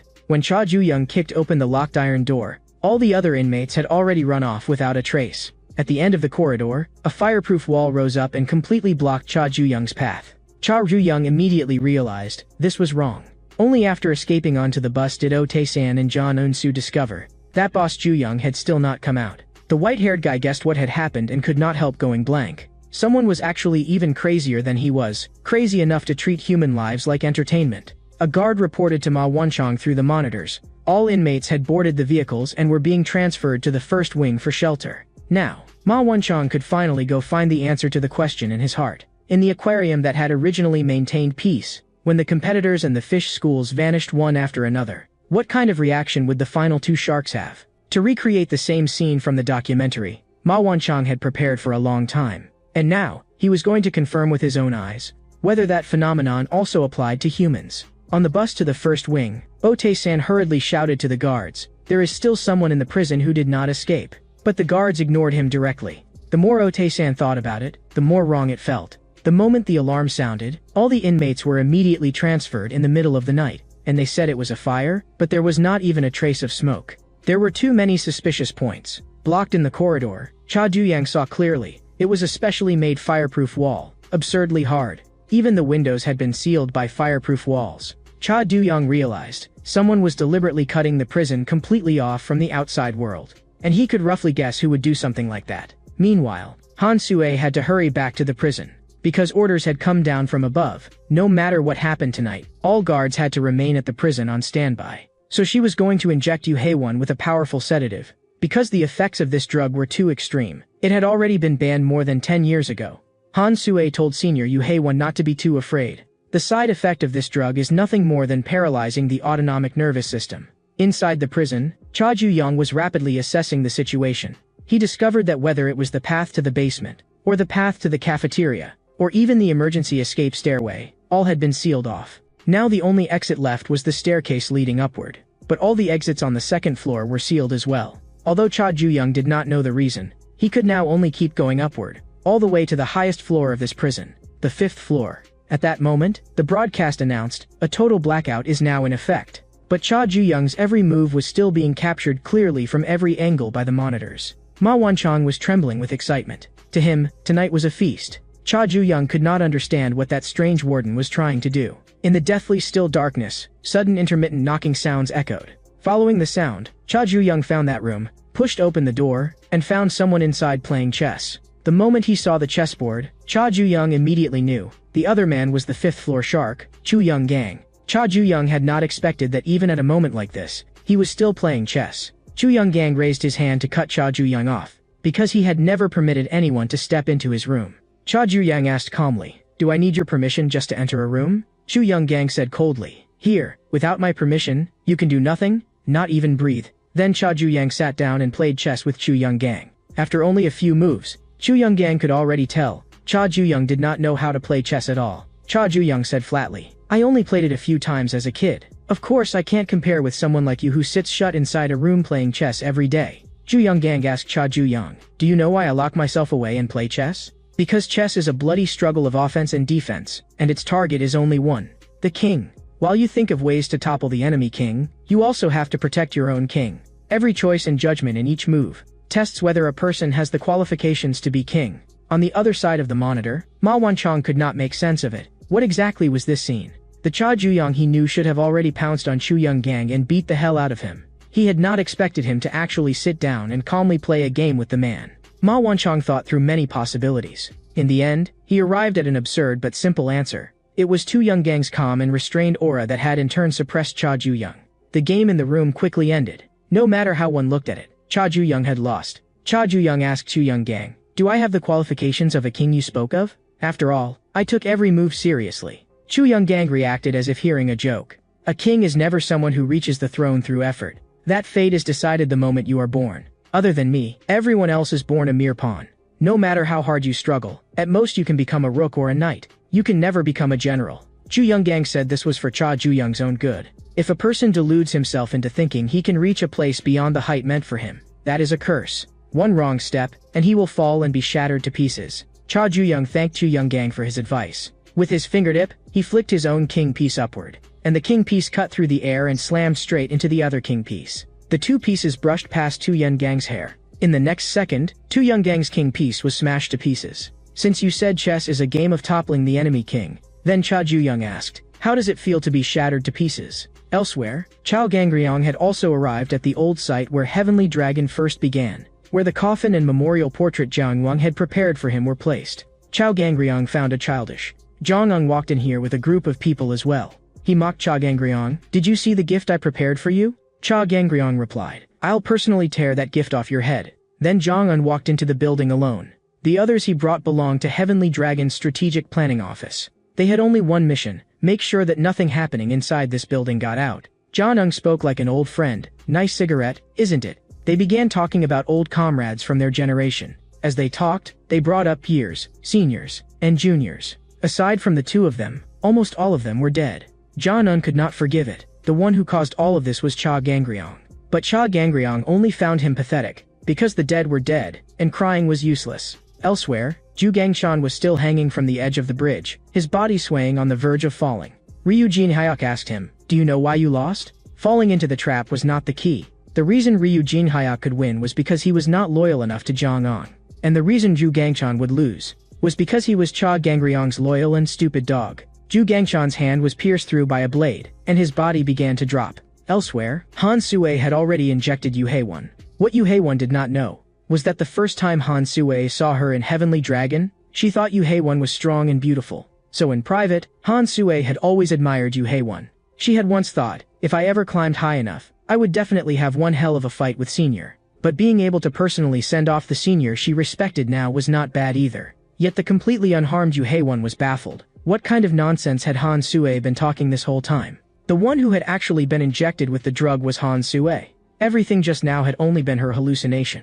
Yu Haewon had not expected to hear such a blunt confession from her junior. Next time they met, Yu Haewon would grant her wish and have one hell of a fight. Ryujin Hyuk, having dealt with Tru Gangchan, should now head back as well. According to his agreement with Jong Ong, starting tomorrow he would be able to take the position of captain of Ceremonial Security Team 2. Ju Gangchan sneered. For the mere position of captain of Team 2, you were willing to join hands with Jong Ong? It turned out that as he fell, he had grabbed a swinging rope and forcibly climbed back up. Now Ju Gangchan was going to show Ryujin Hyuk the killer move he had trained for many years. What Ju Gangchan had originally excelled at was a special kind of one versus many attack. But this move had been practiced for one purpose only, a one-hit kill. 10 years of training, and the strike took only 0.001 seconds. Ryujin Hyuk did not even have time to react before he was cut in half at the waist. Ju Gangchan threw his corpse off the bridge. To outsiders, he might have been nothing more than Cha Gangryong's stupid dog. But that sure kill strike was exactly what Cha Gangryong himself had taught him back then.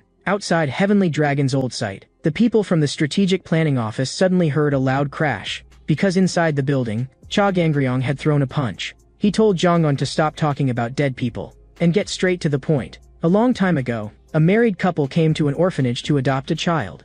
The staff recommended the best child in the orphanage to them. This child had the best grades and excelled in sports, art, and creativity. The man had originally wanted to adopt Chu Young-gang as his son, but the moment he saw Chu Young-gang for the first time, he turned around at once to look at other children. His wife asked him, was there something wrong with that child? Even now, the man still felt lingering fear, because it was the first time he had ever seen a child with such a terrifying gaze. In the fairy tale book Chu Young-gang read, it said, once upon a time, there was a child abandoned all alone under a bridge. The villagers all thought the child's gaze was too frightening, so no one dared adopt him. Until one day, a fortune teller came to the village. He said, your gaze is excellent. Your eyes can see through everything. You will soon understand that people avoid your eyes, because you yourself are a special existence. After shattering Chu Young-gang's king piece, Cha Ju-young asked, that means I win now, right? Chu Young-gang praised him. Your idea is fresh, at least. But you still cannot become king. Cha Ju-young frowned. Winning still isn't enough?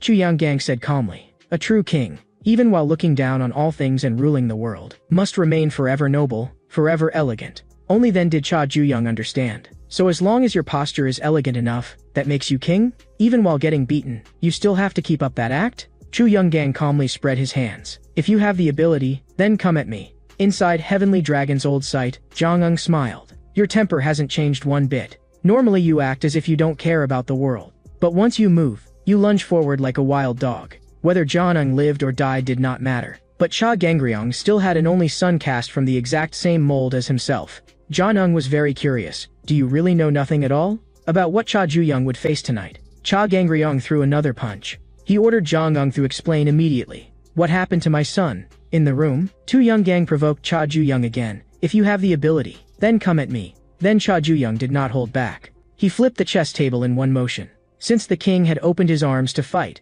Cha Ju-young had no reason to refuse. But Chu Young-gang kindly reminded him, the more you try to touch me, the farther away from me you become.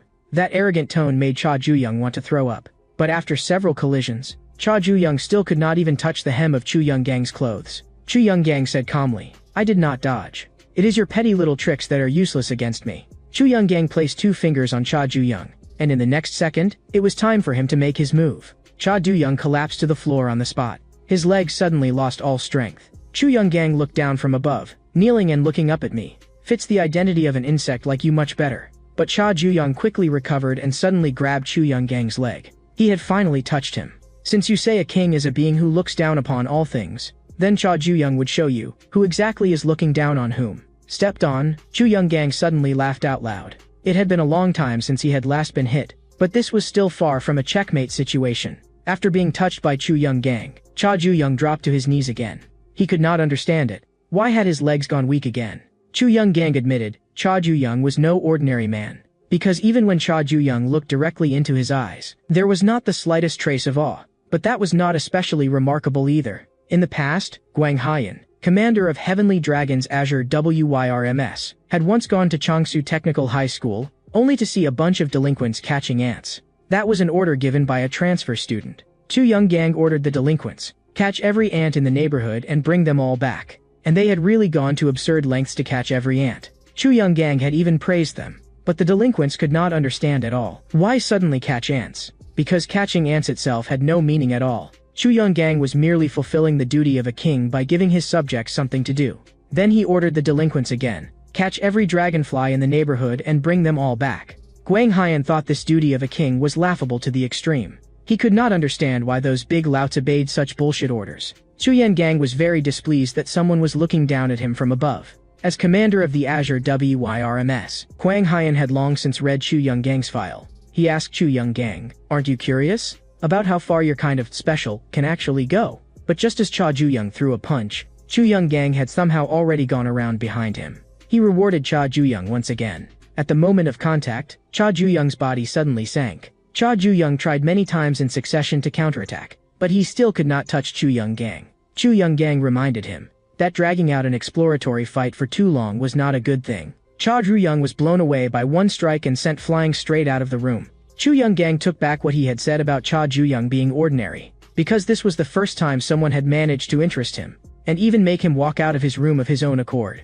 But Cha Zhuyang had already vanished from where he was. He had no interest in Chu Young-gang's evaluation. Chu Young-gang's body staggered from the sneak attack. Just as Cha Zhuyang was about to press the advantage, Chu Young-gang avoided him once again. He rewarded Cha Zhuyang again. With both legs losing strength, Cha Zhuyang collapsed to his knees uncontrollably. Chu Young-gang said coldly, "When I look at a person, their breathing rhythm, heartbeat, the direction they turn their head, when they open and close their eyes, and the timing of their punches and landings, I can see through and remember all of these tiny movements and habits. Just like a chess record. I already know how you will move next before you do." Anyone seen through by Chu Young-gang would get chills. Those who truly understood how terrifying that was would lower their heads on their own even without violence. And in Chu Young-gang's eyes, Cha Zhuyang too was merely an ordinary ant. At that moment, his father's terrifying face flashed through Cha Zhuyang's mind. Back then, just like now, he had knelt before his father. Cha Gangryong had coldly asked his useless son how long he intended to stay kneeling.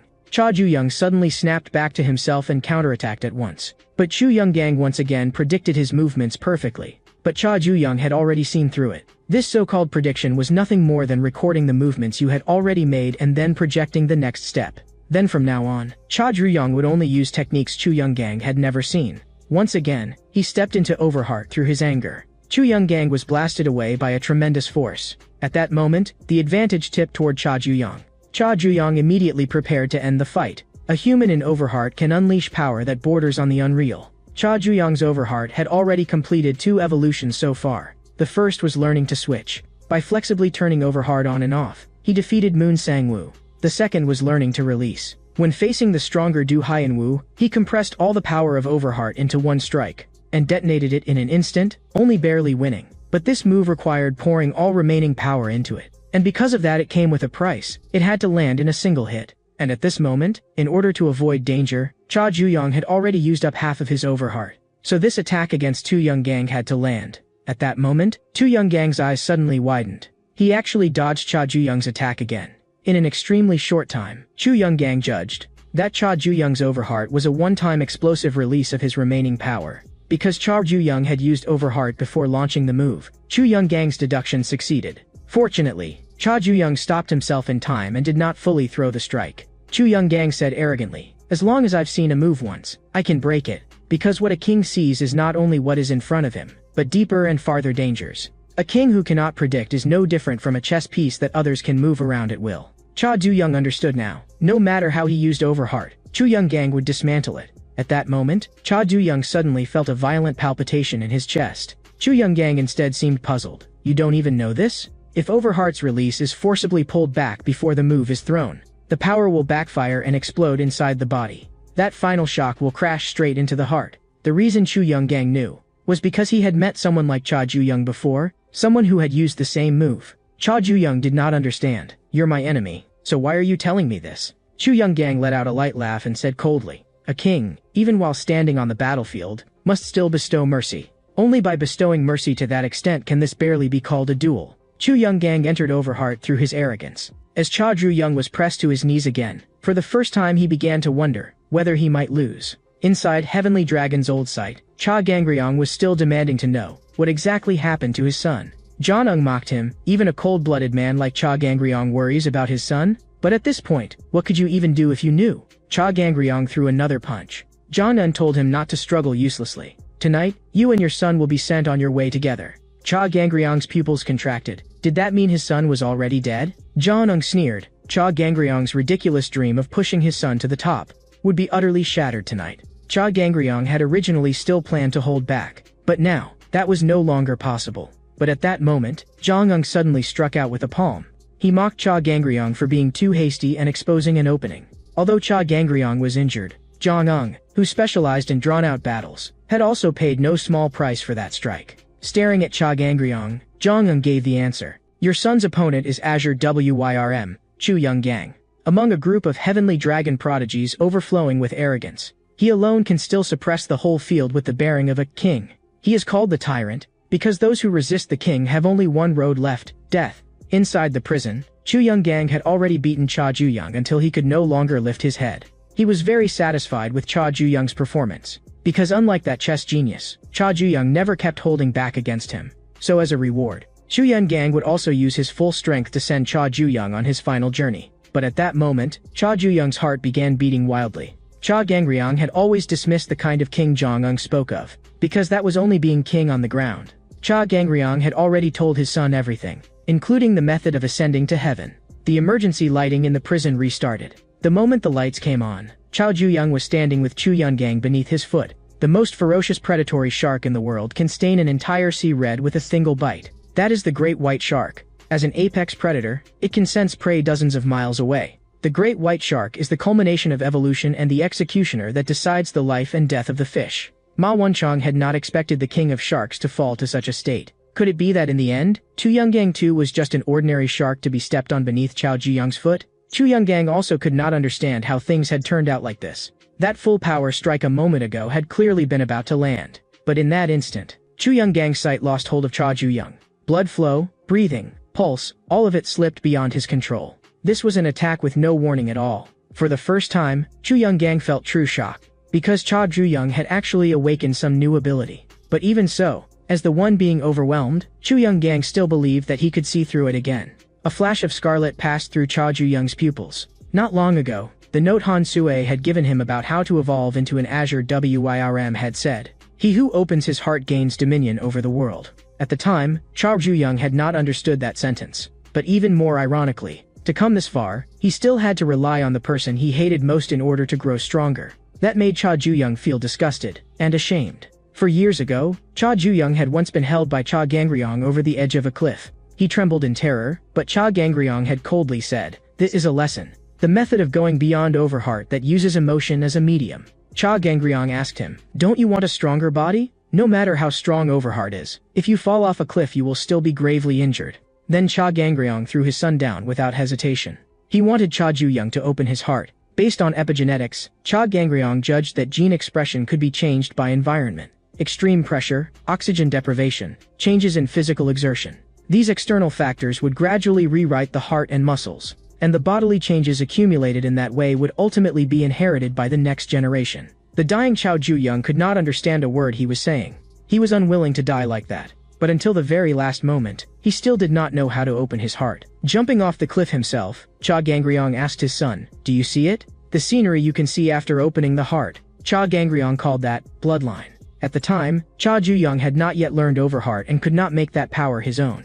But Cha Gangryong believed that before long, Cha Ju-young, who carried his blood, would merge with the acquired change in his heart, and step into a brand new realm. Cha Ju-young remembered everything. The blood of Cha Gangryong had fused with his open heart. At the very instant he touched the boundary of death, Cha Ju-young stepped into a new domain. If Overheart is the domain that transcends the mind, then Cha Gangryong's bloodline is the evolution of the body. At this moment, Cha Ju-young was evolving with every passing second inside his body. So of course Chu Young-gang could not keep hold of him. He was no longer a match for Cha Ju-young, who had stepped into a new realm.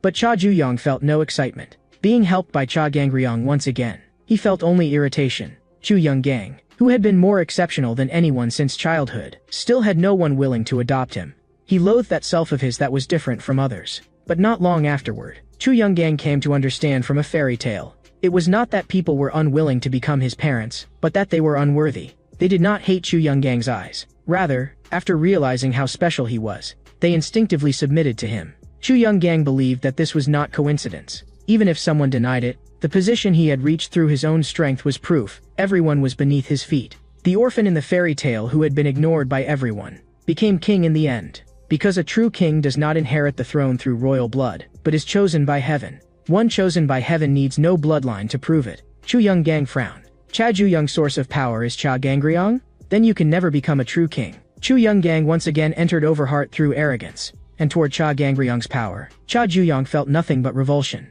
Chu Young-gang fell silent. At this point, all he felt when he looked at Cha Ju-young was disgust. Ma Wanchong had not expected the great white shark to stand up again.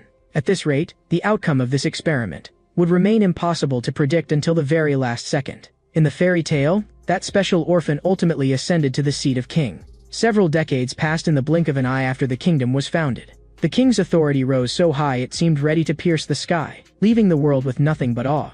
The surrounding nations all bowed in submission. Even ministers did not dare speak to him. The king's glorious life was praised over and over by everyone. Not even the queen and his heirs dared look directly into his eyes. If even his family was like that, then what were the common people in his eyes? Azure WYRM Commander Guang Haiyan had not expected those arrogant Azure WYRMs to bow before Chu Young-gang. And Chu Young-gang's daily routine was repeatedly reading that fairy tale about the special king. He also firmly believed that the reason he had come this far was all because of fate. Guang Haiyan had come to speak to Chu Young-gang. Every person who enters Azure WYRM hones a unique skill based on their own Overheart.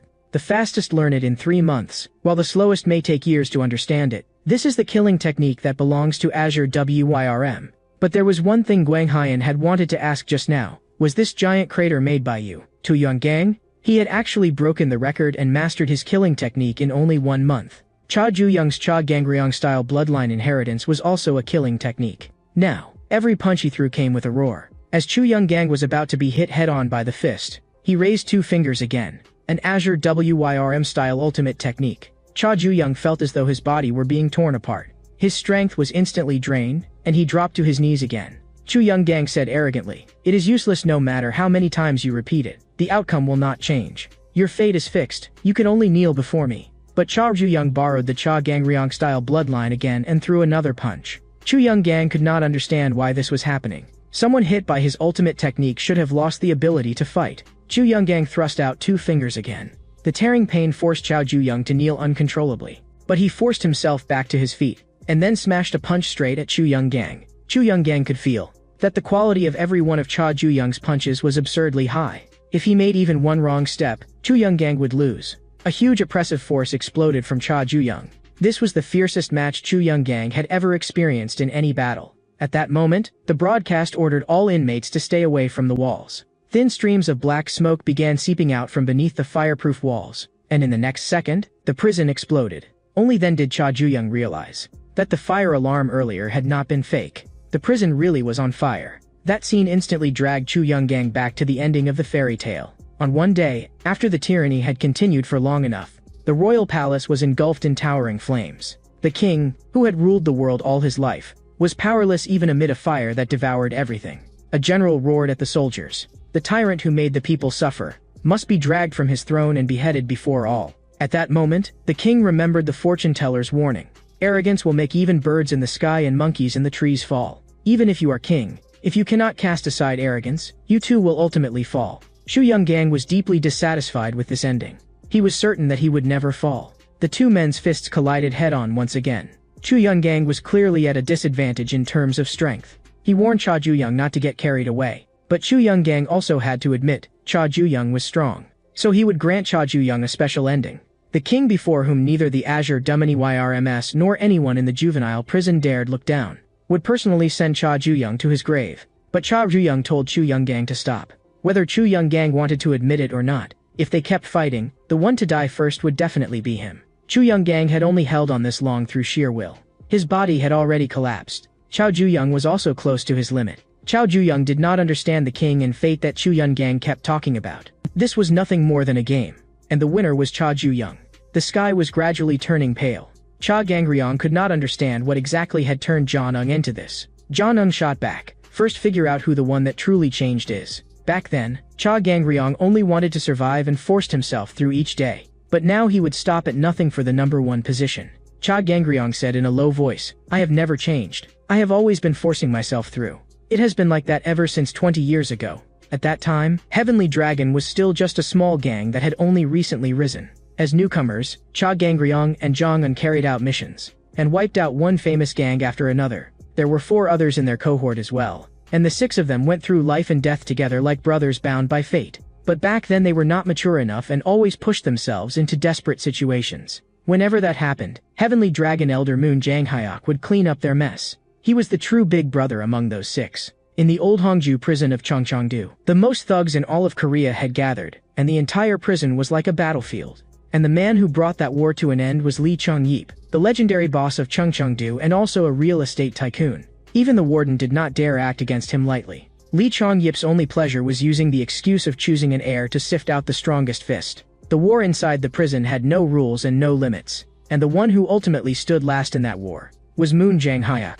If you became Lee Chung-yeep's son, your life could take off. This was something the other inmates dreamed of. Lee Chung-yeep also naturally told Moon Jang-hyuk to call him father from then on. But Moon Jang-hyuk had no need for that kind of thing.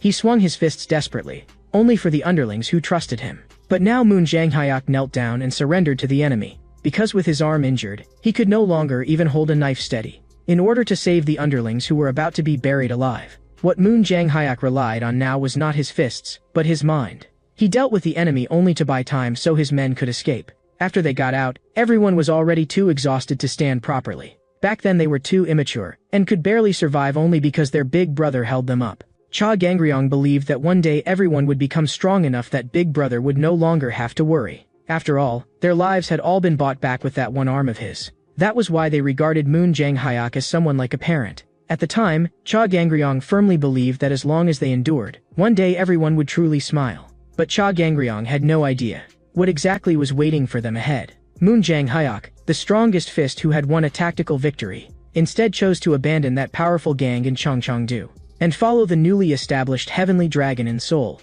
It was only because the first time Moon Jang-hyuk saw the leader of Heavenly Dragon, it felt as if he had seen a true dragon. He was certain that sooner or later, Heavenly Dragon would swallow up territory across the whole country. Before that happened, all Moon Jang-hyuk wanted was to protect this group of younger brothers first. And the facts unfolded just as Moon Jang-hyuk had expected. For within just 1 year, Heavenly Dragon had expanded into one of the top gangs in Seoul. But Jong-un began to grow uneasy, because he felt he was still standing in the same place. Jong-un had not thrown everything away to come to Seoul just to become some ordinary thug. What he wanted was the summit of power. After one mission ended, Jong-un's expression was still heavy. Moon Jang-hyuk asked him, "Has something been bothering you lately?" What Jong-un really wanted was simply recognition from the gang. During this time, he, Cha Gangryong, and the others had wiped out quite a few gangs, yet they still had no presence within Heavenly Dragon. Jong-un did not know what he had to do in order to be acknowledged. At that moment, Moon Jang-hyuk lifted one paw of a kitten and gently pressed it onto Jong-un's hand. Like this, you have been recognized. Because this kitten was the cat king of the area. Moon Jang-hyuk seriously made Jong-un trust his own instincts. He had said before that Heavenly Dragon would become a gang that shook Korea, and that had already come true. Moon Jang-hyuk also believed that in the future, Jong-un and Cha Gangryong would become the gang's twin cores. After hearing Big Brother's words, Jong-un decided to stay patient for the time being. But the anxiety made him long for a chance to prove himself. And on this very day, that chance really came. The Heavenly Dragon leader, who never showed himself, actually appeared. Everyone greeted the boss in perfect unison. The Heavenly Dragon boss, merely by walking, pressed down on people so hard they could barely breathe. This was the true dragon that Moon Jang-hyuk would rather abandon a gang to follow. Jong-un knew his chance had come. He gathered his courage and dropped to his knees on the spot to greet him, declaring his loyalty in the firmest tone. No one had expected Jong-un to be so decisive. The Heavenly Dragon boss said in a low voice, "I didn't expect there to be someone with such presence. What is your name? You carry an overbearing air about you." Cha Gangryong, standing perfectly straight, formed a sharp contrast with the kneeling Jong-un. That contrast made Jong-un feel awful. Late that night, he stared blankly at the ceiling. Just then, someone woke Cha Gangryong and Jong-un, saying the boss wanted to see them. The boss's secretary, Juvenile, conveyed the mission: hunt down Moon Jang-hyuk. Whoever completed the mission would receive special promotion and become one of the boss's trusted aides. Cha Gangryong could not understand. Moon Jang-hyuk had sacrificed so much for the gang, so why were they, his two blood brothers, being told to do it? Juvenile said plainly, "In all of Heavenly Dragon, the only two who interest the boss are you. He is testing just how far you are willing to go for him." Jong-un, who longed to climb higher, felt all kinds of emotions twisting together inside him. In the end, he made his choice. Not long afterward, Moon Jang-hyuk was sleeping deeply in his room, when a dark figure suddenly lunged at him. But what was stuffed into Moon Jang-hyuk's arms was only a backpack. Cha Gangryong and Jong-un decided they would flee together with Big Brother. In truth, even Secretary Ju Bae-hyuk could not understand why the boss wanted to kill the highly accomplished Moon Jang-hyuk, and why he would make Cha Gangryong and Jong-un, who regarded Moon Jang-hyuk as a parent, carry it out. The Heavenly Dragon boss said flatly, that is precisely why the target must be Moon Jang-hyuk. If they only wallow in that meaningless loyalty and stand still, then they can only be useless pawns. More importantly, there was something the Heavenly Dragon boss wanted to confirm in Cha Gangryong. The three fugitives quickly arrived at the train station. After hearing the whole story, Moon Jang-hyuk could hardly believe it. He thought there must be some misunderstanding and wanted to go back to talk to the boss. But Cha Gangryong knew it was useless. The first time he saw the boss, he instinctively felt that man was not someone who could be reasoned with at all. Rather than saying he was human, it would be more accurate to say he was like a walking disaster. The only person who could sense that might have been Cha Gangryong. He had to get Moon Jang-hyuk out. But Moon Jang-hyuk had spent his whole life in the underworld and had never heard of any organization that would let deserters go. Not wanting to become a burden, he told Cha Gangryong and Jong-un to hurry back while there was still time. As for himself, he would think of something. But in the end, things still became exactly what Moon Jang-hyuk least wanted to see. Jong-un did not regret leaving with Big Brother, but he had no idea how he was supposed to live from now on.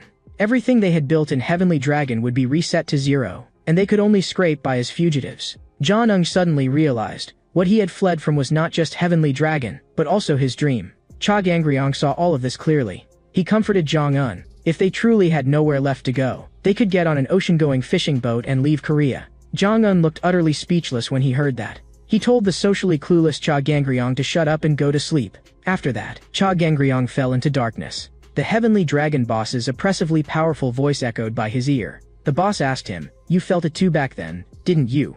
The Heavenly Dragon boss and Cha Gangryong were the same kind of person, and what they wanted was the same as well. Cha Gangryong jolted awake, gasping as if he were about to cough up his lungs. Moon Jang-hyuk reminded him the train had arrived. He asked Cha Gangryong why he looked so awful, whether he had had a nightmare, and whether they should take the chance to go back now. But Cha Gangryong knew very well they had already come too far and could not turn back. At dusk, Jongying stood by the sea, singing and drinking like a wailing madman. It was time to let out all the frustration he had swallowed in Heavenly Dragon. Moon Jang-hyuk bought fireworks from not far away. It had been a long time since they had relaxed like this. As long as he could go together with Big Brother, Jong-un was willing no matter whether it was America or Italy. But at that moment, Moon Jang-hyuk told them something. He stabbed his knife into the bodies of Cha Gangryong and Jong-un. So it turned out they were not the only ones who had received the boss's orders. The boss had also promised Moon Jang-hyuk that as long as he killed his two direct juniors, he would become one of the boss's trusted aides. Jong-un could not believe things had become like this. Could it be that the injury in your hand, Big Brother, was all fake? Moon Jang-hyuk thanked them for caring so much about him. But in essence, he too was a complete thug through and through. Gritting his teeth, Cha Gangryong pulled the knife out from his back. Jong-un still refused to believe Big Brother was this kind of person. Moon Jang-hyuk laughed loudly. "You have no idea what I did to take Hongju prison, and then kill my way to Seoul just to enter Heavenly Dragon."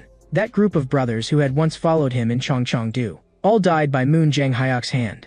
He did not want to leave Heavenly Dragon with regrets, so Moon Jang-hyuk chose to carry out the boss's mission. Jong-un told him not to joke like that, because before, Big Brother had even sacrificed his arm to save them. Moon Jang-hyuk said coldly, "My hand was never sacrificed for you." Just as Jong-un was about to be stabbed again, Cha Gangryong threw a punch at Moon Jang-hyuk. Cha Gangryong had just started to say something, but Moon Jang-hyuk immediately lunged back at him. "Now is not the time for you to take it easy." But Cha Gangryong stared at him. "Big Brother, do it. Why did you stop again? Are you afraid to stab? Your acting is terrible." Moon Jang-hyuk had not expected Cha Gangryong to see through him after all. From the very beginning, he had kept avoiding fatal wounds or deliberately exposing openings. And that arm, which had already been injured to begin with, was also nearing its limit. Jong-un still had not processed it. What exactly was going on? Moon Jang-hyuk praised Cha Gangryong for having sharp eyes. He only wanted to save his younger brothers, so he acted to the very end, until his act turned into a plea for death. And in the end, Moon Jang-hyuk still had to finish himself off with his own hands. Cha Gangryong and Jong-un hurried to stop him. When they got to the seafood restaurant, Moon Jang-hyuk repeatedly confirmed, "You really do not regret this?" By now Heavenly Dragon has definitely already realized someone escaped. After all the violent movement just now, Moon Jang-hyuk's hand was now completely ruined. Jong-un could not understand why Big Brother had to go this far. He told Moon Jang-hyuk not to worry. Gangryong and I will follow Big Brother until death. But at that moment, Cha Gangryong froze. Those words from the Heavenly Dragon boss kept echoing over and over in his mind. Jong-un called out to him several times before Cha Gangryong finally came back to himself. After a moment of silence, he also said, I will stay with Big Brother forever. At the same time, everyone inside Heavenly Dragon was gathered on the grounds that a traitor has appeared. From now on, the traitors had to be brought back. Secretary Ju Bae-hyuk secretly wondered whether the dragon the boss wanted could really be contained in this cup. The next day, Jong-un went to find his orphanage contemporary, Gwang-soo. They planned to use Gwang-soo's boat to smuggle themselves out of Korea. Gwang-soo prepared 500,000 rubles and fake passports, and said that once they arrived, they only had to show the documents and give his name. But Moon Jang-hyuk sensed that something was wrong, because Cha Gangryong's expression was abnormally grim. The day the Heavenly Dragon boss revealed himself, he could tell at a glance that Cha Gangryong was no ordinary person. Cha Gangryong gave off the feeling that he was looking down on everything. The Heavenly Dragon boss was very curious. Did he have ambition? Whatever was surging in those eyes was simply mesmerizing. After a moment of silence, Cha Gangryong said flatly, I'm just trying to make a living. The Heavenly Dragon boss said in a low voice, it seems you still haven't realized what it is you truly want. By the sea, Moon Jang-hyuk asked Cha Gangryong, are you worried about the future? As your big brother, I've become a burden to you, and I'm sorry. Moon Jang-hyuk promised, no matter how many years it takes, he would definitely bring Cha Gangryong and Jong-un back to Korea, and then buy a building in the busiest downtown area of Seoul. Jong-un burst out laughing. What kind of underworld dream is buying real estate? When Cha Gangryong heard the word dream, his gaze darkened slightly. Moon Jang-hyuk smiled. A man always has a dream in his heart that he cannot speak of. Gangryong, if there is something you want too, then keep chasing it together. At that moment, the fishing boat struck a reef. Jong-un complained that Gwang-soo was a terrible pilot, but Gwang-soo told them to run, because the shore was full of Heavenly Dragon men. Last night, Heavenly Dragon had threatened Gwang-soo with his wife and child. He truly had no other choice. Cha Gangryong and the other two could only flee toward the shore. But the Heavenly Dragon men had already been waiting there. To capture just 3 people, they had actually mobilized a large number of Heavenly Dragon members. Cha Gangryong slammed an elbow into a huge rock, and the boulder that tumbled down instantly smashed back a whole group. Cha Gangryong was already monstrously strong to begin with, but in the next second, a steel bar came crashing down from above his head. At that distance, if it hit, Cha Gangryong would die without a doubt. Jong-un had not expected those madmen to really dare swing a steel bar at someone. But Cha Gangryong was completely unharmed, because Moon Jang-hyuk had blocked the steel bar with his body. Cha Gangryong grabbed the steel bar with one hand, and, with a violent burst of force, flung even the crane attached to it away. The badly wounded Moon Jang-hyuk was already nearing his limit. Even if Cha Gangryong and Jong-un could still hold on, sooner or later they would be worn down to death. Just then, Moon Jang-hyuk's other 4 underlings appeared on the sea in a boat. They too regarded Moon Jang-hyuk as a true parent. Jong-un was the first to jump aboard. He turned back and shouted for Cha Gangryong and Big Brother to get on quickly, and Moon Jang-hyuk also urged Cha Gangryong to leave first. But at that moment, Cha Gangryong fell silent. The Heavenly Dragon boss's words echoed over and over in his mind. Jong-un could not understand why he was still standing there. Moon Jang-hyuk also shouted to him, Gangryong, go. This time too, just like before, trust Big Brother. And the words Moon Jang-hyuk had said not long ago also replayed in Cha Gangryong's mind. If there is something you want, then keep chasing it. As long as you do not let go, you will definitely be able to achieve it. Secretary Ju Bae-hyuk watched the scene with a grave expression. Cha Gangryong quietly apologized to Big Brother. In the next second, the knife in his hand stabbed into Moon Jang-hyuk's body. Moon Jang-hyuk's face was filled with disbelief as he fell into the sea. When Jong-un saw that scene, his eyes almost split apart. That day, the Heavenly Dragon boss had said to Cha Gangryong, you still have not realized what it is you truly want. You and I are the same kind of person. You are not someone with nothing. You are only pretending that you want nothing. A person can live without hands and feet, but no one can live without desire. Do you want me to tell you? The thing even you do not dare admit. What it is you truly want. When he heard those words, Cha Gangryong's heart gave a violent jolt. He asked on the spot, how can I get it? And now, Moon Jang-hyuk's body was falling into the sea. All the other underlings were completely stunned. Why would Cha Gangryong attack Big Brother? Jong-un almost did not hesitate at all and jumped straight into the sea to save Moon Jang-hyuk. But on the sinking Moon Jang-hyuk's face, there appeared a trace of relief. Ju Bae-hyuk said to Cha Gangryong, you made the right choice. But at that moment, Cha Gangryong was forcing deep breaths, suppressing the surging emotions inside him. Even Jubei Hayek was made tense by that pressure. But he still handed the bomb detonator to Cha Gangryong. That day, Cha Gangryong had asked the boss, "How do I get the thing I want?" The answer the boss gave was, "Climb to the summit of Heavenly Dragon. If you want to sit in that position, then you must stop at nothing. From this moment on, you have only one goal. Become the #1 man in Heavenly Dragon. Stand there, and you will be able to take everything." Moon Jang Hayek was still pulled back onto the boat by Jong An. He coughed up a few mouthfuls of water and finally woke up. Perhaps Moon Jang Hayek did not understand the troubles that had burdened Cha Gangryong over the years. But now it seemed, Gangryong had finally made his choice. The Cha Gangryong of the past had no desires and no dreams, and only drifted forward like a wave being pushed along. He clearly possessed strength, yet never longed for anything, and he lived only to confirm that he was still alive. It was not until he met the Heavenly Dragon boss that Cha Gangryong first truly faced the sleeping dragon inside him. He was torn again and again between desire and Big Brother. That period was as tormenting as hell, yet ironically, the one who gave the final answer in the end was still Big Brother. Following Big Brother's teaching, Cha Gangryong decided to pursue his desire. To climb to the top of Heavenly Dragon, he would use any means necessary to rise, even if he had to abandon the brothers who had gone through life and death with him. That too was a price that had to be paid. One of the underlings steering the boat suddenly noticed something making noise in the corner, and that thing was a bomb.